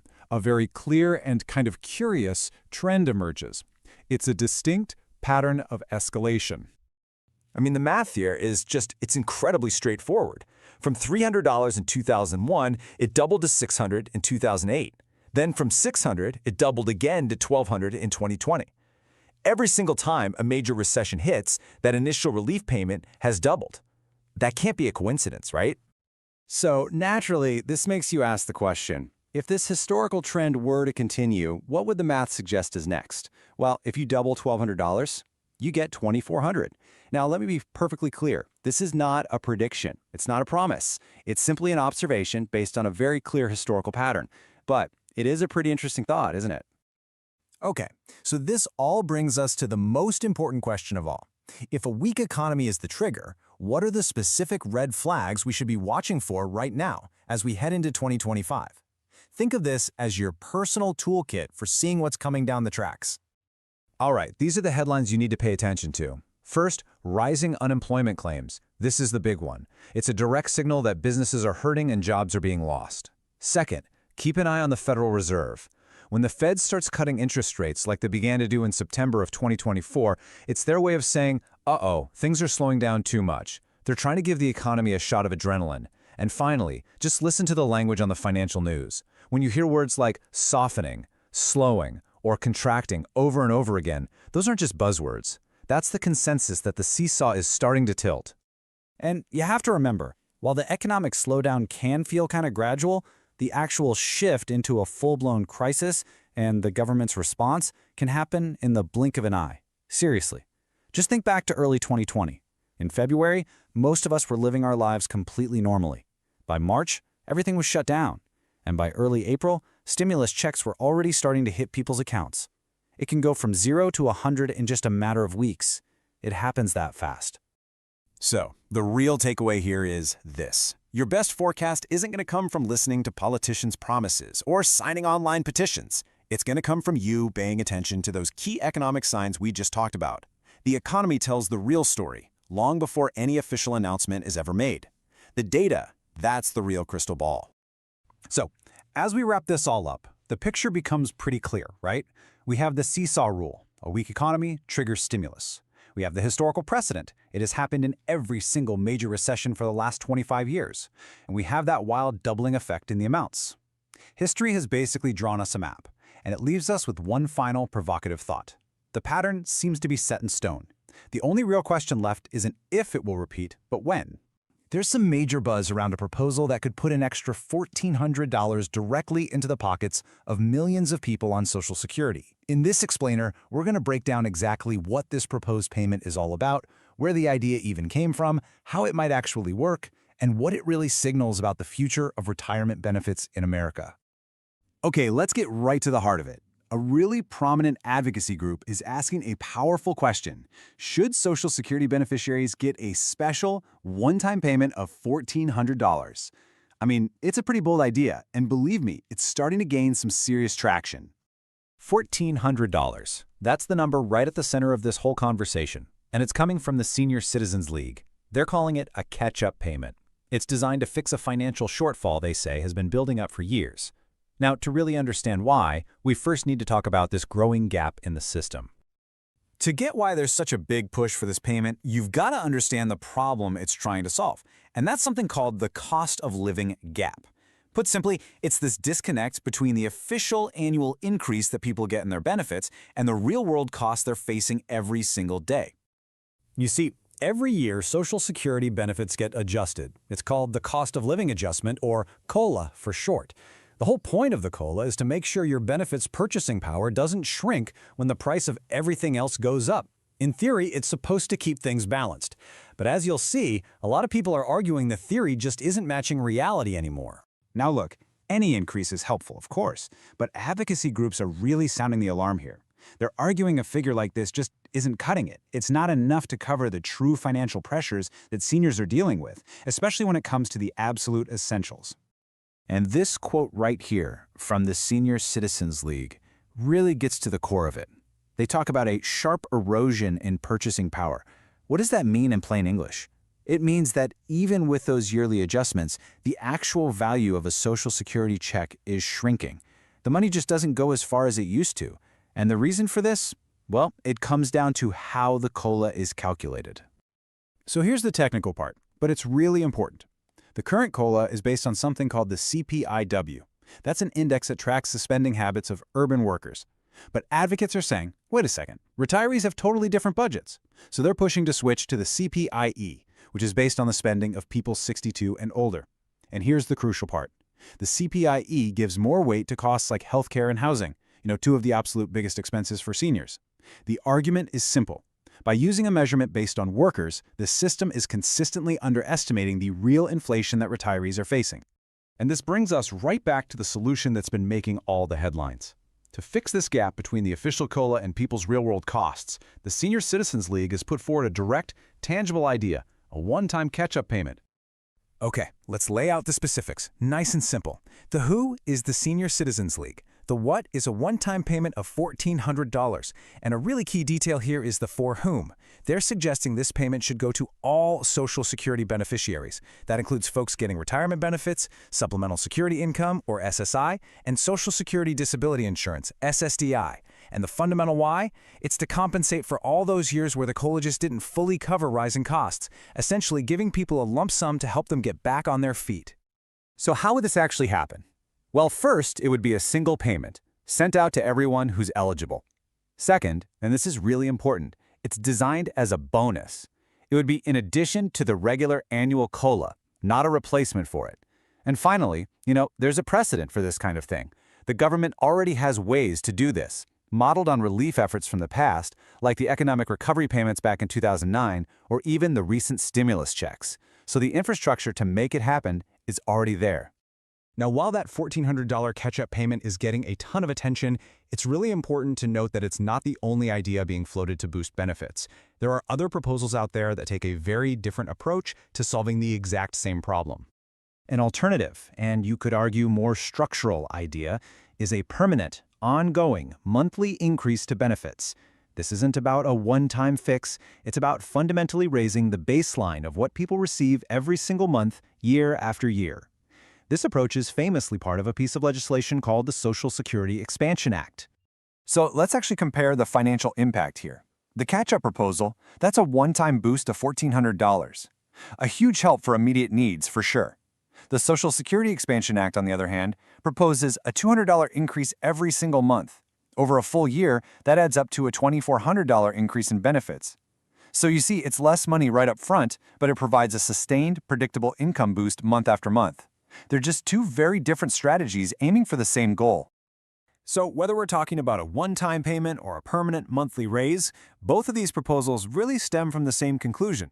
The current system just isn't working the way it was intended to. And that brings us to the much larger debate about the future of the cost of living adjustment itself, and really the financial security of millions and millions of Americans. Let's just recap the core arguments for why a change is needed. First, the COLA calculation is flawed. It just doesn't reflect what seniors are actually spending their money on. Because of that, their buying power has been seriously eroded for decades. And the stakes here are incredibly high. For almost 40% of beneficiaries, Social Security is their only income. And what's the result of all this? An estimated 7.3 million seniors are living on less than $1,000 a month. These aren't just numbers on a page. For so many people, this is a genuine financial crisis. And all of this leaves us with the ultimate question. It's not really about if costs are rising. We all know they are. The real debate is how our most important social safety net should adapt to that new reality.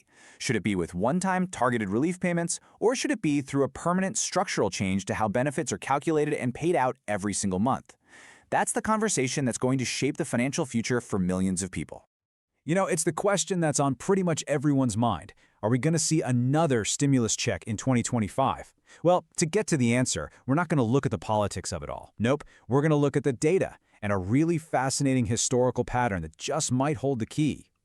So let's just get right to it. Is 2025 the year we see a fourth stimulus check? Look, the answer isn't a simple yes or no, but the clues, they're kind of hidden in plain sight. You just have to know where to look. And today, that's exactly what we're going to do, uncover them, piece by piece. And this is the most important part, the thing that a lot of people miss. We tend to think that stimulus checks are just a political football, right? But the data, it tells a totally different story. The decision to send out stimulus has always been tied to just one thing, the health of the U.S. economy. Okay, so the best way to wrap your head around this is to picture an economic seesaw. It's a really simple but super powerful idea that perfectly explains the relationship between how the country's doing and when the government steps in with financial aid. So on one side of this seesaw, you've got a strong, booming economy, right? Jobs are everywhere, unemployment is low, things are looking good. When that's happening, there's absolutely no reason for the government to be injecting cash into the system. But when that seesaw tips over to the other side, now the economy is weak. It's softening, maybe even shrinking. Unemployment starts to creep up. And this is the environment where stimulus isn't just possible, it becomes way, way more likely. This quote really gets to the heart of it, an inverse correlation. All that means is that two things move in opposite directions. Think of it like this. As the economy's health goes down, the probability of a stimulus check goes up.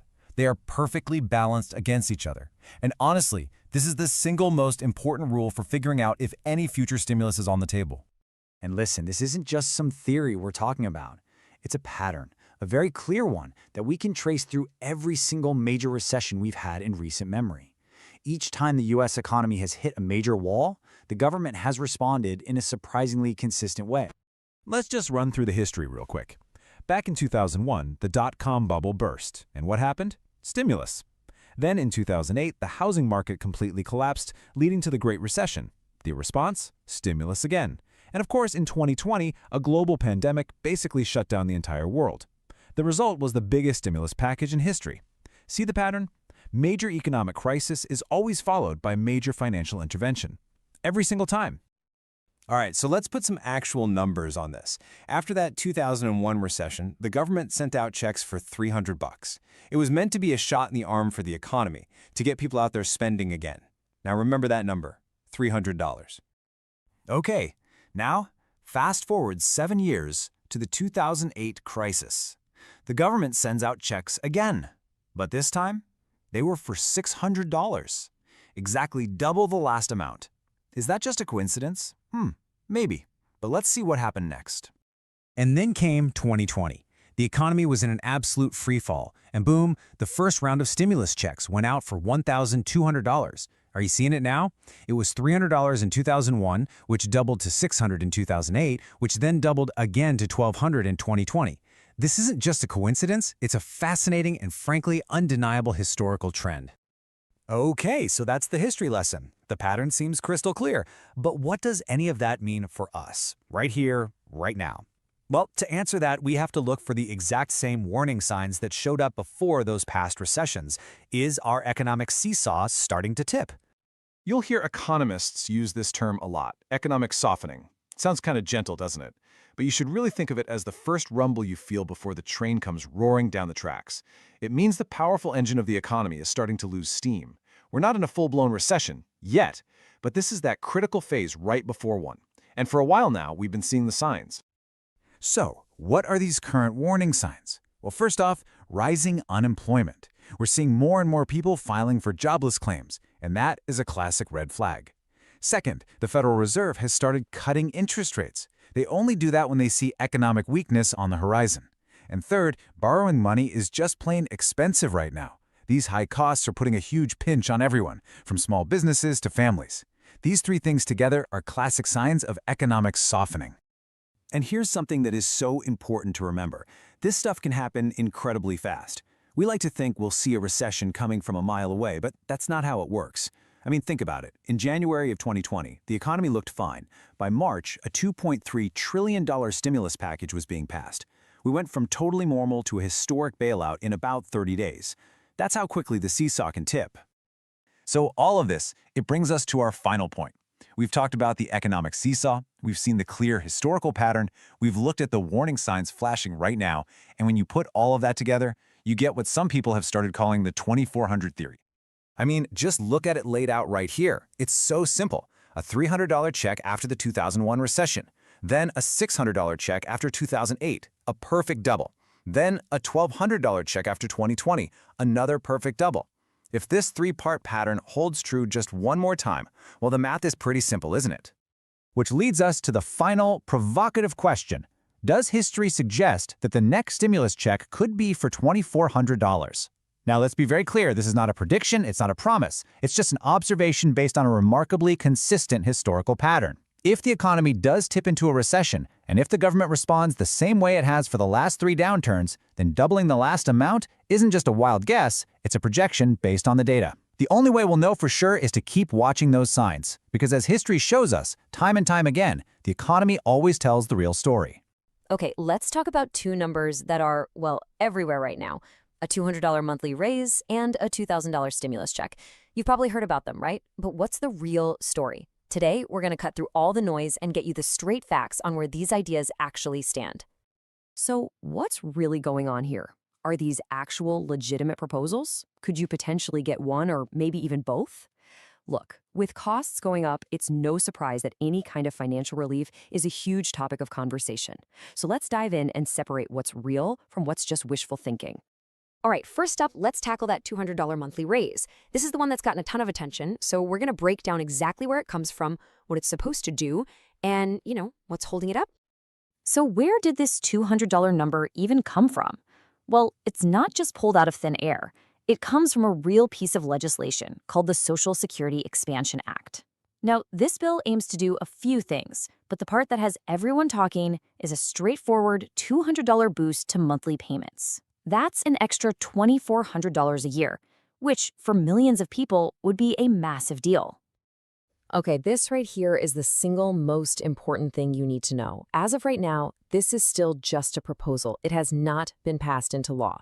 The Social Security Expansion Act is an idea floating around Congress, but it hasn't crossed the finish line. So just to be super clear, nobody is getting this extra money yet.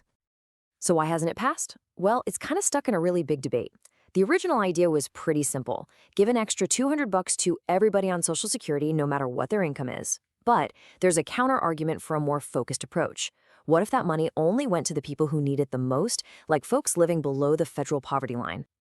And this quote from our source material really gets to the heart of it. Does every single beneficiary truly need an extra $200 a month? Well, the argument is probably not. The thinking is that if the proposal was narrowed down to focus just on lifting the lowest earners out of poverty, it might have a much better chance of actually getting passed.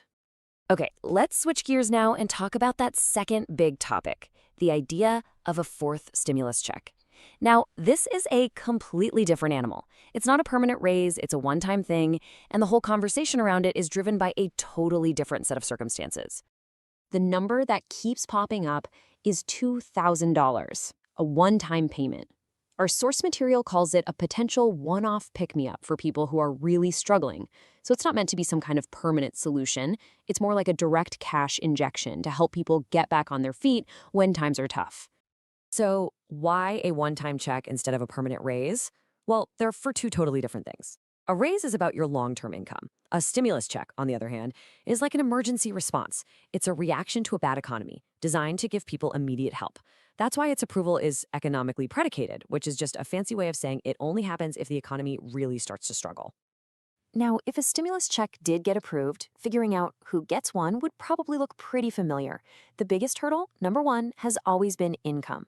Based on past checks, there'd be a clear income cutoff. If you're below that line, great. Then you move on to other things like having a social security number and not being claimed as someone else's dependent. But yeah, income is always that first big gate you have to pass through. And this, of course, leads to the big question. Let's just say, hypothetically, both of these things got approved. Could a person actually get the $200 monthly raise and the $2,000 stimulus check? The short answer is absolutely yes. You could, hypothetically, get both. Why? Because they're two totally separate programs. They're funded differently, and they're designed to solve different problems. One has nothing to do with the other. And here's the best way to think about it. The $200 raise would become a permanent part of your monthly Social Security benefit. It's a benefit increase. The $2,000 check is a one-and-done stimulus payment for economic relief. They're like apples and oranges. They just don't overlap. But wait, you might be wondering, wouldn't that extra money from the raise push my income too high to qualify for the stimulus? It's a fair question, but for the vast majority of people on a fixed income, the answer is no. An extra $2,400 a year would almost certainly not push you over the kind of income limits we've seen for stimulus checks in the past. Okay, so we've looked at the proposals, the what-ifs, the hypotheticals, but now it's time to come back down to earth. Let's talk about what's actually happening right now. What is the real-world status of these two ideas today? So let's just be perfectly 100% clear. That $200 monthly raise we talked about from the Social Security Expansion Act, it has not passed. It's still just a proposal. And that fourth stimulus check, same story. It has not been approved. Right now, neither of these payments are happening. They are ideas, not laws. No checks are in the mail. But, they face very different challenges to becoming a reality. And this brings us to probably the most important takeaway of all. If you want to know if a stimulus check is on the horizon, don't watch the political news. Watch the economic data. Lawmakers only really consider this kind of thing when the economy takes a serious nosedive, and a lot of people are hurting financially. The real story isn't in the headlines, it's in the economic reports. So in the end, these two different ideas really highlight a bigger question. What's the best way to create financial security? Is it a permanent structural change to benefits, like that $200 raise? Or is it a targeted emergency shot of cash, like a stimulus check, when the economy gets rough? For now, both ideas are on the table, but they're definitely off the books. The only thing we know for sure is that this conversation is far from over. You ever wonder what it would actually take for another stimulus check to be sent out? Well, the answer might surprise you. It's not really about politics. It's all about economic data. So today, let's break down the dominoes that have to fall for that to happen. All right, let's just dive right into the biggest question of all. It seems kind of backward, right? But the answer is, yeah. A weaker economy has always been the single biggest trigger for widespread government stimulus. Let's get into why that is. Okay, first things first. We have to understand why this topic even keeps coming up. I mean, it's not just people being curious. For millions, this question is a direct reflection of their own wallets right now. And this quote, this really gets to the heart of it, doesn't it? This is the kind of thing you see in comment sections everywhere. When people are really struggling just to cover the basics, that whole conversation about financial relief, well, it gets really loud and it gets really constant. This is probably the most crucial thing to get. Yeah, stimulus checks are passed by politicians, but they're not really a political tool. A better way to think of them is like an economic emergency brake. You only pull that lever when the whole system is slowing down fast and needs a serious jolt to get going again. So that brings us to the trigger itself. What does a weak economy actually look like on paper, in terms of the data? And how do those numbers signal to lawmakers that, hey, maybe it's time to step in? This chart lays it out perfectly. It's like two sides of the same coin. On the left, you've got all the signs of a healthy, humming economy. But on the right, those are the alarm bells. When economists see a big nationwide shift from the left column to the right column, especially that jump in unemployment and a drop in spending, that's the signal. That's when you know the economy's in trouble, and the talk about intervention really starts. This whole cycle of the economy tanking and then lawmakers scrambling to do something, it led a few of them to float a pretty radical idea. What if the help just happened automatically? The idea was called automatic stabilizers, and you can just think of it like a simple if-then command for the economy. If unemployment hits a certain number, Then relief payments are automatically sent out. The whole goal was to get money into people's hands way faster by cutting out the slow, messy legislative part. Now, the downside is less oversight, but the focus was on speed. Now, this proposed system gives us a really clear window into how policymakers think about this stuff. And even though this plan never became law, the logic here is absolutely key. It ties stimulus directly to one specific number, the unemployment rate. The plan was super simple. If unemployment hits, say 6%, boom, a payment goes out. If it gets even worse, boom, another one follows. It just shows you how central that single data point is to the whole discussion. Okay, so let's shift gears and look at how this plays out in the real world right now. How does a slowing economy actually turn into money in your bank account? This is the typical chain reaction. And man, it usually happens fast. It all starts with that rapid economic contraction. And in response, lawmakers don't just act, they act big. They scramble to pass these enormous spending bills. Once a bill gets passed, a small slice of that massive pie is carved out and sent directly to us, the consumers. And it's all for one reason: to get people spending again and restart that economic engine. And it's so important to remember this. The checks themselves are almost never a standalone thing. They're usually just one piece of these gigantic, multi-billion, sometimes trillion-dollar packages with these big, sweeping names. The direct payments, they're kind of like the little bone thrown to regular folks inside these much, much larger spending bills. I love this old stock market saying because it perfectly captures why lawmakers have to move so fast. You know, an economy usually grows pretty slowly, methodically, like walking up a flight of stairs. But when it falls fast, like an elevator with the cables cut. It's that sudden, sharp drop that creates the urgency, the political pressure to pass something, anything, quickly. So, here's another way to look at it, and it's a bit more controversial. Some economists actually see recessions as a totally normal, maybe even necessary, part of the business cycle. They call it a big old reset, a chance to clear out the old, inefficient stuff and make way for new growth. From this point of view, stimulus checks aren't really about stopping the reset, but more about cushioning the fall for everybody during that painful, but maybe inevitable transition. Okay, so we've got all these moving parts, all this data, GDP, inflation, consumer sentiment. So if you want to know what the real chances are of another stimulus, it really just comes down to one number. There is one indicator that stands head and shoulders above the rest in predicting what the government will do next. It gives us the clearest, most immediate picture of what's happening to the economy's health right now. And that number is, you guessed it, the unemployment rate.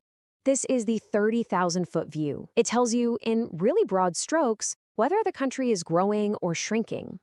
So why does this one number matter so much? Well, because a rising unemployment rate kicks off a really nasty, vicious cycle. Businesses start cutting jobs because their revenue is shrinking. But that means people have less money to spend, which, you guessed it, shrinks business revenue even more. It's a downward spiral, and lawmakers try to use stimulus to break that cycle. That's why a consistently rising unemployment rate is, without a doubt, the most important catalyst to watch. And all of this leaves us with a pretty provocative final thought. If a weak economy is what triggers financial help, does that mean we actually have to go through a painful economic reset for widespread relief to even become possible? It's a really complicated question about the tangled relationship between collective hardship and government help. So is a fourth stimulus check coming in 2025? It's a question I see literally every single day, especially from folks on a fixed income, Social Security, SSDI, SSI, VA benefits. In this explainer, we are going to break down the one critical factor that actually decides if another check gets sent out. And I'll tell you right now, it's probably not what you think. Let's get into it. This really is the big one, isn't it? After everything we've been through, the economic craziness, the rising costs, so many of us are hoping for just a little more relief. And look, this isn't just a casual question. For millions of people, it's about financial survival. So we're going to get to the bottom of what it really takes for another check to happen, because the way it works is not what most people believe. And you've got to understand, this financial pressure, it's not just hitting the lowest incomes anymore. The context here is just so important. When people who are earning six figures are struggling more than ever before, well, that tells you there's a major problem in the wider economy. And that is exactly why this question about another stimulus keeps coming up with such urgency, and it's coming from everyone. Okay, so how do we get from all that widespread financial pain to an actual check landing in your bank account? A lot of people, and maybe you're one of them, believe the answer is to just make our voices heard, right? Call up lawmakers, sign petitions. But is that really how this works? And here it is, maybe the single most important thing to understand in all of this. The idea that we can petition our way to a stimulus check. It's a complete myth. According to our source, it has nothing to do with that. The decision is not based on political pressure. It doesn't matter how many voicemails get left or how many emails flood their inboxes. The only trigger is, and always is, 100% based on the economy. All right, so if it's all about the economy, what's the actual purpose of a stimulus payment? Let's be clear, it's not just a handout because the government is feeling generous. It serves a very specific, very technical function in their playbook. And this right here reveals the real intention. Officially, the government doesn't even call them stimulus checks. The technical term is Economic Impact Payment, or EIP. I mean, the name says it all, doesn't it? The whole goal is to have an impact on the entire U.S. economy, not just on our personal finances. So here's how the process actually works. First, and this is the non-negotiable part, the economy has to hit a wall. We're talking a major contraction, a full-blown recession. Only then does the government move to step 2 and send out money. And that leads directly to step 3. They give us that money with one goal in mind, for us to immediately go out and spend it, pumping that cash right back into businesses to stimulate activity and hopefully stop an economic freefall. Now, this might sound a little harsh, but it's the core of the whole strategy. The source puts it very bluntly. The whole point of stimulus is to use us. We, the public, become the tool, the delivery mechanism for the government's economic plan. They're not interested in us saving it or paying off our debt with it. No, they want us to buy stuff, to jumpstart that stalled economic engine. And all of this leads to one critical word, recession. We keep bringing it up because according to the source, a fourth stimulus check is simply not even a possibility without one. So let's look at why this one event is the only catalyst that truly matters. I absolutely love this analogy from the source. Think of the economy like a video game that's gone haywire. What do? You hit the reset button and start over. Well, from an economist's point of view, a recession kind of works the same way. It's painful, for sure, but they see it as a necessary correction that can fix huge underlying problems, like out-of-control inflation. So why is a painful thing like a recession the only real trigger? Well, because a major economic slowdown is the only thing powerful enough to force big systemic changes. When people stop spending, companies are forced to lower prices to get you to buy. That slowdown also forces the Federal Reserve's hand. They have to cut interest rates to try and get things moving again. It is the primary, absolutely non-negotiable condition for stimulus. Here is another fantastic way to think about how the economy moves. You know, investors have this old saying, the markets take the stairs up and the elevator down. What that means is that economic growth is usually slow, steady, step by step. But when a downturn hits, it is not gradual. It's sudden, it's fast, and it's a steep drop, just like an elevator with the cable cut. And we saw this elevator down concept play out perfectly back in 2020. I mean, think back for a second. January 2020, life was pretty normal. By February, things started to feel a little weird. And then just 1 month later, boom, the whole country was in lockdown and stimulus payments were already being sent out. That's how fast the trigger can get pulled when a major catalyst hits. Okay, so that brings us right back to today. We understand the theory. We know the only real trigger is a recession. So what are the signs we should be watching for right now that could tell us that elevator down moment might be coming? And this is where we run into a major conflict. Officially, the Federal Reserve will always project strength. They pretty much have to, right? Because admitting weakness could cause a panic, and that becomes its own problem. But underneath that calm, confident surface, there are a whole bunch of warning signs that things aren't nearly as good as they want us to believe.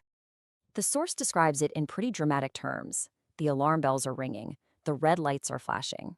And for a lot of people, it already feels like we're in a recession. The data is starting to back that feeling up, too.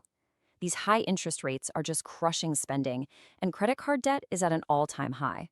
The whole economy is in a really fragile state where any new unexpected event could be the nudge that sends it down and sends it down super fast.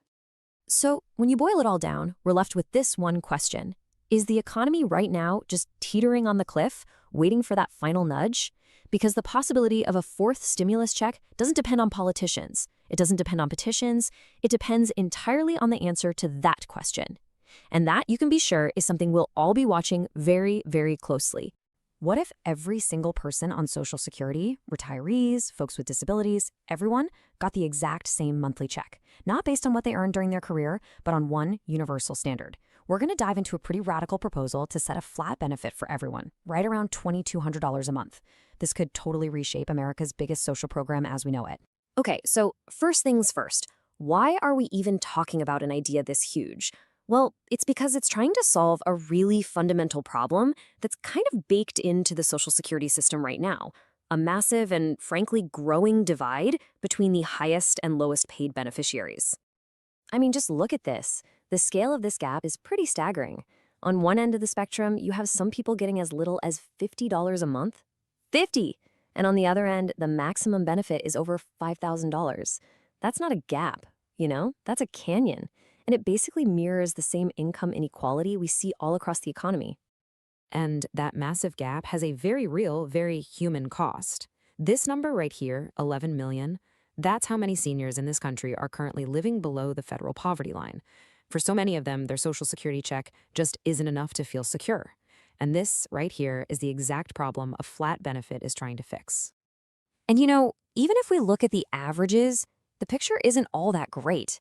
The average retirement benefit is just under $2,000, and the average for disability, or SSDI, is even lower, just under $1,600. Now, that might sound okay to some, but when you factor in the crazy inflation we've all been dealing with, the actual buying power of that money is shrinking fast, and it leaves a lot of people on incredibly tight budgets.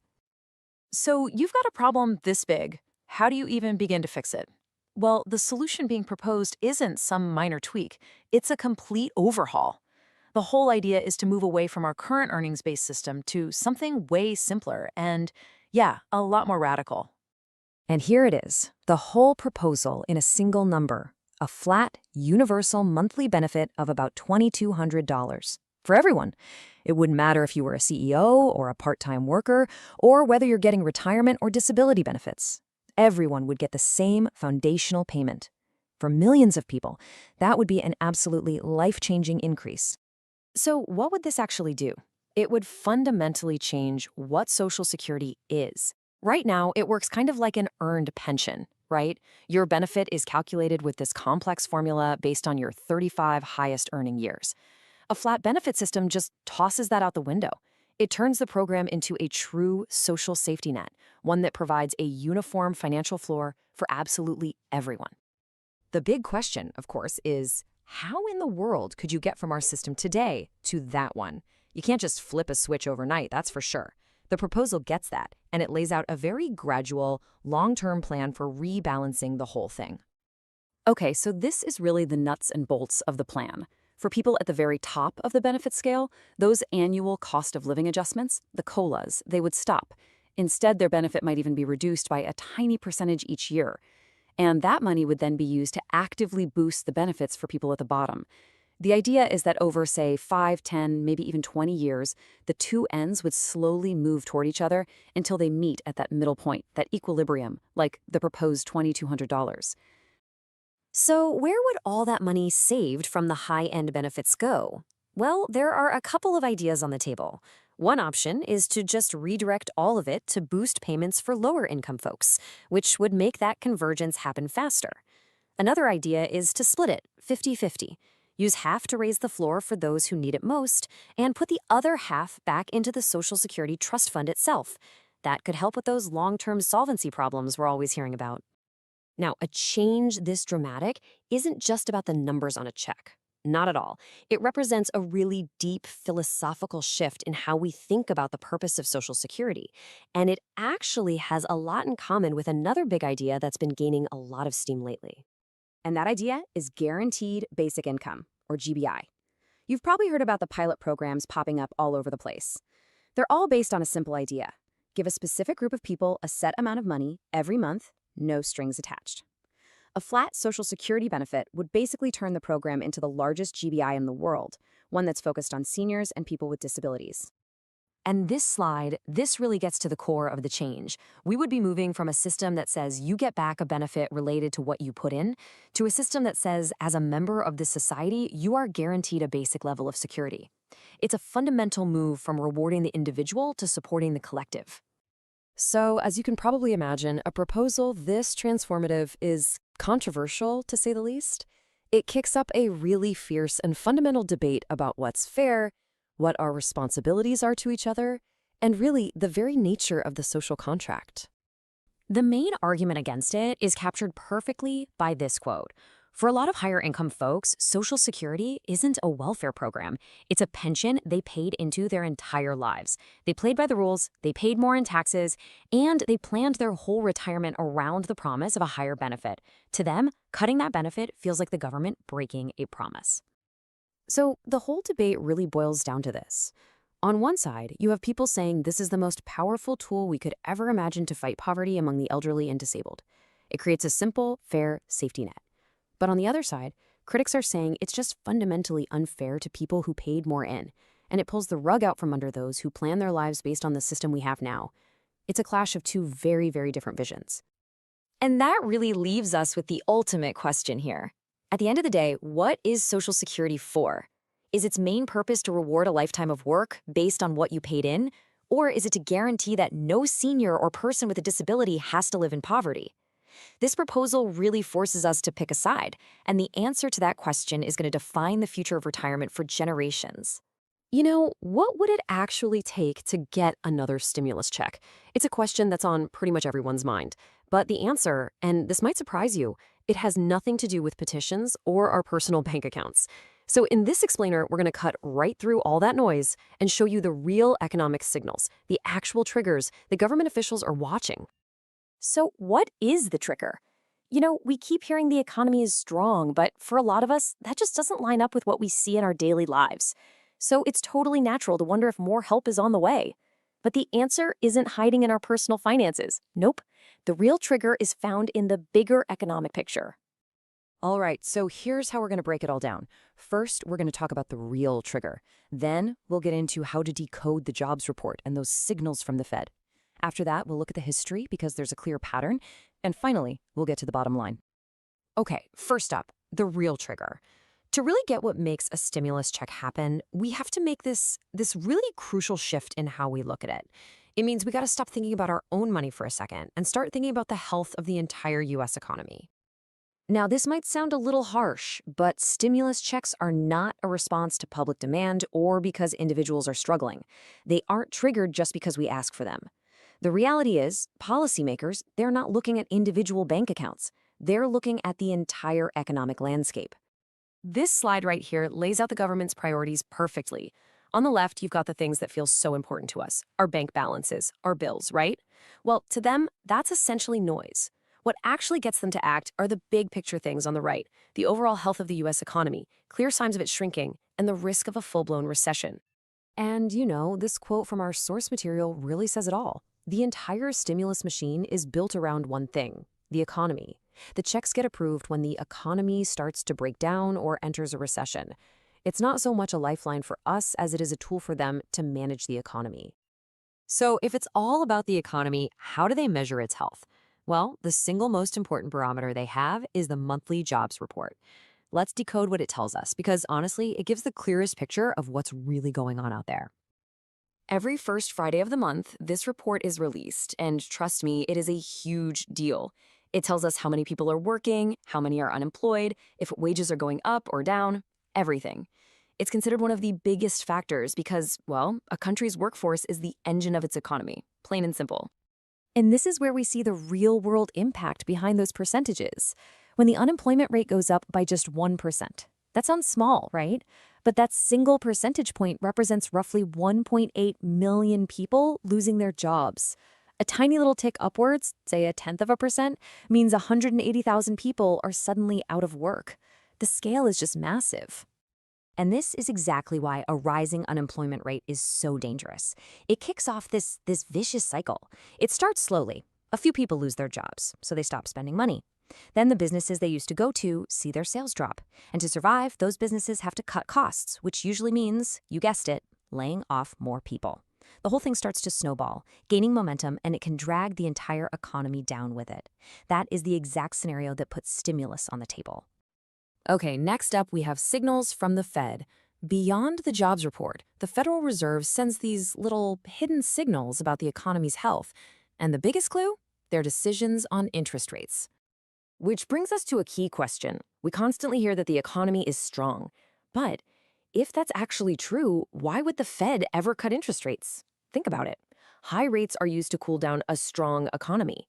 So when they start talking about cutting them, what are they really telling us? So here's the hidden signal. When the Fed starts cutting interest rates, especially if they do it aggressively, it's a direct admission that the economy is weaker than the official story suggests. They're trying to get ahead of a problem. By making it cheaper to borrow money, they're hoping to get people and businesses to spend more and prop things up. It's their flare gun in the sky saying, hey, trouble's brewing. Now, this isn't just some theory. This whole response mechanism, a weak economy leading to government action, it's not new. In fact, if we look back over the last, say, quarter century, we can see a very clear and predictable pattern starting to emerge. The historical pattern it's undeniable. In every major recession over the last 25 years, the government's response has included stimulus checks. In 2001, after the dot-com bubble burst, in 2008 during the Great Financial Crisis, and of course, most recently in 2020. Each time the economy took a nosedive, they responded with direct payments. So the takeaway here is that there's a playbook. When the economy contracts in a bad way, the government reaches for the same tool. So anyone who argues they'll never do it again, well, they're ignoring some very clear history. So let's get to the bottom line. We know that stimulus is triggered by a weak economy, not by what's in our bank accounts. But what's the logic here? Why are direct checks the go-to solution? This is the core of it, right here. We, the citizens, are the delivery mechanism. When the economy is spiraling downwards fast, the government needs to pump cash into it immediately to stop the bleeding. And what is the absolute fastest way to do that? Give it directly to millions of people who will then go out and spend it. It's not really a gift to us, it's using us as a tool to get money moving again. And don't think for a second that this would be a slow process. I mean, the government can be notoriously slow, but not with this. They can move with incredible speed. You remember late December 2020? A stimulus bill was signed on a Monday, and direct deposits started hitting bank accounts on Tuesday, the very next day. So, the ultimate takeaway is this. You no longer have to just passively wait for some announcement on the news. Now you know the signs to watch for yourself. A rising unemployment rate and a Federal Reserve that's starting to cut interest rates. When you see those signals, you'll know the economic conditions are aligning for that stimulus playbook to be used once again. Now, you can be the one who sees it coming. Today, we're going to dive into a fascinating new study that completely rethinks those stimulus checks a lot of us received a few years back. It asks a really simple but powerful question. Was there a much smarter way to handle that economic rescue? The answer? Well, it might just change how we think about this stuff forever. Let's get into it. Yeah, you remember it, right?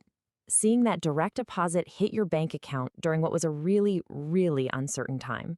For a lot of folks, it was an absolute lifeline. For others, well, maybe it just went straight into savings.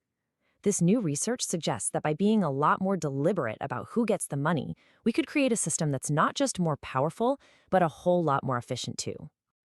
So to really understand this new proposal, we first have to rewind and look at the old one. Economists have been digging through mountains of data from those 3 big stimulus rounds, and they found some pretty big problems with that money for everyone approach. Let's unpack what they learned. Okay, so the first issue was just the sheer scale of it all. Checks went out to 85% of the entire US population. Think about that. The goal was to get money into the economy fast, no questions asked, but the study argues this was like using a fire hose to water a houseplant. It was just way, way too broad. And, of course, that super broad approach came with a truly colossal price tag. We're talking about roughly $850 billion with a B. That's an incredible amount of money. And when you're spending that kind of cash, you really, really want every single dollar to count. According to this research, a lot of those dollars simply didn't. And here's maybe the biggest unintended consequence of them all.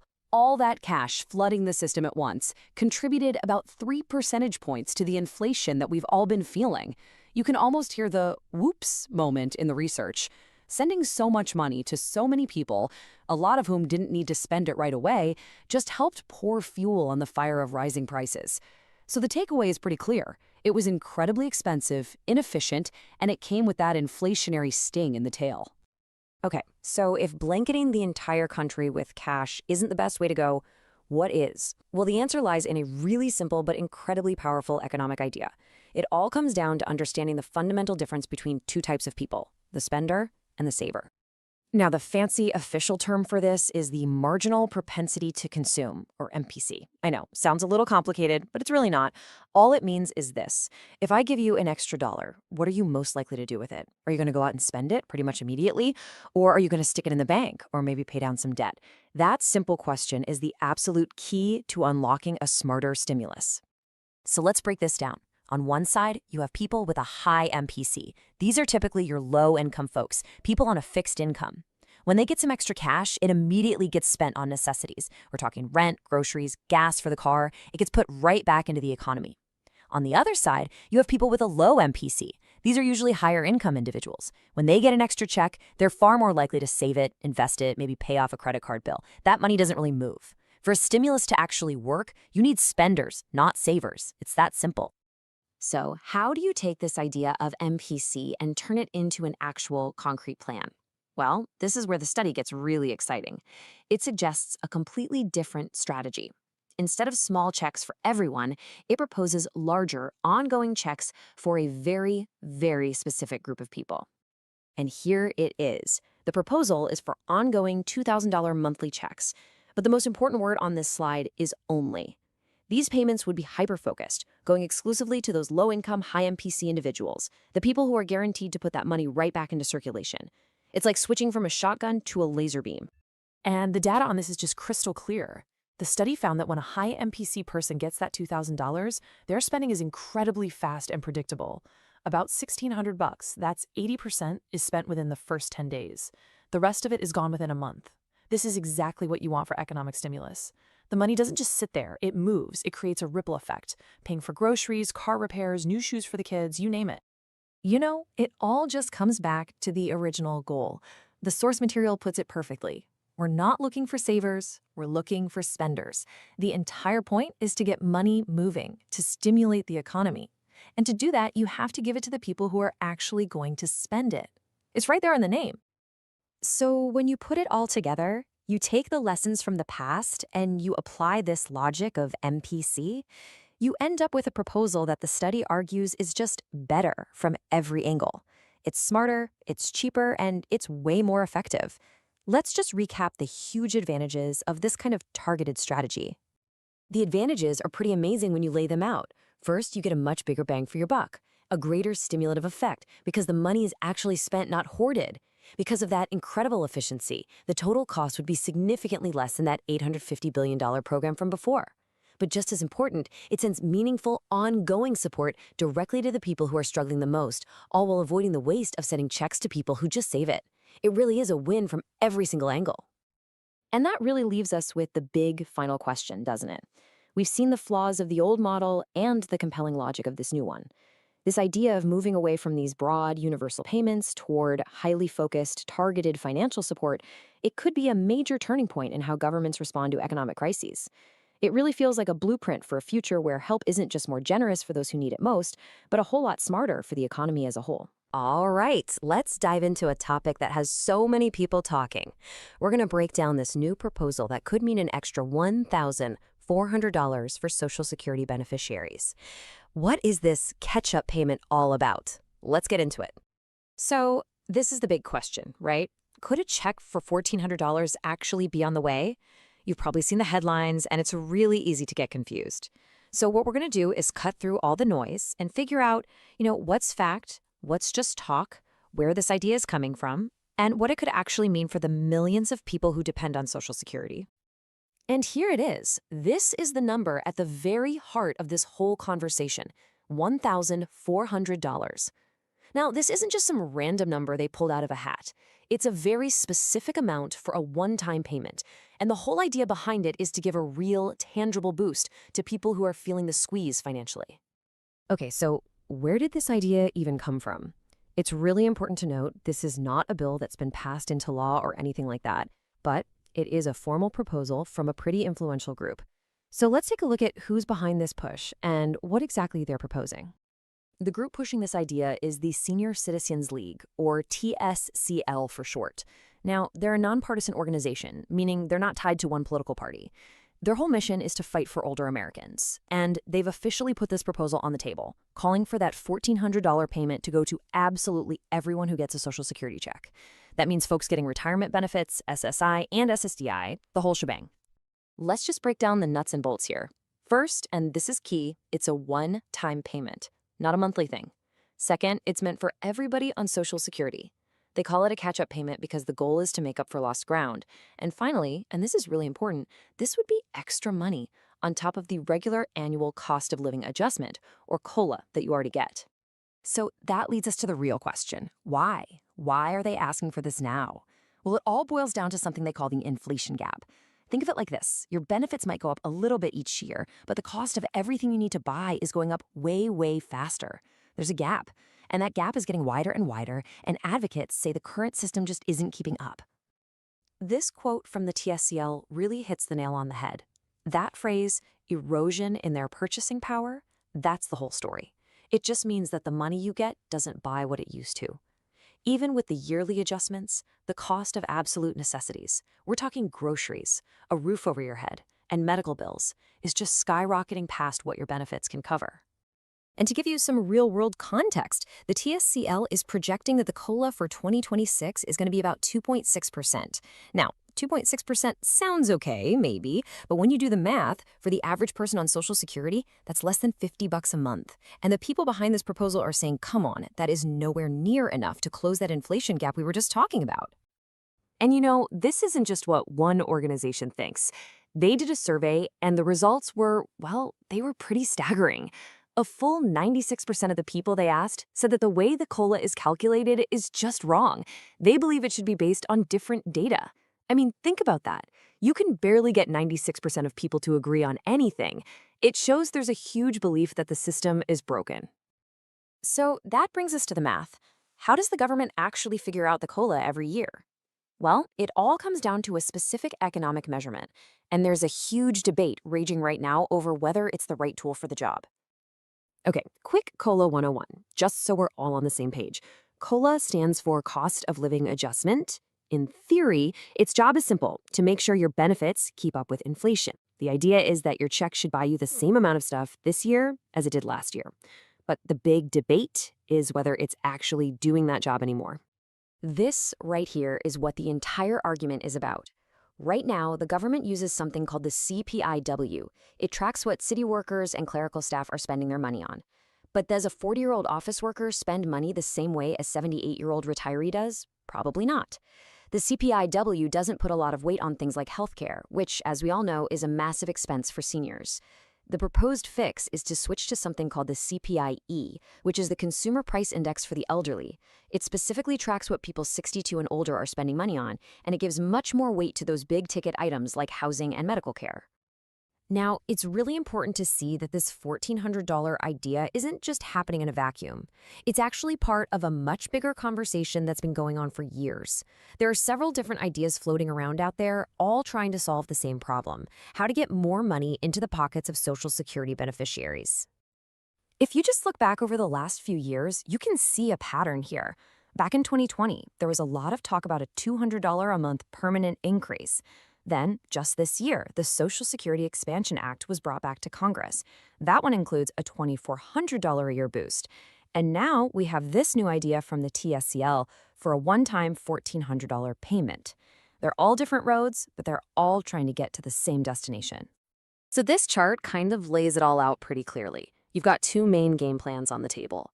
The TSCL's idea is like a quick injection of cash, that one-time $1,400 payment to help people catch up right now.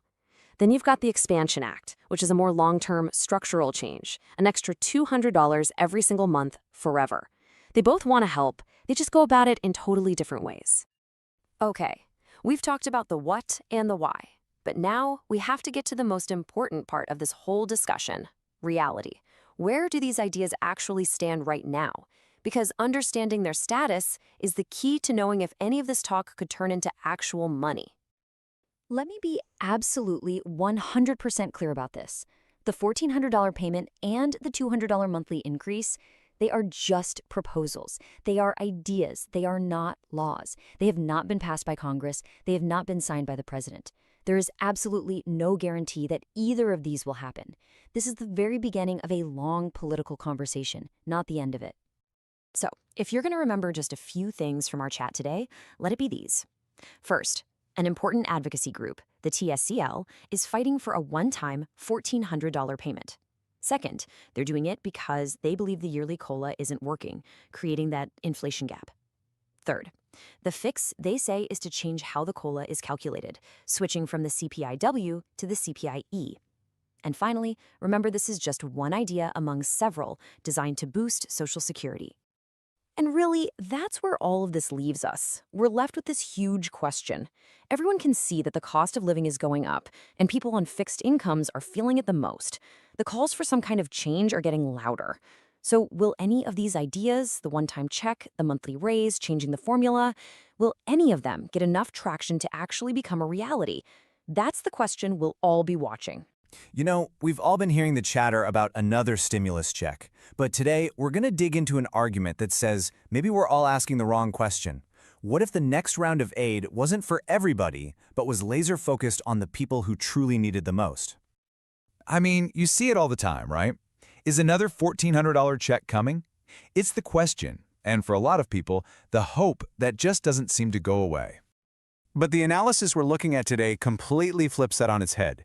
It stops asking if we should send out more money and starts asking a much sharper question: who should actually be getting it? And you know, that one little change shifts the entire conversation from just a universal handout to a really precise tool for helping people. So let's start with the big idea here. The financial struggle in this country, well, it's not a one-size-fits-all problem, is it? We're not all in the same boat. So why would we all need the exact same lifeline? And the argument laid out here is super direct. It says, look, sending a check to almost everyone is just not the most efficient way to solve the problem. The real power could come from a targeted rescue mission for those who are really, truly struggling right now. This whole thing really sets up a clear choice between two very different philosophies. So how does this targeted idea actually stack up against those big, broad stimulus checks we've all seen before? Let's break it down. Okay, so on one side, you've got the way we've done things before. Broad, universal checks that went out to something like 85% of the entire population. And yeah, that came with a really high price tag, but on the other side, you have this proposed approach. It's focused, it's targeted, it goes only to low and fixed income folks, which means the cost is much, much lower and way more concentrated. It's basically the difference between casting a giant net and using a scalpel. So, if we're going to get targeted, who exactly are we talking about? Who is in this group? Well, the analysis points to a pretty specific slice of the population that's facing the toughest financial battles. The starting point is a number that's, well, it's kind of hard to ignore. 40 million. Right now, there are 40 million people in this country living in poverty. That is a staggering figure all by itself. But believe it or not, that 40 million is just the beginning. When you widen the lens just a little bit to include people who are very low income, you know, the ones living just a hair above the poverty line, that number explodes to about 100 million people. Let that sink in. That means for every 3 people you meet, one of them is struggling in a pretty significant way. All right, let's talk money, because when you actually run the numbers, the argument for being more targeted gets incredibly clear. So how do the costs really compare? So check this out. To send a one-time $1,400 check to 50 million of the most vulnerable people, that would cost around $70 billion. If you expand that to the full 100 million people living in or near poverty, you're looking at about $140 billion. Now, I know, these are massive numbers, but context is everything here. And here is where that context just becomes jaw-dropping. That targeted check for 50 million people, $70 billion. The last universal check that went out, a colossal $358 billion. The difference isn't just big, it's on a completely different planet. Let me put that another way, because this is really the heart of the whole financial argument. For the price of that one universal check, you could send five separate checks to the 50 million people who need it the absolute most. Just imagine that. The potential for providing sustained, meaningful help is just, wow, it's on a whole other level. But of course, anytime you talk about sending out billions of dollars, there's always that one huge question that hangs over the entire conversation, and that's inflation. What would this kind of spending actually do to the economy? It's the critical question, right? Wouldn't pumping even $70 or $140 billion into the economy make prices spike for everyone? I mean, that's what a lot of folks think happened with the last few rounds of stimulus. Well, the argument here is that it all comes down to how the money gets spent. People with low incomes are way more likely to use that money for immediate, essential needs. We're talking about groceries, keeping the lights on, paying for medicine, or just trying to pay down some debt. They're not running out to buy new TVs or book vacations. So here's the crucial point. Because this money is going straight to essentials, to covering costs that already exist, it helps people stay afloat without necessarily overheating the whole economy. This analysis suggests the impacts on inflation would be negligible. That's a huge contrast to universal checks, which can definitely fuel widespread consumer spending and drive up prices. And that really brings us to the final thought here. What we've walked through is a case built on some pretty simple math and really clear data. It suggests that by focusing our help where it's needed most, we could actually have a much bigger impact for a fraction of the cost. So the question it leaves us with is this: could this data-driven approach be the blueprint for how we handle economic support from now on? The next 8 days, well, they're going to be absolutely pivotal. A whole series of key economic reports are about to drop, and they will directly, and I mean directly, impact the size of your 2025 benefit increase. Think of this as the final weather forecast before the big storm, except this time we're forecasting your money. And we're here to break down exactly what's at stake. The stakes for Friday's report are just incredibly high. A strong report, one that shows a lot of hiring, tells us the economy is on pretty solid ground. But a weak report? That could signal serious trouble ahead. Last month's report, for instance, was super low. What's even more concerning is that the 2 months before that were revised down to incredibly low numbers. So if those numbers get revised down again on Friday, we could actually be looking at negative job growth. And that, my friends, is a massive red flag for recession. It would mean we are way closer to the edge of an economic cliff than a lot of people realize. Ultimately, the data we're about to get does way more than just calculate your COLA. It will heavily, heavily influence the Federal Reserve's next decision on interest rates. And here's why that matters to you. If the jobs report is strong and inflation is high, the Fed is probably not going to cut interest rates. But if the jobs report is weak and inflation is low, they might be encouraged to cut rates to help stimulate the economy. And lower interest rates make it cheaper for all of us to borrow money for cars, homes, business loans, which encourages spending and can give the economy a little boost. Right now, a lot of people are predicting a rate cut, so you can bet the Fed will be looking at these next 2 reports very, very closely. So that's really this central question we're facing, isn't it? Will the data from these next days confirm a solid benefit increase for 2025, or is it going to start flashing warning signs about the health of the economy? The numbers released this week and next, they're going to provide the answer. They're setting the financial stage for 2025, and we'll be watching right alongside you. So are we getting another stimulus check? Come on, it's the question that's on everybody's mind, right? Especially if you're on a fixed income. But what if I told you the answer isn't buried in politics? It's actually hidden in plain sight, in the economic data. Today, we're going to pull back the curtain and find the one key trigger that actually makes these checks a reality. This is the big one. It's the question we're all asking. After everything we've been through, it just feels like everyone is wondering when, or even if, more help is ever going to be on the way. Well, instead of just guessing, we're going to look at the exact same signals the people in charge are watching. It's time to see what might really be coming over the horizon. Okay, so before we can look ahead, we have to get one really important thing straight. And, it might not be what you want to hear, but believe me, understanding this is the absolute most critical piece of the entire puzzle. And here it is. The bottom line is, it doesn't matter how many petitions get signed or how loudly people demand more help, none of that directly triggers a stimulus check. The one thing, the only thing that acts as the catalyst is the health of the U.S. economy. Period. Now look, I know that might sound a little discouraging at first, but it's actually the complete opposite. It's empowering. It means we can stop getting caught up in all the political noise and start looking at the real data, the same stuff the policymakers are looking at. It changes everything from just, hoping for help to actually understanding the conditions that make that help necessary. So, if it's all about the economy, what are those conditions? What should we be looking for? Well, this brings us right to the heart of what we're talking about today, the economic trigger. Let's break down exactly how this thing works. The key idea here is something called an inverse correlation. Now, don't let the fancy term fool you. It's actually super simple. Just think of a seesaw, right? When one side goes up, the other side has to go down. It's the same here. When the health of the economy goes down, the chances of the government sending out stimulus checks goes up. They move in opposite directions. Simple as that. Think about it. When the economy is just humming along, Jobs are everywhere, businesses are growing, there's basically zero chance of stimulus. And why would there be? You don't need to stimulate an economy that's already running hot. But when things start to slow down, when the economy looks like it's heading for a recession, that's when the whole conversation in Washington completely changes. So what exactly should you be watching for? Well, here are the big 4 signals. First, rising unemployment claims. That's a big one. When more people are losing their jobs, it's a clear sign of trouble. Then you've got slowing growth and contracting business activity, which just means companies are making less and selling less. But honestly, the real flashing red light to watch for is the Federal Reserve. When they start cutting interest rates, you need to pay attention. They only do that when they see big trouble on the horizon and want to make it cheaper to borrow money to get things going again. These are the headlines that truly matter. And look, this isn't just some theory somebody came up with. The data shows a crystal clear, repeating pattern throughout recent American history. It's kind of undeniable once you see it. Let that sink in for a second. Every single major recession in the modern era has led to stimulus checks.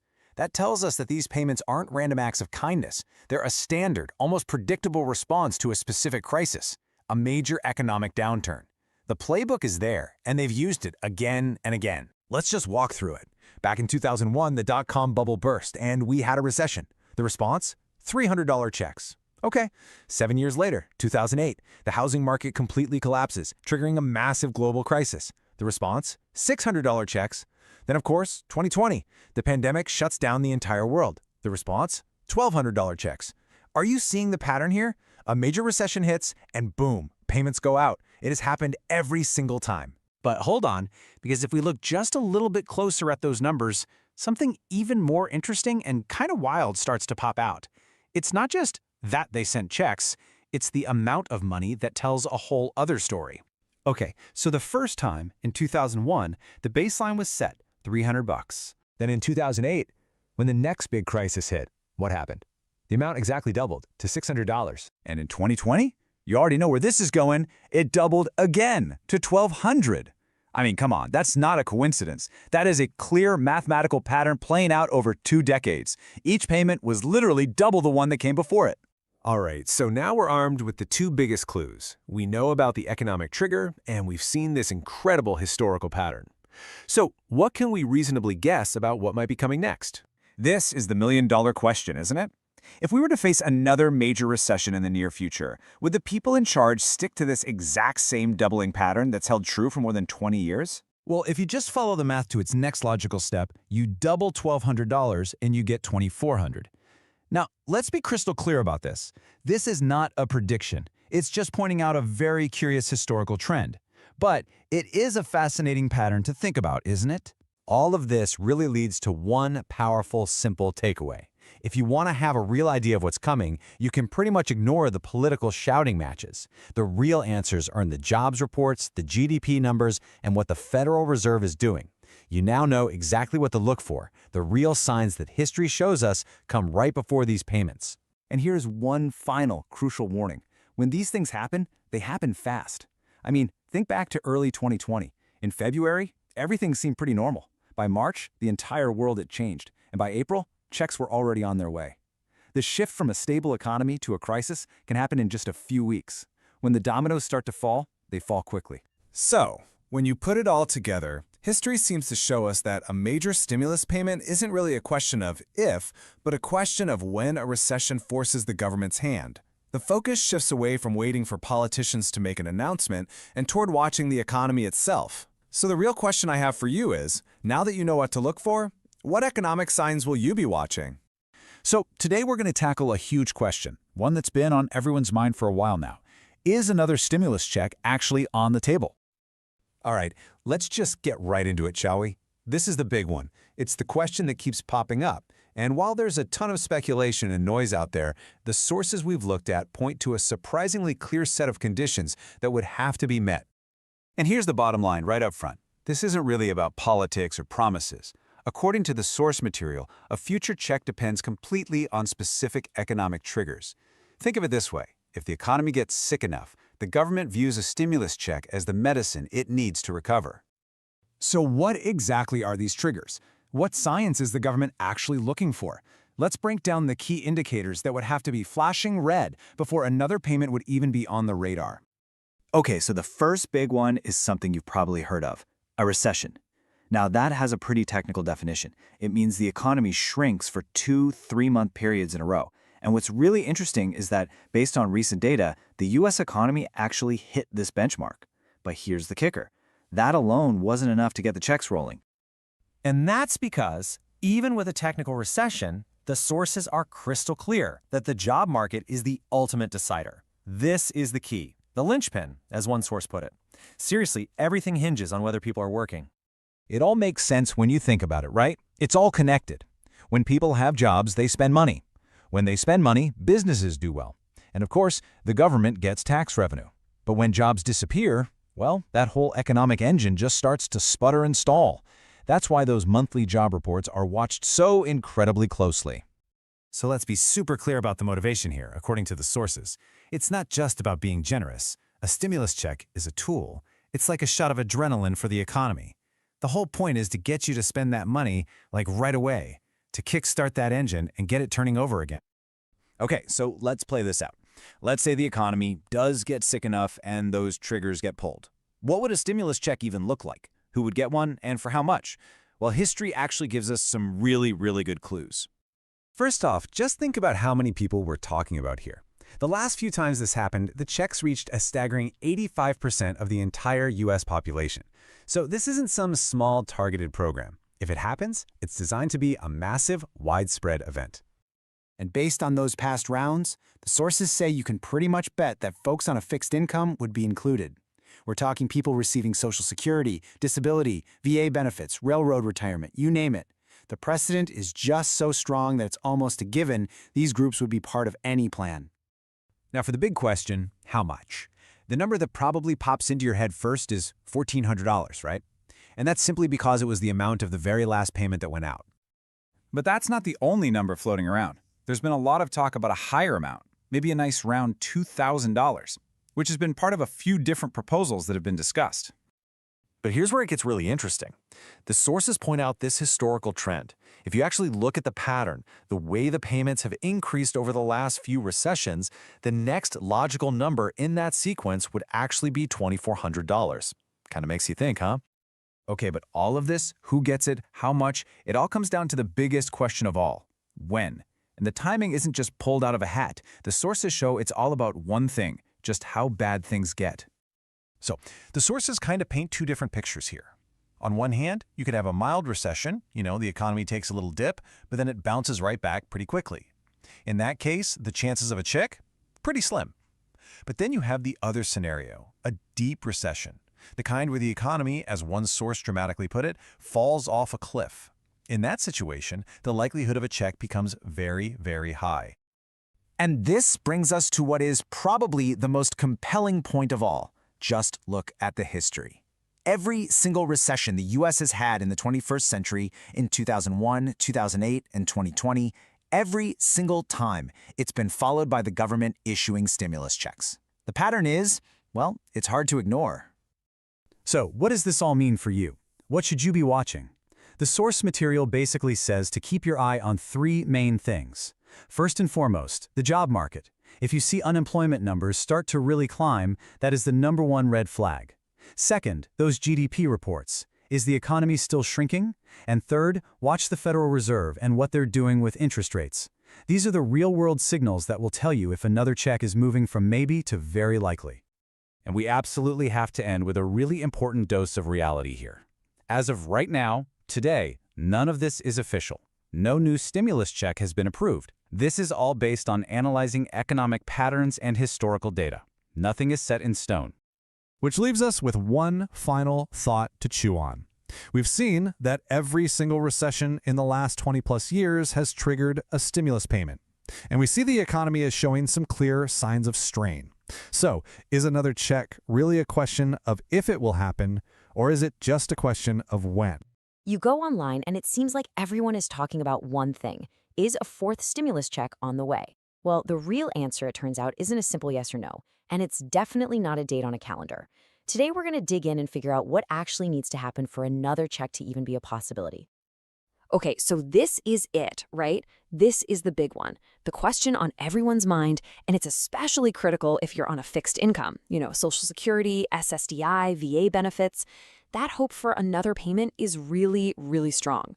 But to get a real answer, we've got to look beyond the headlines and get a handle on the economic reality of the situation. And honestly, this is the most important idea to grasp. A stimulus check isn't some scheduled payment. It's not a holiday bonus. It's an emergency tool, like a fire extinguisher in a glass case. Lawmakers don't just wake up one day and decide to send out money. Something major has to happen to force their hand. So the question isn't when, it's why. And that why? It's all about the health of the U.S. economy. So what are these big economic triggers? If you look back, every major stimulus payment we've ever gotten has been a reaction to a crisis. It's never proactive. So to figure out what might be coming, we have to learn to watch the same economic vital signs that the folks in Washington are looking at. I love this analogy because it makes it so clear when the economy, our patient, is healthy and doing well, you don't give it medicine, right? Of course not. But when it gets sick, when it slides into a recession, that's when lawmakers reach for the medicine cabinet. And that stimulus is the dose they use to try and get things moving again.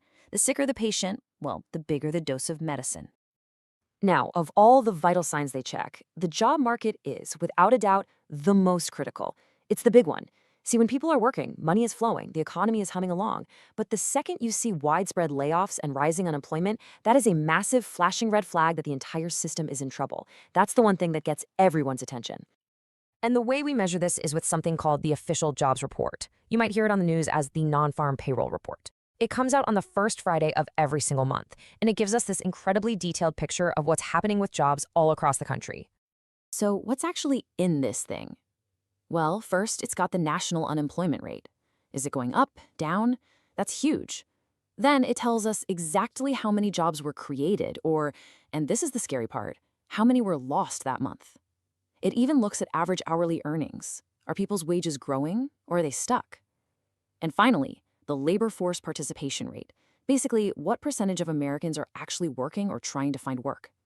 If you see all these numbers turn negative and stay negative for a few months in a row, that's the clearest sign that our patient is getting sick. And this isn't just some abstract theory. If we look back at recent history, there's an undeniable pattern.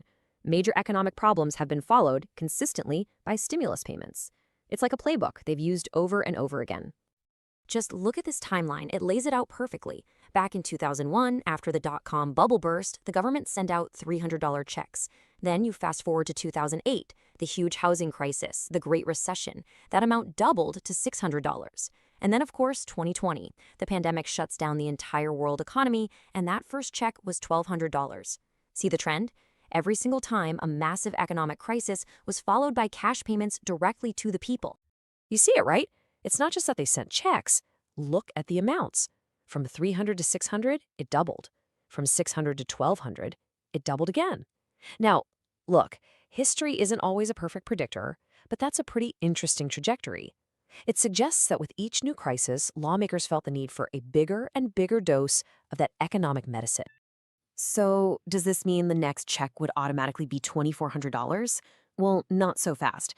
This is just us looking at a historical pattern. It's pure speculation.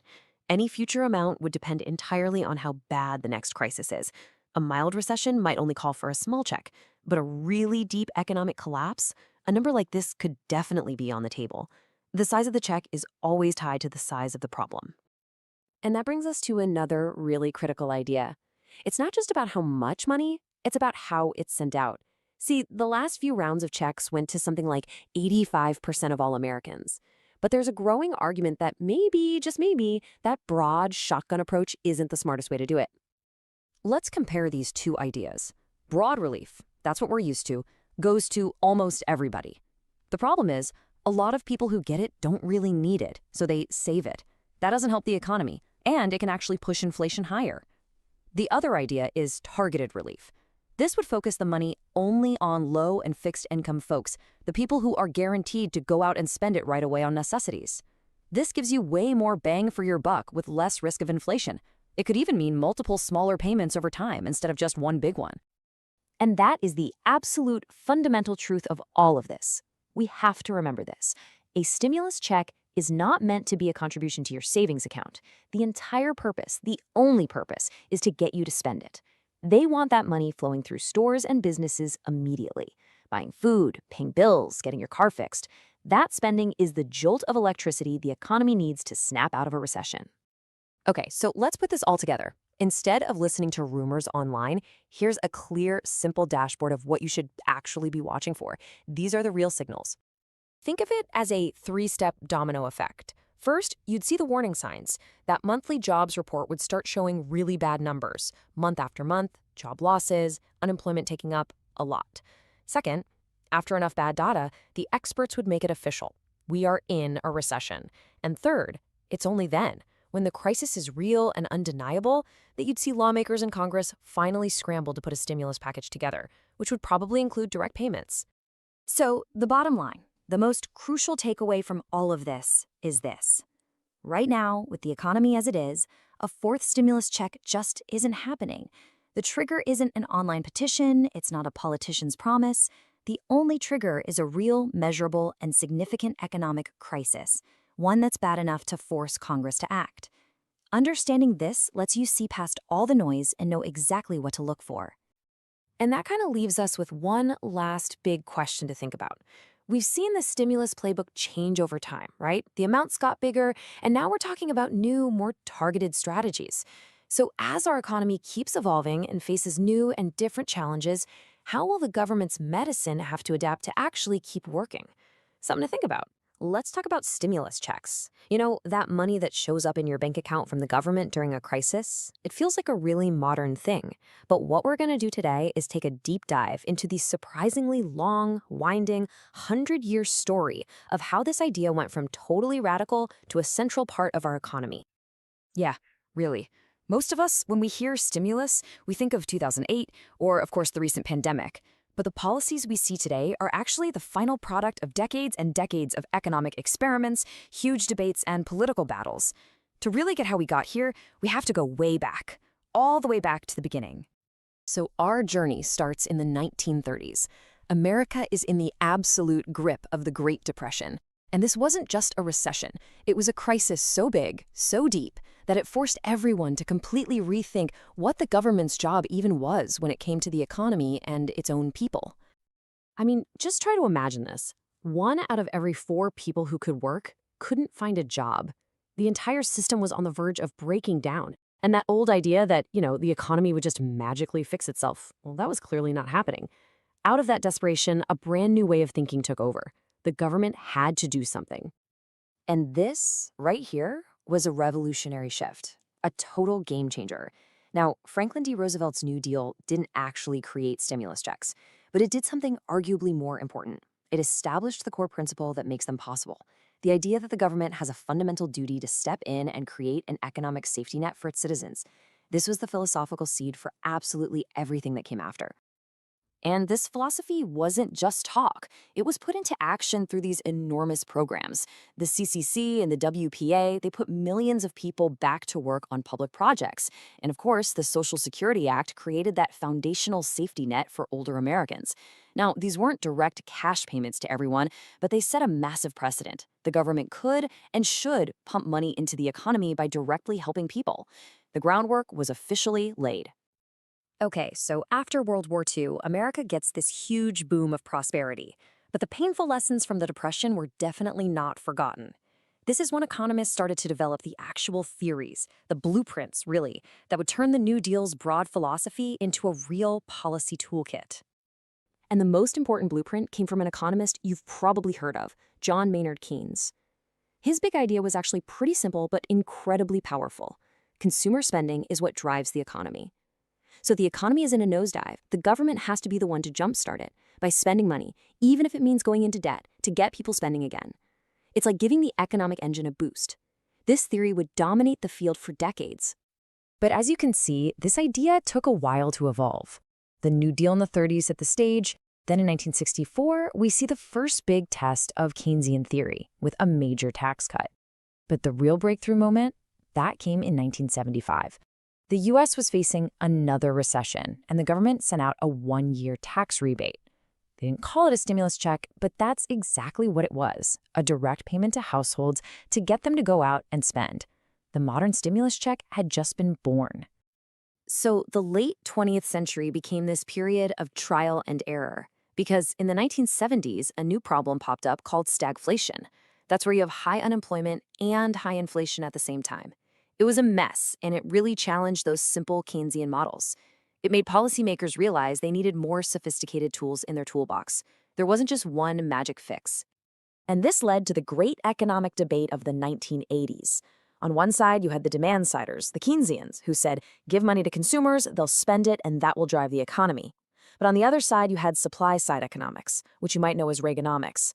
Their idea was, no, cut taxes for businesses and the wealthy, they'll invest that money, build more stuff, and that will drive the economy. This fundamental disagreement about who to help, the consumer or the producer, really shaped policy for years. But eventually, the pendulum swung back to helping the consumer, but with a new, smarter twist: targeted stimulus. Economists and policymakers realize that lower-income families are way more likely to spend an extra dollar right away than wealthier families are. So the goal became, how do we get the most bang for our buck? Well, by sending money directly to the people who will get it back into the economy the fastest. This was a huge innovation, making stimulus more efficient. And that brings us right up to the 21st century. This is where all these theories, all these decades of debate got put to the test like never before. A series of massive global crises forced the government to act on a scale that was pretty much unimaginable, and the stimulus check finally truly came of age. The first huge test was the 2008 financial crisis. The response? The Economic Stimulus Act, which sent $96 billion out in checks to American households. And what was so important about this was that it was the first time that direct payments were the main tool in the rescue package. It was a pure, direct application of that targeted Keynesian theory. But as we all know, the 2008 crisis was deep, and it turned out more help was needed. So just 1 year later, in 2009, came the American Recovery and Reinvestment Act. And look at that number, a staggering $787 billion. This was a much more complex package that mixed direct payments with big money for infrastructure projects and aid to state governments. They were fighting the crisis on every front. And then, COVID-19 hit. The global shutdown of the economy triggered a response that was absolutely historic. We saw 3 major stimulus packages in 2020 and 2021. The direct payments alone, just the checks, totaled over $867 billion. We're talking more than 476 million individual payments sent out. The sheer scale of it was just breathtaking. And what's wild is how quickly the whole system evolved in just 13 years. You can see it right here. The payments got bigger, the targeting got way more sophisticated, going from just simple income levels to using really complex data. And the technology, it went from mostly paper checks being mailed out in 2008 to near instantaneous mass direct deposits during the pandemic. With each crisis, the system got bigger, it got faster, and it got smarter. But as the checks got bigger and the tech got better, something else changed pretty dramatically: the politics. You see, that 2008 stimulus passed with pretty solid support from both parties. It was seen as a necessary emergency response. But by 2020, you could see that agreement starting to crack. And by the time the American Rescue Plan passed in 2021, support was almost entirely down party lines. The political fight to get these massive aid packages passed has gotten way, way tougher. Okay, so after this 100-year journey, all the trial and error, all the evolution, what have we actually learned? When the next crisis hits, what are the key takeaways for policymakers? Well, our history actually gives us a pretty clear roadmap. Looking back, 5 key lessons really stand out. Number 1, timing. You have to act fast because hesitating just makes the problem worse. 2, targeting. You get more impact if you get money to the people who'll spend it the fastest. 3, size matters. A small solution for a big problem just won't work. 4, technology is a game changer. Modern systems can deliver help with incredible speed. And finally, number 5, politics. You can have the best economic theory in the world, but it doesn't mean a thing if you can't get the votes to pass the bill. And really, this quote just gets to the absolute heart of it all. When you strip away all the economic jargon and the political debates, this 100-year story has really been about one thing: finding better and faster ways to help real people get through a crisis. It's about providing some stability when everything feels like it's falling apart. So, where does the story go from here? Well, it's definitely not over. Economists are already talking about things like automatic stimulus, payments that would trigger automatically based on economic data, with no political debate needed.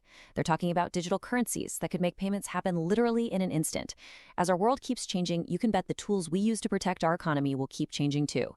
The next chapter is already being written. Straight to the facts on stimulus money. You've got questions. Is more on the way? How much could it be? And what does it all really mean for you? Well, let's break it down nice and simple.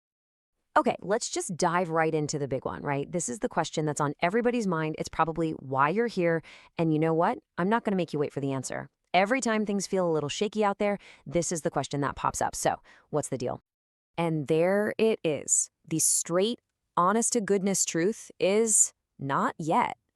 Right now, as we speak, no new federal stimulus checks have been approved. There's no bill, no money in the mail. But, and this is a really big but, that is not where the story ends. Not even close. The government has sent out stimulus money before, and the exact same reasons they did it then, well, they could definitely happen again. So the real question isn't just if, it's when, and what are the signs we should all be looking out for? So how do we spot the shift? How do we know when the conversation goes from not yet to it's coming? Well, it turns out there are some really clear signals. You can think of them like an economic weather forecast. No one's got a crystal ball, but history shows us there are specific things that happen that get politicians talking seriously about sending out more checks. So, what are these triggers? It really boils down to 4 main signals. First, you've got to keep an eye on the unemployment rate. If that number starts to creep up towards, say, 6 or even 7%, that's a huge red flag. Then there's just a general significant slowdown in the economy. The third, politics, of course. An election year always ramps up the pressure. And finally, maybe the most powerful one, public pressure. When enough people start demanding help, Washington eventually has to listen. Okay, so we know the signs to look for, but let's get down to the why. Why does stimulus checks even happen in the first place? It's not just some random giveaway. It's a very specific tool that economists use to stop a really dangerous problem, what they call a vicious economic cycle. So let's take a look at what that actually is. This right here is the dangerous downward spiral that keeps economists up at night. It's a feedback loop. See, it all starts when folks have less money in their pockets. Naturally, they stop buying as much stuff. Well, that directly hurts businesses, right? So what do? They have to lay people off. And that, of course, means even more people have less money. And you can see how the cycle just keeps feeding on itself, pulling the entire economy down. So how do you stop a spiral like that? Well, a stimulus check is designed to be like a wrench thrown into the gears of that cycle. By putting cash directly into millions of bank accounts, the government is basically hitting the reset button. The whole idea is that you'll take that money and spend it right away on things you need: groceries, gas, rent, and that spending goes straight to businesses, which helps them keep the lights on and, crucially, keep their employees on the payroll. It's all about turning that vicious cycle into a virtuous one. All right, now for the part I know you've been waiting for. If, and that's still an if, another round of stimulus happens, how much money are we really talking about here? The good news is we don't have to just pull a number out of thin air. We can actually look back at the past payments, and believe me, a very clear pattern starts to show up. This timeline really tells the whole story, doesn't it? Back in 2008, the payments were pretty modest. But look at what happened during the pandemic. They grew, and they grew significantly. We went from $1,200 in 2020 all the way up to $1,400 for every single person in a household in late 2021. The pattern is kind of undeniable. When the government decides to act, the trend has been to go bigger and bigger. Let's just sit with this number for a second. $5,600. That is what a family of 4 got in that single largest round of stimulus. Think about what that actually means for a real family. For a lot of people, that's 4, maybe 5 months of rent. That could be an entire year of car payments. It could be months and months of groceries and bills. We're not talking about a little boost here. We're talking about a genuine lifeline. It's breathing room. That's the kind of real-world impact these numbers have. So why the big jump in the payment amounts? Well, it all comes down to this kind of wonky economic idea called the marginal propensity to consume. Don't worry, it sounds way more complicated than it is. All it really means is this. If I give you an extra dollar, are you more likely to spend it or save it? And what all the studies show is that people with less in savings, people living paycheck to paycheck, They spend that money like immediately. For a stimulus to work, the government needs that money out in the economy now. And that's why they go big. A $1,400 check is much more likely to get spent on immediate needs than a smaller $600 one. It's just that simple. This brings us to another super important question. If checks do go out, who actually gets one? And one of the most consistent things we've seen is that these programs tend to be incredibly broad. The whole point is to get money flowing fast, and the easiest way to do that is to include just about everybody. So here's the good news. Usually the eligibility is really, really wide. It's not just for people who are unemployed. Working folks, retirees, people on disability, they've all typically qualified in the past. The main target is the broad middle class. So unless you're a really high income earner, chances are you'd be on the list. And what about how fast you get the money? Because let's be real, if you need help, you need it now, not months from now. And thankfully, this is where the system has gotten so much better. I mean, back in 2008, it took months to get paper checks in the mail. Fast forward to 2021, and the IRS was getting money into people's bank accounts via direct deposit within days of a law being signed. That's a huge improvement. Okay, so we've talked about the why, the when, the how much, and the who. But here's the thing. You don't just have to sit back and wait to see what happens. There are actual concrete things you can do right now to make sure you're ready to go if and when another payment gets approved. Let's walk through your action plan. Look, it's a simple 4-step plan. This is all about being proactive instead of reactive. It puts you in the best possible spot. And let's kick it off with what I think is the most important practical step of all, just being ready. These 3 things seem small, but they are incredibly powerful. First, make sure the IRS has your current mailing address. More importantly, check that your direct deposit information, your bank account info, is up to date. That's the secret to getting paid in days instead of weeks. And finally, file your taxes. I know, nobody likes doing it, but even if you don't owe a dime, filing gets you into the IRS system, so any future payments can be sent to you automatically. Whew, we have covered a ton of ground here, right? We've looked at the economic signs, the history, the politics, and the practical steps you can take. So after all of that, let's circle all the way back to the beginning and ask one more time, what's the real bottom line here? And here it is, plain and simple. It really just comes down to 2 things, need and pressure. If those economic warning lights we talked about, like rising unemployment, start flashing red, the need for help will be obvious. And if enough of us are feeling that pain and make our voices heard, the political pressure will be impossible to ignore. And when those 2 things come together, history tells us that more checks become not just a possibility, but a probability. And you know, this might be the most important takeaway of all. It is so easy to get caught up waiting and hoping for help to arrive. But this idea right here, this puts the power right back where it belongs, with you. A stimulus check can be a huge help, an absolute lifeline, but it's not a long-term plan. So the real question I want to leave you with is this. What's one thing you can do this week, stimulus or not, to take control and build a stronger financial future for yourself? What if, instead of sending checks to almost everyone, we sent out fewer checks but made them way more powerful? We're talking about ongoing, monthly payments, but, and this is the key part, only for a very specific group of people. Let's get into it. All right, first up, let's just take a second and think back to 2020 and 2021. Remember those 3 big stimulus checks? A lot of us got them, and for some people, they were an absolute lifeline. But the big question this new report is asking is, was that really the best way to do it? Could we have gotten a bigger economic bang for our buck, with fewer negative side effects? So the approach back then was, well, it was broad. I mean, incredibly broad. We're talking about checks going out to something like 85% of the entire U.S. population. The idea was pretty simple, right? Just get money into as many hands as possible, as fast as possible. But, as this report points out, that kind of blanket approach, it came with a massive kind of hidden cost. And what was that cost? Well, in a word, inflation. According to this study, printing and just sending out trillions of dollars to almost everyone is a huge reason we saw that crazy inflation and all the supply chain chaos. The report uses a great analogy. It was like flooding an engine. Just too much, too fast, all at once. So if that didn't work perfectly, what's the alternative? Okay, so to really get what this new proposal is all about, we got to wrap our heads around one core economic idea. And it's actually pretty simple. It's this. Not every dollar is spent the same way. The way different people use a new dollar they get, well, That's the whole secret to making a stimulus plan actually work. All right, so here's the fancy economic term for it. Marginal propensity to consume, or MPC for short. Now I know, that sounds super complicated, but I promise it's not. It really just boils down to one simple question. If I handed you an extra dollar right now, what would you do with it? Would you spend it right away on groceries, gas, bills, or would you stick it in your savings account?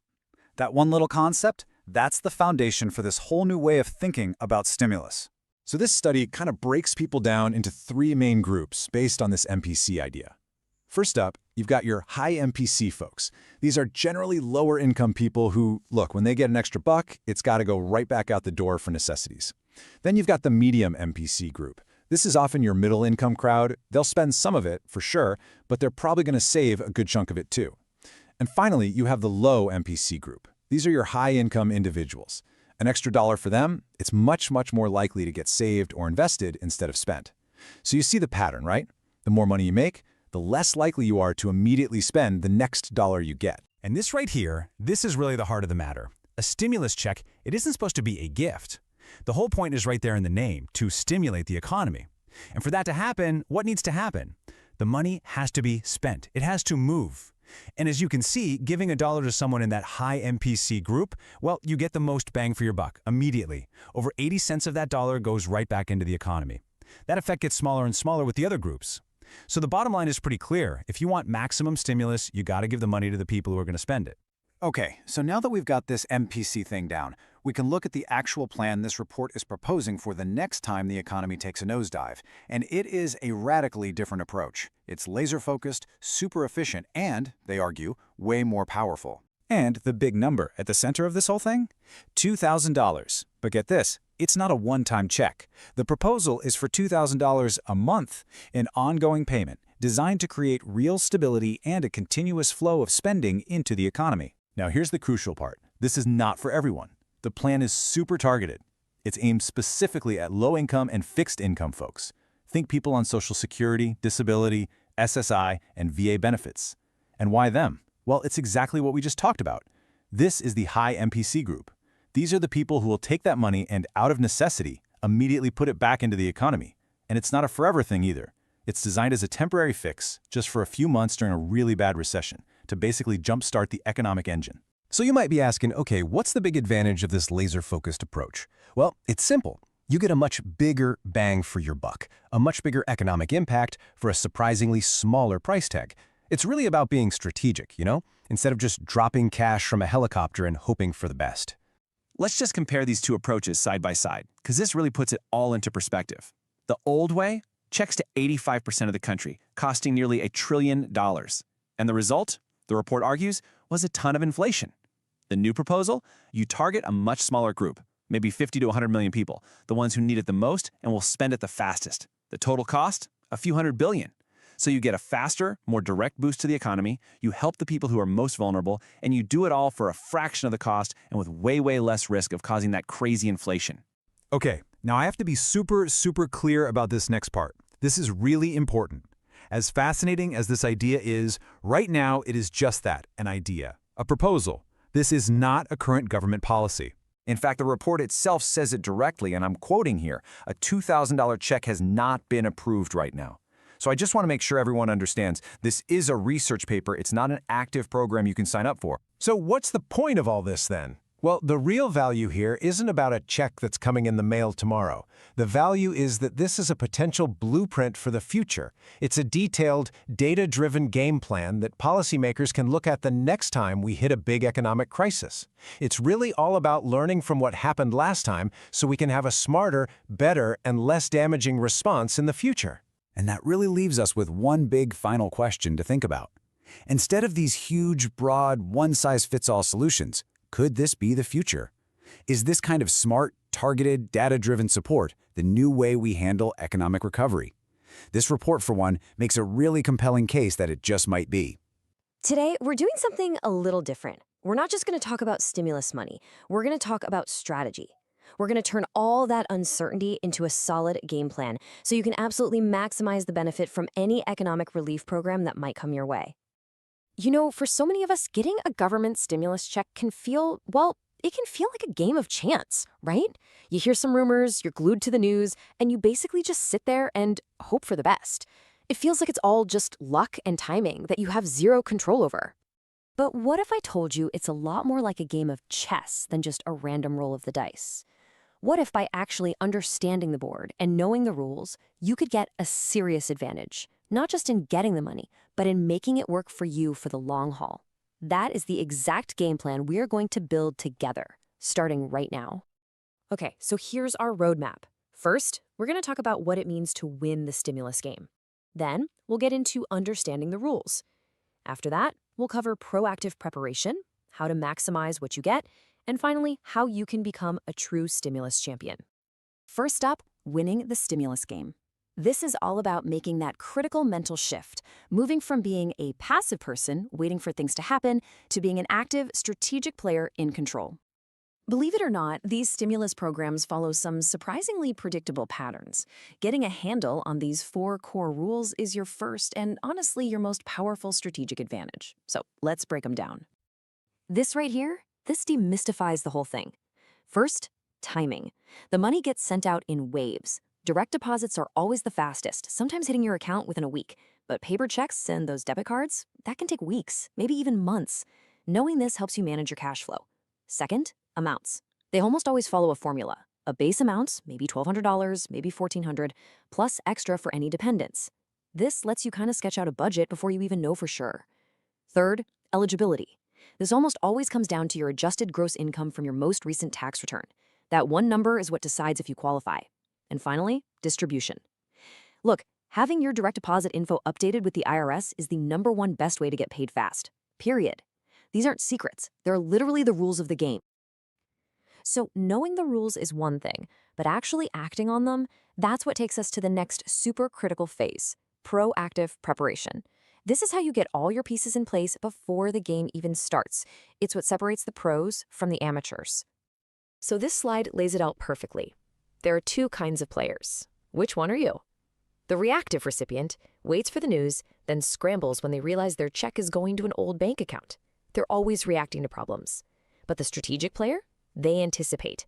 They see the writing on the wall, they keep their info updated every year just as a habit, and they already have a plan for the money before it even shows up.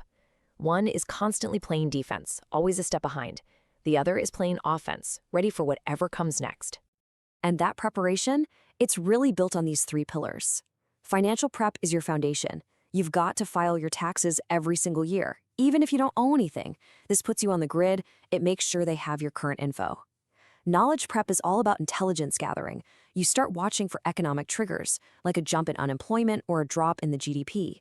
That's just the total value of everything a country produces. These are the signals that often come before any stimulus talks. And community prep is your network. Get in touch with local nonprofits or community groups. They often know about local programs and can help you avoid scams.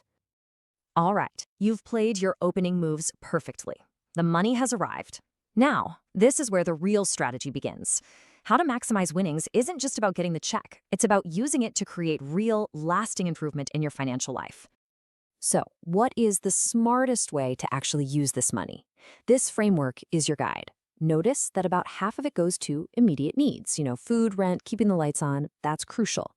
But the other half is for building your future. A good chunk, maybe 20 to 30%, should go to debt reduction. Attack that high-interest credit card debt first. Paying that down is like giving yourself a raise. Another 20 to 30% is for strategic investments. This could be anything from a certification class to a car repair that you need to get to work, or just starting a small emergency fund. And yeah, that last little slice for quality of life, that's important too. Reducing stress is a huge part of long-term financial health. This timeline tells you exactly when to make each move. Right now, in the pre-crisis phase, you should be making sure your info is up to date. When you see those early warnings in the economy, you start paying close attention. During the legislative debate, you start drafting your spending plan based on what they're talking about. Once a bill passes, you're in the distribution phase, verifying everything on official government sites.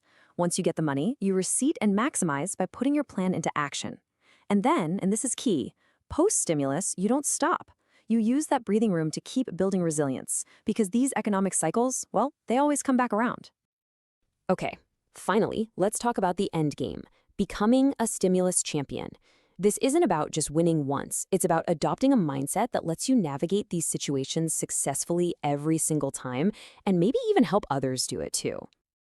This winning mindset really has 4 parts. It starts with being proactive, not reactive. It grows when you're strategic, thinking a few moves ahead. But what really makes a champion is being community-focused. When you share good, verified info with your friends and family, when you shut down misinformation you see online, you're making your whole community stronger. When you become that trusted source of info, that leader, you're not just helping yourself play the game better, you're helping everyone win. And really, in the end, it all comes down to this single idea. The exact same payment can be a temporary band-aid for one person, or it can be a stepping stone to real financial stability for another. The difference isn't luck, it's strategy, it's preparation, and it's choice. By playing the game smart, you can make sure that for you, it's always a tool for lasting improvement. Let's talk about stimulus checks. They're probably one of the most powerful and, yeah, one of the most controversial tools a government has in its toolkit. When a crisis hits, all of a sudden we're talking about billions, sometimes trillions of dollars meant to save the economy. But does it actually work? Today, we're going to dig into the data and get to the honest truth. And that really brings us to the core question of this whole thing. Are these checks a desperate lifeline for families who are just trying to keep their heads above water? A necessary shot in the arm for the economy? Or are they a huge liability, a short-term fix that ends up causing bigger problems down the road, like debt and inflation? It's a massive question, and the answer, well, it's definitely not simple. So you've really got 2 camps here. On one side, people are saying these checks are absolutely essential. They stop the economy from collapsing and prevent widespread suffering. On the other side, you've got critics saying they're just reckless handouts that make problems like inflation way worse. The thing is, both sides have a point. So let's unpack the data and see what it tells us. First, let's look at the case for stimulus. Because, when these programs are done right, they can be incredibly effective. So what does getting it right actually look like? The first thing, and maybe the most important factor of all, is speed. In an economic emergency, you got to think of it like being a first responder. The help has to get there right now, not weeks or months later when all the damage is already done. Getting that money into people's hands fast is absolutely critical. Just look at the CARES Act back in 2020. The law was signed on March 27th, and just 2 weeks later, only 14 days, money was already hitting people's bank accounts. For the government, that is lightning fast. And the effect was almost immediate. By May, you could see consumer spending pull out of a complete nosedive. That speed almost certainly prevented a much, much deeper economic collapse. Okay, so speed is one huge piece of the puzzle, but who gets the money? That is just as important. What we call targeting efficiency is all about making sure the stimulus goes to the people who are most likely to turn around and spend it immediately. That's what creates a real ripple effect through the economy. And this is where you can actually see that ripple effect in the data. Look at this. Households that had less than $500 in the bank, they spent almost half of their stimulus check within just 10 days. Now compare that to households with over $3,000 in savings. They spent basically nothing. It just goes to show you the exact same dollar has a radically different impact depending on whose pocket it ends up in. All right, the next piece is scale. A stimulus can be fast, it can be well-targeted, but if it's just too small, it's like trying to put out a forest fire with a water pistol. Let's compare what happened in 2008 to what happened in 2020. The 2008 checks were smaller, and the total package was only $96 billion. The general feeling now was that it just wasn't big enough for the size of the crisis. Fast forward to 2020, the CARES Act was almost 3 times that size, which was much closer to what the economy actually needed. And finally, you have to remember that stimulus checks don't work in a vacuum. The 2020 response wasn't just about sending out cash. It was a full-on, multi-pronged attack on the crisis. You had enhanced unemployment, you had support for businesses with the PPP loans, protections against eviction. All of these things were working together. A crisis hits families from every direction, so the solution has to, too. But that, of course, is only half the story. These programs have some very real downsides, and it is crucial that we understand why they sometimes fail. So, just like good timing is a key to success, bad timing can be a fatal flaw. But it's not just about being slow, it's about when the stimulus actually shows up in relation to what the economy is doing. If it arrives too late in the game, it can be almost useless. And the 2008 stimulus is really the classic example of this. The checks went out in the early summer of that year. But the absolute worst part of the crisis, the Lehman Brothers collapse, the whole market meltdown, that didn't happen until September and October. So by the time the economy was in total free fall, the impact from those stimulus checks had already vanished. The timing was just completely wrong. The flip side of getting money to the right people is, of course, getting it to the wrong people. When stimulus money goes to folks who don't really need it or aren't going to spend it, that economic impact is just massively reduced. That money is way more likely to just get saved or maybe used to pay down some debt, which doesn't really do much to stimulate immediate economic activity. And, the data from the pandemic really backs this up. High-income households, they saved a whopping 40% of their stimulus payments. That is a huge amount of money that was just put on the sidelines instead of being put back into the economy. It's stimulus money that isn't really stimulating much of anything. Another major reason these things can fail is the system itself. If a program is just too complicated, if it's hard to get to or difficult to even understand, it's pretty much guaranteed to fail the most vulnerable people. The very people it was designed to help in the first place. And this is where policy slams right into reality. Despite all the good intentions, an estimated 8 to 12 million eligible Americans never even got their first stimulus check. And the reasons why are pretty simple and pretty painful. No internet, language barriers, or just not having a bank account. It's a tough reminder that a program is only as good as its ability to actually reach the people who need it. And then, of course, we have to talk about the elephant in the room, inflation. The U.S. government spent around $5 trillion on pandemic relief. I mean, that is just an unprecedented amount of money. And while the debate is really complex, a lot of economists argue that pumping that much cash into the economy was basically like pouring gasoline on the inflationary fire that we all felt at the grocery store and the gas pump. So we've seen the clear wins and we've seen the clear failures. But the reality is, most stimulus policy lives somewhere in a messy gray area. It's not really about right and wrong. It's about navigating a series of incredibly difficult trade-offs. So let me just ask you this, right? What's the better choice? Getting money out the door as fast as humanly possible, even though some of it's going to be messy, it might go to the wrong people or even fraudsters? Or do you take the time to build a slow, perfect system that gets every single dollar to the right person, but might show up way too late? There is no easy answer to that. And these are the core dilemmas. This is what policymakers are constantly forced to choose between. Do you want speed or do you want accuracy? Do you want to reach absolutely everyone or only those who need it most? Do you provide generous relief right now or do you protect the country's long-term finances? Every single one of those choices means sacrificing something else. But here's the thing. When policymakers manage to navigate these trade-offs correctly, the payoff can be huge. Studies show that for every $1 that gets into a low-income household, it actually generates about $1.50 in economic activity. That's that economic multiplier effect right there, a really powerful return on investment. And beyond the pure economics of it, there's a profound human impact here. The 2020 stimulus checks, for all their flaws, are credited with cutting the overall poverty rate by 10% in a single year. That's a staggering achievement. It literally kept millions of families, especially families with kids, from falling into poverty during a historic crisis. So, with all of this in mind, how do we get it right the next time? Because let's be honest, there will be a next time. Here's what the lessons from the past can teach us about designing smarter stimulus programs for the future. The path forward is really about being prepared. First, we need to create automatic triggers so help goes out the second a recession hits, without all the political delays. Second, we have to invest in the basic government plumbing, the infrastructure to get money out quickly and accurately. Third, we have to design these programs from day one to balance speed with accuracy. Fourth, the approach has to be comprehensive, tackling jobs, housing, and individual support all at once. And finally, every emergency plan needs an exit strategy to make sure we're not damaging our long-term financial health. Because ultimately, this isn't just about spreadsheets and economic models. It's about our shared responsibility when things get tough. It's about preventing suffering. The hard-earned lessons from the past have shown us what's possible, and they've shown us what can go wrong. The real question for the future isn't if we'll face another crisis, but if we'll be wise enough to build a better bridge before we actually need it. There's a question that just keeps popping up, and I see it everywhere. Are we going to get a fourth stimulus check? It's a huge topic online, and honestly, for very good reason. So today, we're going to cut through all that noise and really look at what the economy itself is telling us. So let's just get right to it. This is the question on everybody's mind. And listen, while there's tons of speculation out there, the real answer isn't buried in some political headline. Nope.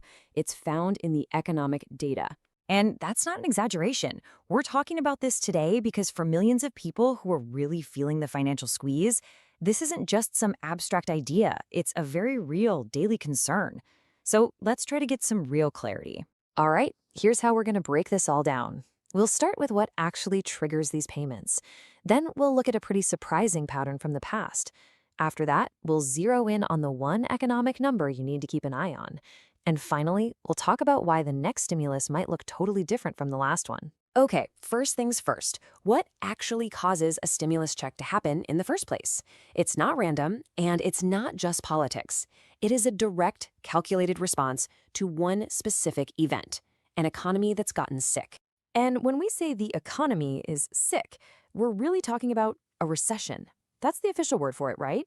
A major, widespread, and kind of prolonged downturn that hits everything and everyone, from big corporations to your local coffee shop.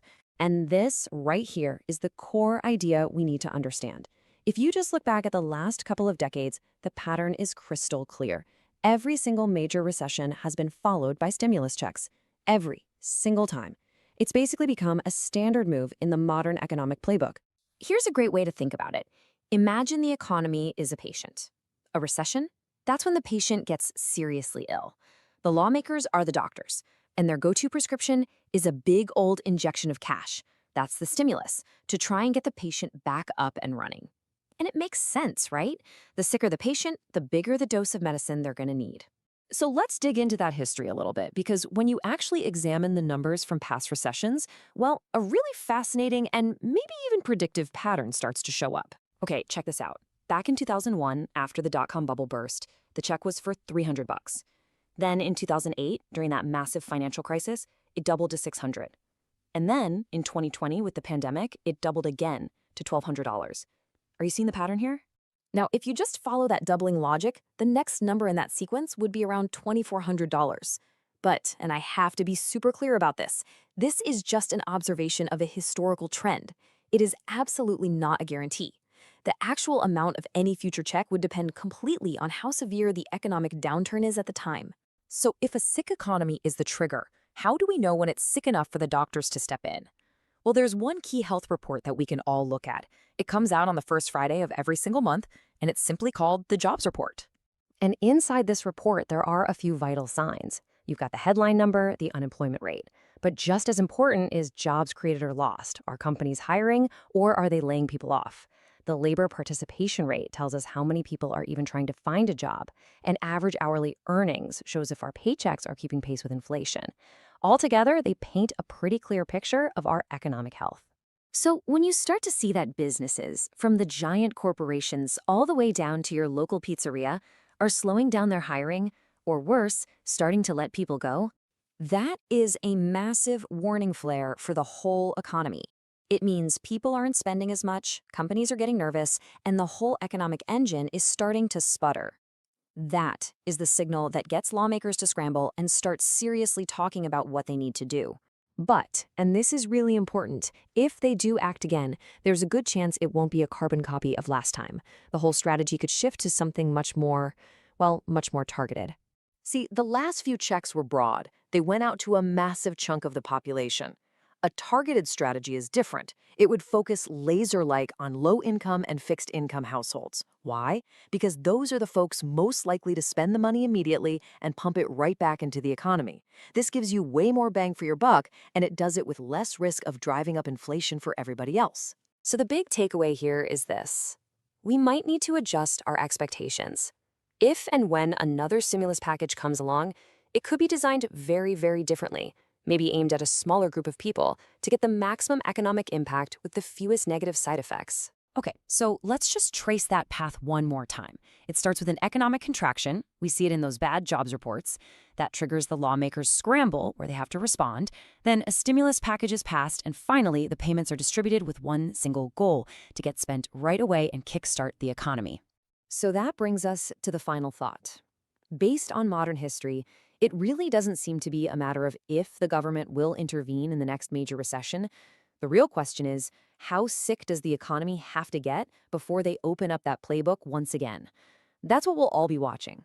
You ever check your bank account and see a surprise deposit from the US Treasury and just think, where in the world did that come from? A stimulus check can feel like it just materializes out of thin air. But the journey it takes from being a far-off idea to actually landing in your wallet, well, that's one of the most complex, high-stakes dramas in all of Washington. It's this wild path that twists through economic theory, bare-knuckle political fights, and some absolutely incredible logistical challenges. So let's pull back the curtain and really follow the money from the first whisper of a crisis to the very moment it hits your account. All right, so here's how we're going to break it all down. We're going to trace this whole journey through 5 key stages. First, we'll look at what kind of emergency actually sparks the idea in the first place. Then, we'll meet the major players whose decisions really matter. After that, we'll dive into the treacherous legislative process a bill has to survive. We'll see how that law becomes actual cash. And finally, we'll look ahead and explore what the future of this kind of economic relief might hold. So, first things first, stimulus checks don't just get handed out on a whim. Think of them less like a, hey, here's a good idea, and more like an emergency tool. They're like the financial fire extinguisher the government only smashes the glass for when the whole economic house is on fire. These things are born from moments of serious national distress, when the normal flow of the economy is so broken that a direct, pretty drastic intervention is seen as maybe the only option left. Okay, so what does that distress actually look like? What are the specific signals Washington needs to see before the gears even start to turn on something like a stimulus plan? I can tell you, it takes a lot more than just a few bad headlines or a dip in the stock market. The economic pain has to be so widespread, so severe, that it can actually overcome the natural state of political gridlock. It has to be a genuine, you can't deny it crisis. And what's really fascinating is just how specific these triggers are. This isn't just about a gut feeling. Policymakers and economists are literally watching a dashboard of precise indicators. So when the unemployment rate starts climbing past that 6 or 7% mark, that is a huge, blaring red flag. It means millions of people are losing their jobs and their ability to spend money. Then there's the GDP, the gross domestic product, basically the total value of everything made in the country. If that shrinks for 6 straight months, 2 quarters in a row, we're technically in a recession. But really, the biggest catalysts are those seismic black swan events. Think a global pandemic like in 2020 or a massive banking collapse in 2008. These are things that shock the entire system all at once. And underneath all of that, they're watching consumer confidence. When people get too scared to spend, the whole economy can just freeze up. And that's the exact moment when putting cash directly into people's hands goes from being some theoretical idea to an urgent necessity. So once all those alarm bells start ringing, the focus immediately shifts from why we need help to who can make it happen. You see, an idea for a stimulus check is totally worthless without the key institutions and the people running them to drag it